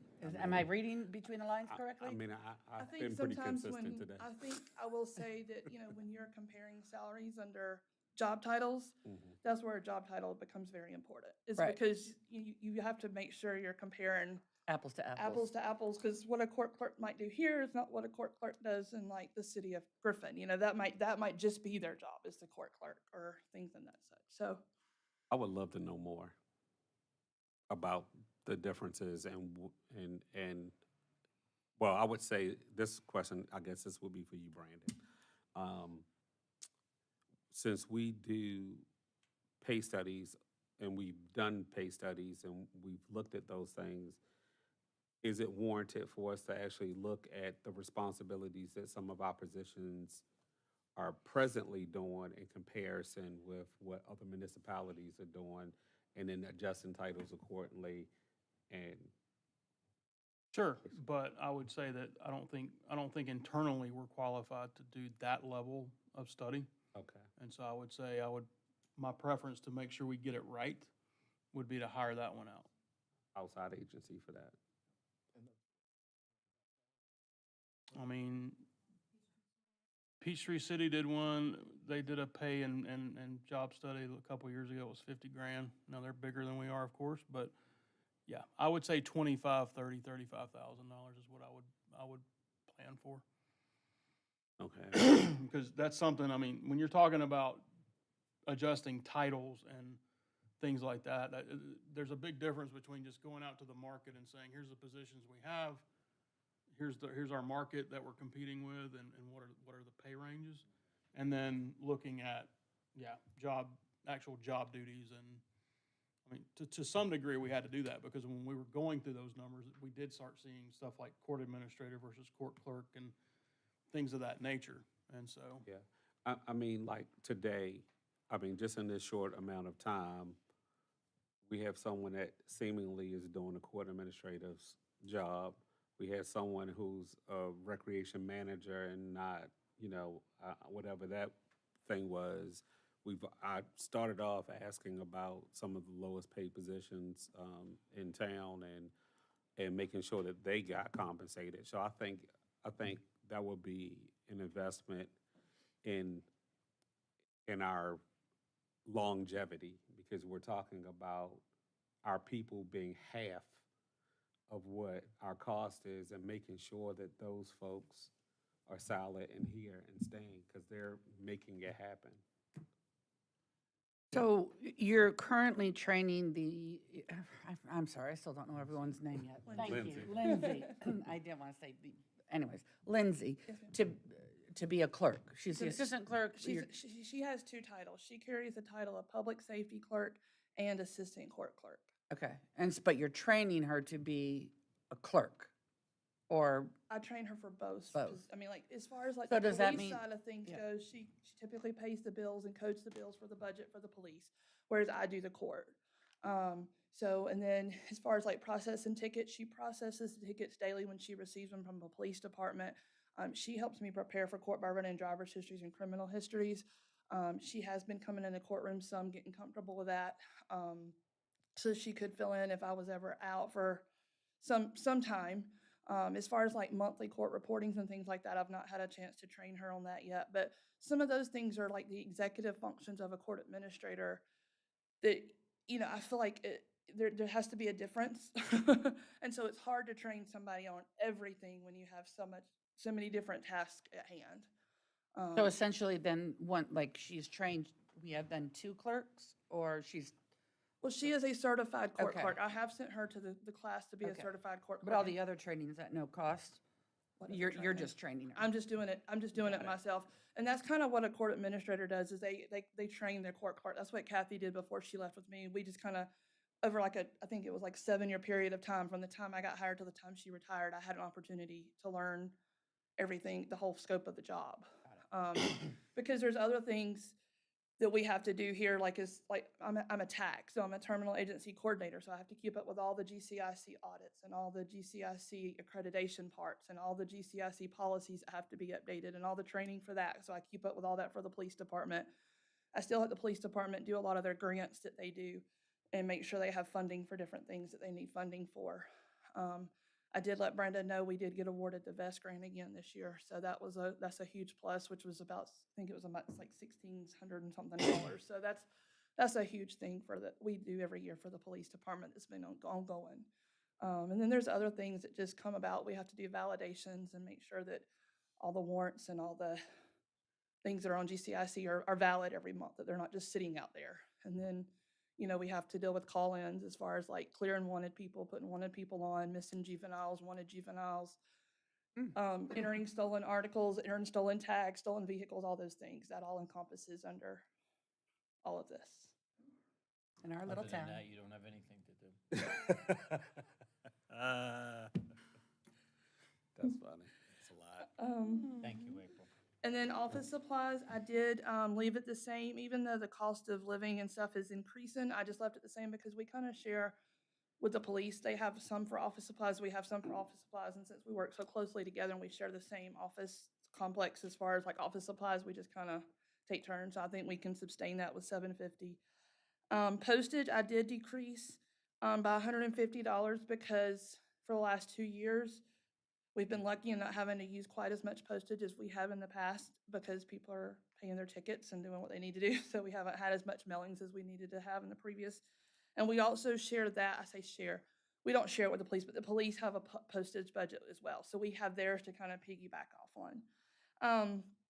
Books and periodicals, that includes the cost of the updates to the annotated code books that we have here that we're required by law.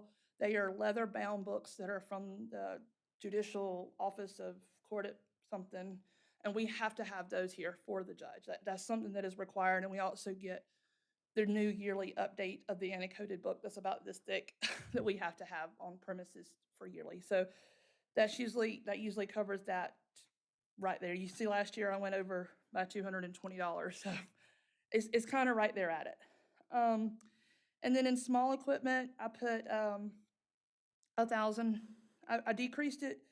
Sorry, I decreased it by $1,000 because I am wanting to replace my computer because it is about 7 years old at this point.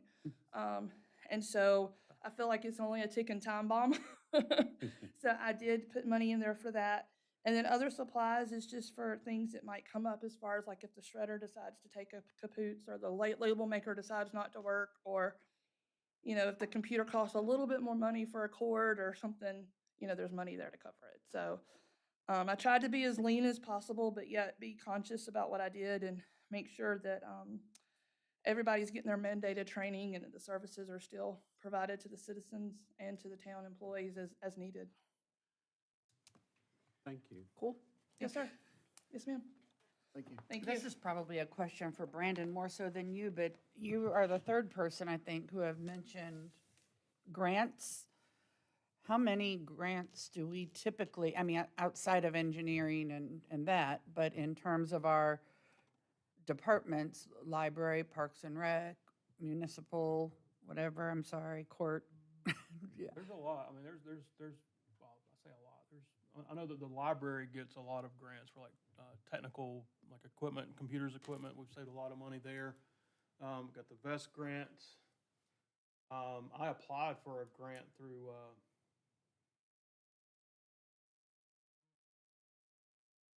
oh yeah, we did the GDOT landscaping grant. That was a $30-something thousand grant. We got a that grant when we did body cams. At the body camera See, I think grant. that would be So, I mean, something we that do would be apply good to for show grants. when we also show the budget, when you're trying to show that, the increase, decrease in departments and their budgets to show, oh, by the way, we also get this Well, much I mean, money there in is grants. there is a revenue page. Okay, but are grants on it? I Yes. didn't, okay, So got you've it. got, let's see, Staff government grants? I think this is easy on everybody. Like below license and permits. So federal government grants, that's your dam. State government grants, not sure what that 11,000 is. But MA safety grant. And then you've got LMIG, you got all the grants that Scott handles for road paving. And then we get a discount on our insurance for being state certified with the police. Yes. Yeah. Local government grants, we get a grant, don't we, is it considered a grant, the money we get, the recreation money we get from Yes, Fayette it's County? considered not a regional grant, but yeah, a local grant, I think is what they call it. There are, We might, Where do the library grants show? they probably don't because they're, I think those I wish Kate was still here. I think those are the types of grants where you apply and they deliver the equipment to you. You're not actually, Getting money? I could be wrong about I've heard that. Patty talk about those in staff meetings, like, Yeah. yeah. Yeah, but I think they actually just get the equipment, so. and we might actually, in this year, we might want to take a look at the FCDA grant. We try and apply for that annually, and about $300,000, and we will probably get some of that this upcoming FY as well. I think another good point to that is under training, like I know that both Scott and you went to get your lab certification, which enabled you to be able to apply for a lot more money in grants. Is that correct? Yeah, that LEP certification is what's necessary for the $13 million grant that we applied for with, And what would our portion be to a match to get that 13? it's a 20% match, so 2.5 million, which is coming from SPLOST. SPLOST. So we get 2.5 million in SPLOST, and if you're able to get that grant, you'll get an additional $13 million, right? Willing. Okay. Yeah, so, Thank you. Thank you, Thanks, April. Thank you. Is that it? Almost. I have a couple of questions for y'all, and I did skip over revenue, and I apologize for that. I don't know how I did that, but there is a revenue page, so I just want to make sure there's no questions on that. You know, taxes, we're looking at almost $6.6 million in taxes. 2.2 million of that basically is what we're projecting for property tax. Now, excuse me, that is with the projected or the proposed $0.25 increase. So that leads me to my first question. So when we were first started out this morning, and I went through the budget introduction, and then we got into the discussion about the revenue and waiting to see what the numbers look like and waiting to see what how the tax digest grows and all that. But we got a quick turnaround here on getting this budget updated based on input from today and get it out so the public can see it leading up to next week's public hearing. So before we leave today, I'm gonna need your input on what is your preference for balancing the budget? And number two, y'all had some input about raises. So this budget includes a 3% across the board raise. I heard one person say, not interested in across the board, more interested in looking at other options, tiered approach. I didn't hear a whole lot from others. So I need to know those two answers so that we can get the budget kind of finalized and out to the public. How many people on staff are on contract? Just me. So across the board, and I guess I would need to know, within the contract is an annual raise a part of the contract? Yes. So then would that include another 3% if we go across the board as well? Yes. So that would be a 6%? No, I get a 3% increase unless staff doesn't get an increase, and then I don't get an increase. Okay, so it's not 3 and then another 3. Got it. now, is the 3% a cost of living increase adjustment? Is that what you're? That would basically be what it is. I mean, you're not doing a pay study with it, you're not doing merit with it, it's basically. Yeah, because those are two totally different things from what I'm talking about. A cost of living increase means that Right. the living has increased for all of us. And so the extra 3% is just to make it comparable to what I was living like last year, right?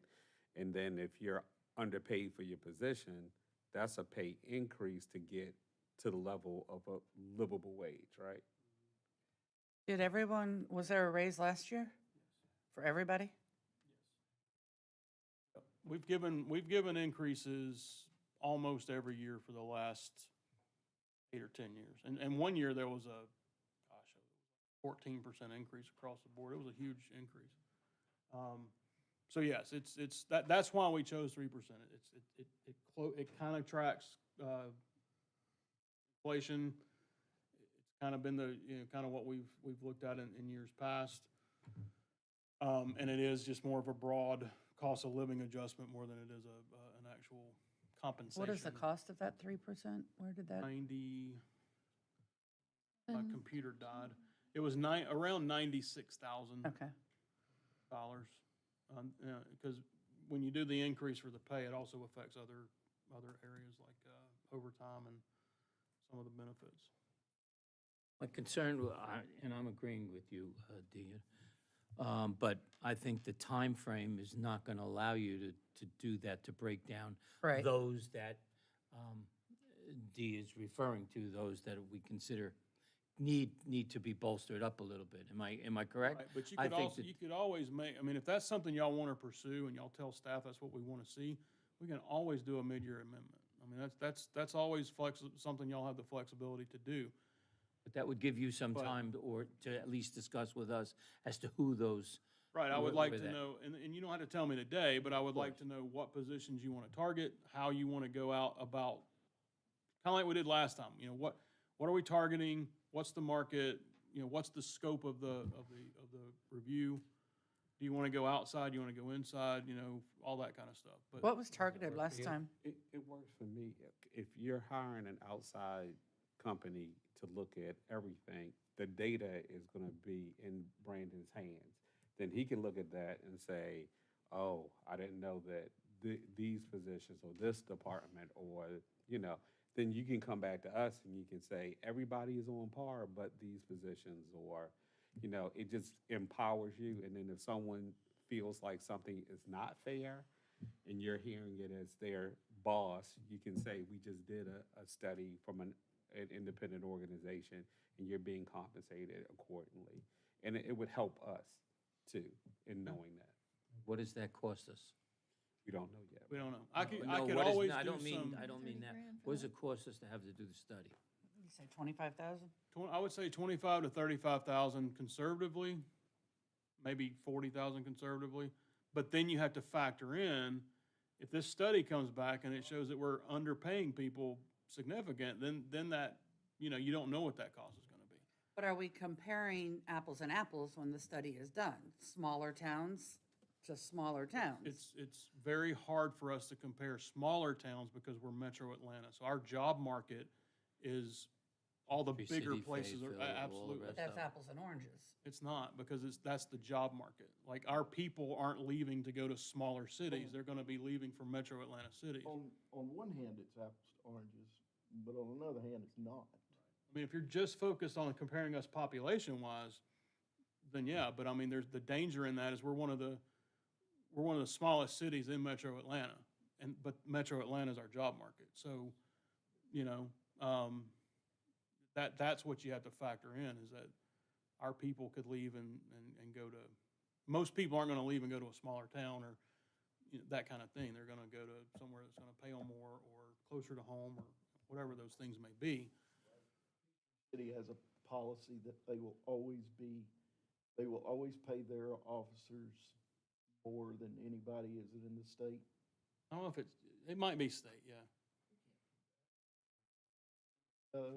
But then you have to do this study and you get this information. So there are way too many variables in there to just go in and say, well, we're gonna do a study and we're gonna follow it exactly what it says.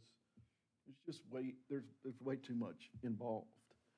And we're apples to apples on competing with our neighbors, but we're not apples to apples on size. Right.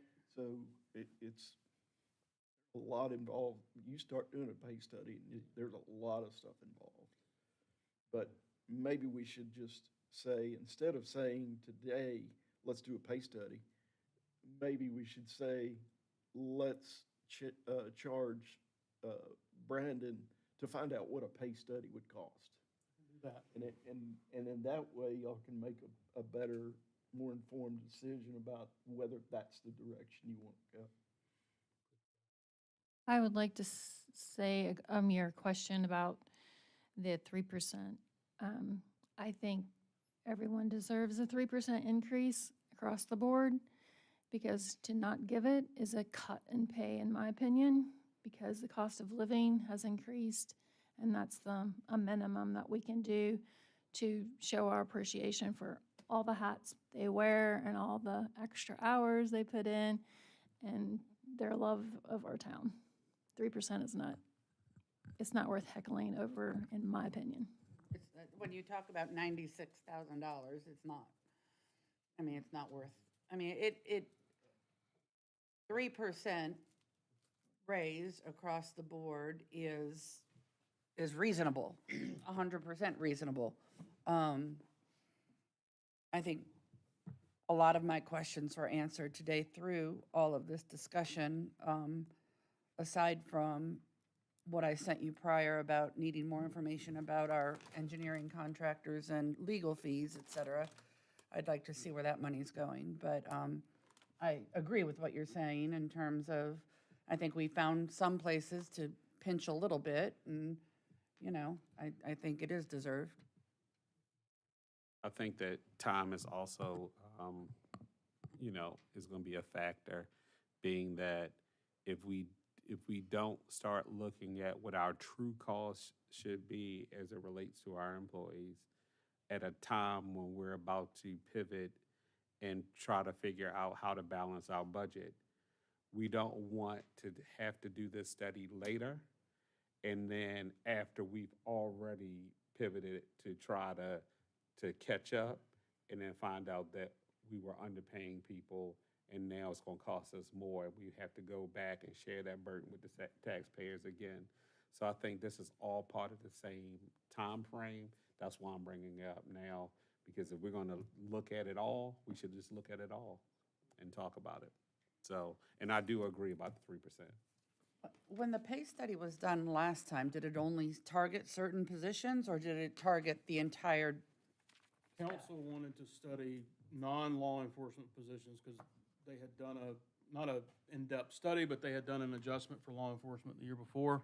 So we targeted all non-law enforcement. We did a 25-mile radius, I believe, in South Metro Atlanta for comparable positions. So we targeted, you know, basically everybody within a 25-mile radius of us. There were some smaller towns in there. I believe Sanoa was in there, Hateville was in there. But again, it's Metro Atlanta. Well, Sanoa's probably not considered Metro Atlanta, but when you start getting down into Sanoa, I mean, they're a smaller town than we are, but in some cases they pay more than we do. I was surprised to see what they advertised their city manager's job at, you know, And you was going up to the 75th percentile or something like 70th percentile? the council landed on benchmarking at the 70th. They wanted to be, everybody's pay range is to be within the 70th percentile of that market. So yeah, and so that was the target there. So then does that mean, if I understand, that the positions such as rec, library, municipal services, public works, those are all within the 70% range now? They were in 2024 when the adjustments were made. They were all brought up to that? Yeah. And So then they should be? if they were within, par. some of them were already in the range. Oh, okay. So, but yeah, there were employees who went up. It was, a lot of them were some of your higher tiered people, and because some of the people within the 70th percentile fit there. But that was what council landed on, was the 70th percentile. So at the time in 2024, I think the study was actually done in 2023. But anyway, when the study was done, that was where we were. Some time has passed, so people have made adjustments and things have changed, but that's where we are now. So it's probably, go ahead. What was Sonora city manager posted at? 165, I believe. How many citizens do they have? 4,000? So just a little bit smaller than we are. Arguably a much higher tax base than we have, but yeah. Yeah. So anyhow, so what I'm hearing is keep the 3% in there, but what about balancing the budget? Just a second. Can I ask Go ahead. another question on personnel? While we were talking, I received something from PD that said somebody else just qualified for certification that I did not have in here. Is it okay with you if I add that $500 certification for that person? Plus, it'll increase their, some of their benefits by a little bit, the ones that are based off of salary. Is that okay with you? Thank you. So balancing out, so,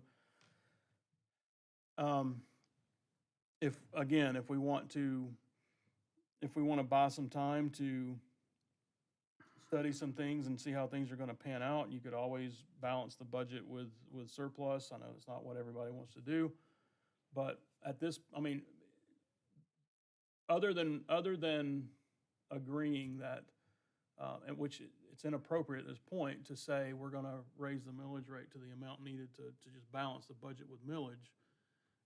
At some, you're probably gonna have to use some reserves to balance the budget. So I would say options today would be either continue on with the concept of possibly doing the quarter mil increase and then use reserves to balance the rest of that, to cover the rest of that amount, or take the quarter mil increase out for now, balance the budget with reserves, and then as we get closer to time, we can see what our tax digest looks like and see what our You put that screen back up that showed the 0.25, the 0.5, point. yeah, let me,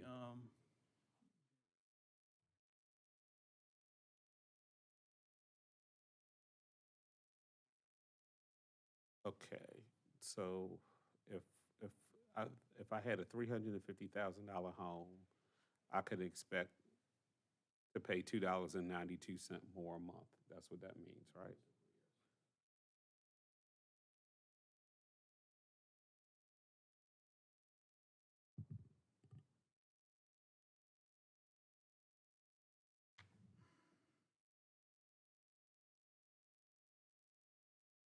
What happens if we leave the millage rate where it is now, we do the budget hearings, we pass the budget, but then come back and raise the millage rate later? Is that what you're talking about? you would have to do a budget amendment. And how well does something like that go over? But how do you pass the budget when you don't have the money to do it? The reserves. Yeah, I mean, that's, the way our budget year lines up with the tax year is kind of crazy. And I think that's why a lot of cities, and I'm not suggesting this because it would be a bear, but a lot of cities run their budgets October, their budgets start in October, because it coincides with the time of year that you're also figuring your millage, yeah. Because, like I say, I mean, if you're projecting out in June, a potential tax increase, it almost feels like you're locking yourself into a decision that you can't even make yet.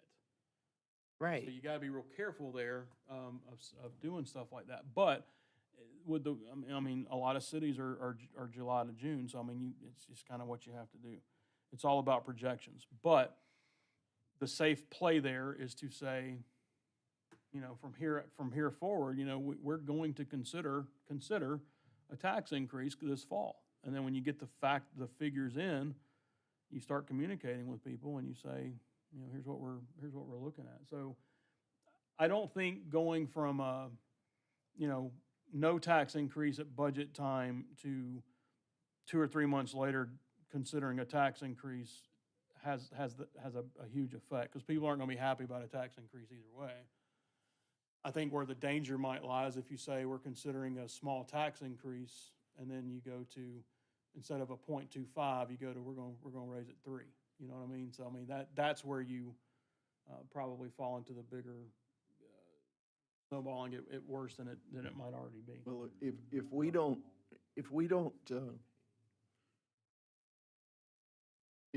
we don't spend down our reserves and we raise the millage rate,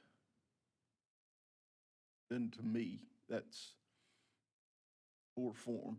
To what point do we need, in your opinion, where do we need to be with the reserves that would make you comfortable in raising the millage rate? Well, our policy says 6 months. Yeah, but it doesn't have to be that. No, it doesn't. But our policy says that. And we've also been saying, well, our tax digest is all out of whack. Okay, so we're bringing in non-homestead tax base. We're bringing that in, like we're catching heat for it. You know, you can raise the millage rate a little bit and then shortly, when is the time frame that we would, if we decided we wanted to increase the homestead exemption, when does that get done? That requires a vote, so you'd have to do it to coincide with an election, so. Okay. But can't we have our own homestead, isn't that? Yeah, what- but it That's what I- requires a that's vote what to I- enact, yeah, you'd have to. Yeah, I'm Like in saying, November? Yeah, yeah. The citizens would have to vote to approve it, yeah. yeah, The so new like, homestead. Which I think, I agree, I think that needs to be done. If we're certainly gonna go in that direction, we need to put that on the ballot. Well, I mean, so there's a much broader discussion there. Like I said, there's that I think is a great option to look at, but there's also the option of, and I don't know what the other cities in the county are gonna do, but there's the new homestead exemption or the homestead sales tax that is also designed to offset property tax. So, do you do both? Is both feasible? I don't know, because I don't know enough about the new tax. Who's doing, the state is doing that, The though. state is doing that, so, so locally, if you enact that, though, everything that you bring in has to go towards offsetting homestead property tax. So if we get another penny, if you go back and look at lost, because you might as well say it's probably close to the same. In lost, we are receiving a couple $1 million a year. Right there. Where's it? 2.2. 2.2 million is lost. So let's just say you add another penny and everything's the same and you're getting another 2.2. Well, our property tax is 2.1. I don't know what percentage of that is homestead, but you might as well say 60-something% of that.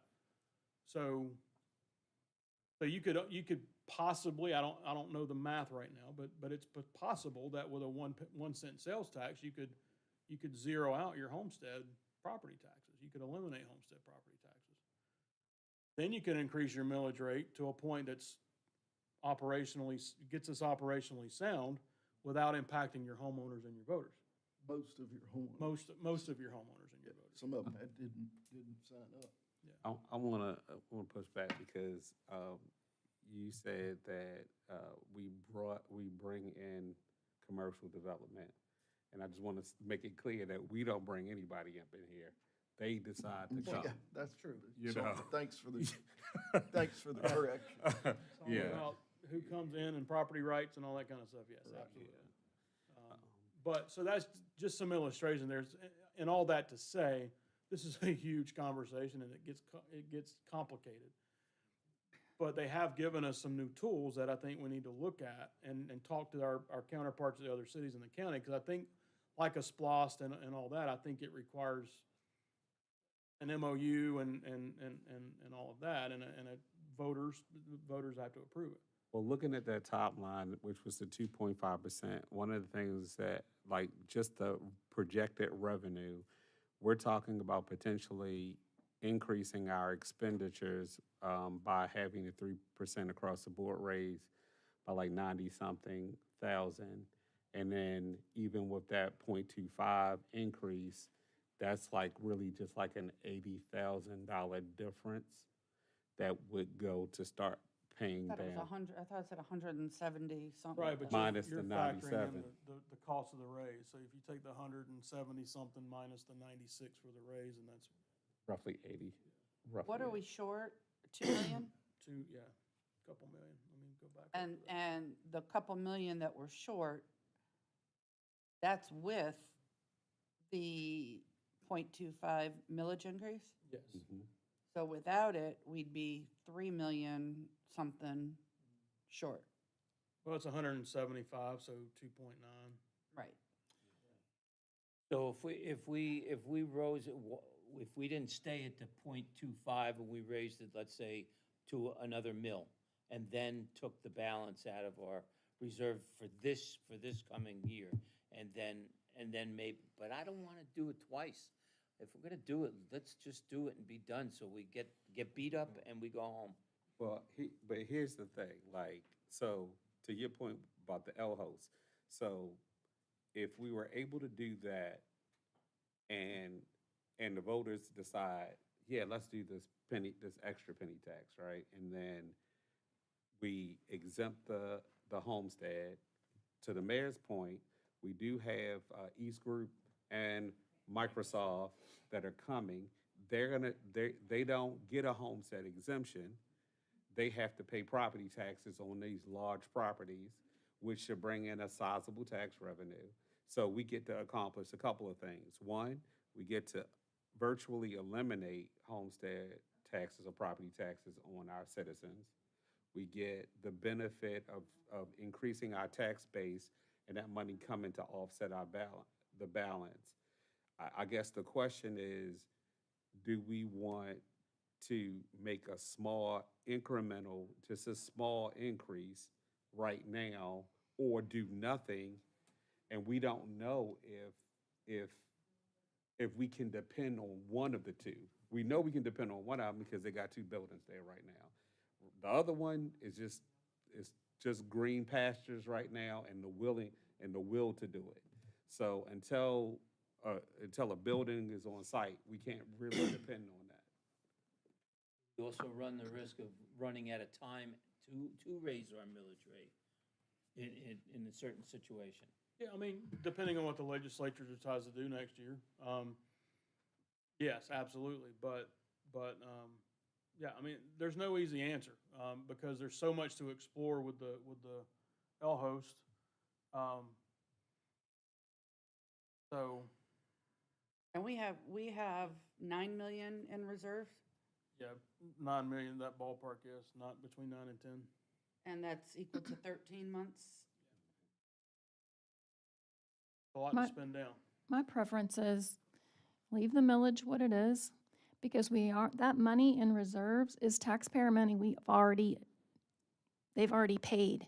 And to ask them to pay even a quarter of a millage point on top of what they've already paid is insulting to me, because we have that money and we're trying to get it down, and we have enough in a rainy day fund. Nothing is gonna, catastrophically take all that money away. And let's ride it out another year and see, because we have options. We have, like I was saying earlier, we have these variables that we can't predict at this moment, but we know we have taxpayer money sitting in the bank that they've already paid. We know that for a fact. I So- agree with Jessica, and I think that if we get to a position mid-year and we have to look at it and do a budget amendment, then we make the decision to do it then. But I think with the things that the citizens are already not happy with, i.e. Eastland, is that what it is? East Yeah, Group. that too. That and Microsoft, I think we'll see the income that will offset the need for a millage rate, and we won't have to do that. So I'm in favor. You're still probably 2 years away from that, though. What's for, But it- for what? I mean, to Microsoft to start to seeing to the mayor and Jessica's point, I mean, or Ms. Whalen, I'm sorry, I'm trying to be formal. To y'all's point, I mean, yes, you're absolutely right. It's gonna take us a couple of years to spin that down to even half, because we've already seen it's hard for us to do. We could do some more cart paths. Well, What if we go take the reserve down to 9 months? How much, those 4 months, what's the dollar amount on those 4 months? Well, if you take 9 million and divide it by 13, 1, 2, 3, I'm not used to that many zeros. 9 million divided by 13 is, Wait, you're doing dollars, I'm talking about months. right, $9 million, if 13 that's what we months. have in reserve, 13 divided by months. 13 months, it's about 692,000 a month. So Times times 4, it's about $2,770,000. 1 million a year? no, it's about 600,000 a month is what we Right. operate off of. Right, that's why you can't do it that way, because we're talking 9 and 13 are months. They're not dollars. No, 9 million is dollars. $9 million That's how much we have in the. divided by 13 months. That gives you your monthly. It's about Yeah. 600 and something What I- thousand a month. What I'm saying is if we take it down to 9 months. Right. Instead of 13 months. How much will be left? Correct. How It much would be raise the difference? approximately, 2.4. $5,625,000 would be left if we took it down to 9 months. The 4-month number she came up with was 2.7 something. It's, and our deficit right now, with raising the millage rate, we'd have to back that out, but is at 2.715.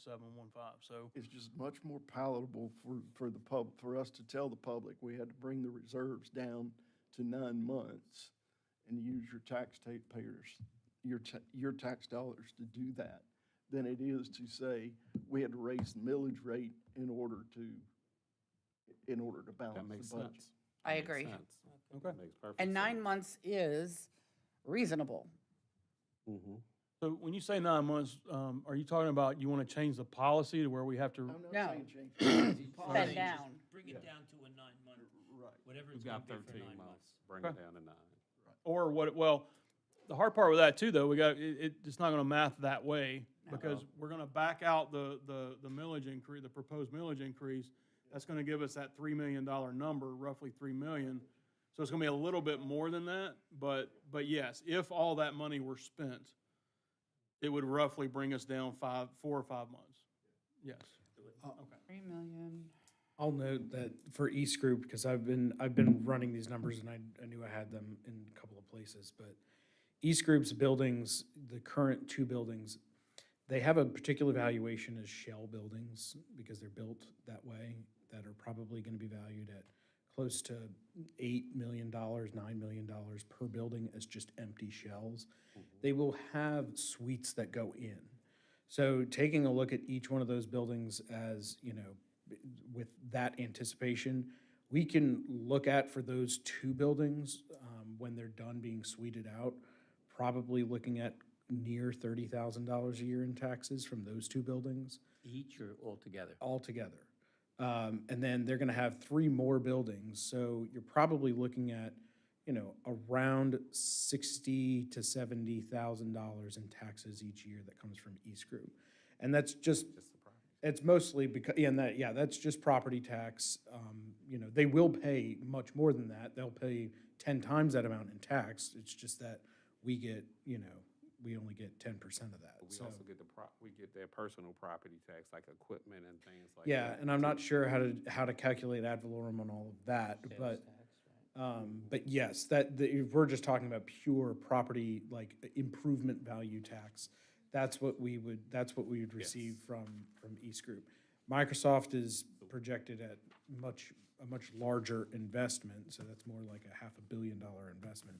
So that would yield a lot more money, but. Yeah. I would like to see, though, how you push back on some of the departments, rec and library, to, get down to an even budget. I'd like to see if there are places where we can reduce the legal fees and the engineering contracting fees. So, I'm sorry, go ahead. I would just like to push back and say, I'd like to see that as well. All right, so the consensus now is that we're not gonna do any millage rate increases. We're gonna try to spend down our reserves. We're gonna keep the millage rate where it is. We're still gonna go with 3% raise. And you're going to begin the process of looking at costs for those studies. And then we've come to the conclusion that the majority of the departments in here have already whittled their budgets down to bare bones, as it's already been bare bones. And I'll say on legal fees, I mean, I'm sorry, Mr. Campbell, like, for my budget, I got $55,000 in legal fees. I think end of March, we were at, half of that or something like that. I mean, a lot of our line items like that are I would call them kind of contingency based. So just because I'm budgeting 55 doesn't mean I'm gonna use that 55. It's I know. certainly not my goal to use that 55, but things like legal fees is certainly something that you wanna make sure you got the money there. The challenge, though, is, excuse me, I just put the peppermint in my mouth. To plan for contingency like that and those line items is fine when you're not in a $2 million budget shortfall and talking about having to increase the millage rate. So that's why I want to see a more accurate expenditure of those items so that perhaps we can reduce it and not leave it there. And if need be, if it exceeds, we have a reserve to go into. I understand what you're saying, but I Yeah. mean, you're talking about a, And another thing on that, yes, you do have reserves to go into, but you'd have to rebudget. You do have to go back through the rebudgeting process.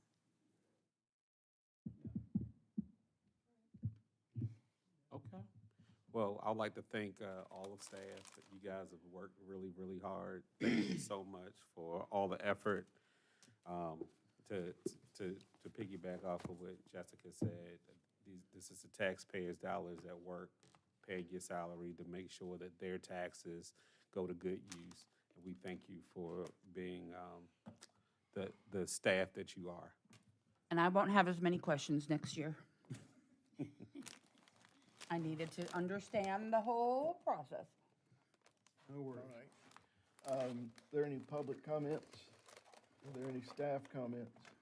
Just thank y'all. Thank you all for your time, for your input, and thank staff for all the hard work. I know this is one of the most difficult times of the year, so. Are there any council comments? I will not be here on Thursday. I will not be, I have a little trip planned. 9 days from now. Yeah. Oh, wait, no, I will be here. We won't be See? here Thursday either. Okay, no, I will be here. Well, we don't have a council meeting this Thursday. I was, You're my talking- days are all mixed up. I'm leaving this Thursday. I'll be here next Thursday. Go ahead, Shush, just keep going. Stop. Take care. Where's Pay my no timer? attention there. I'll be here next Thursday. All right. Major, is there a need for executive session? Thank you, everyone. Okay. Is there a motion to adjourn? So moved. All in favor? Aye. Nay. Just kidding. Aye. All in favor? Aye. Opposed? All Got right. my days mixed up. Thank you, I sir. will be here. Appreciate it. Can't figure out what day of the week.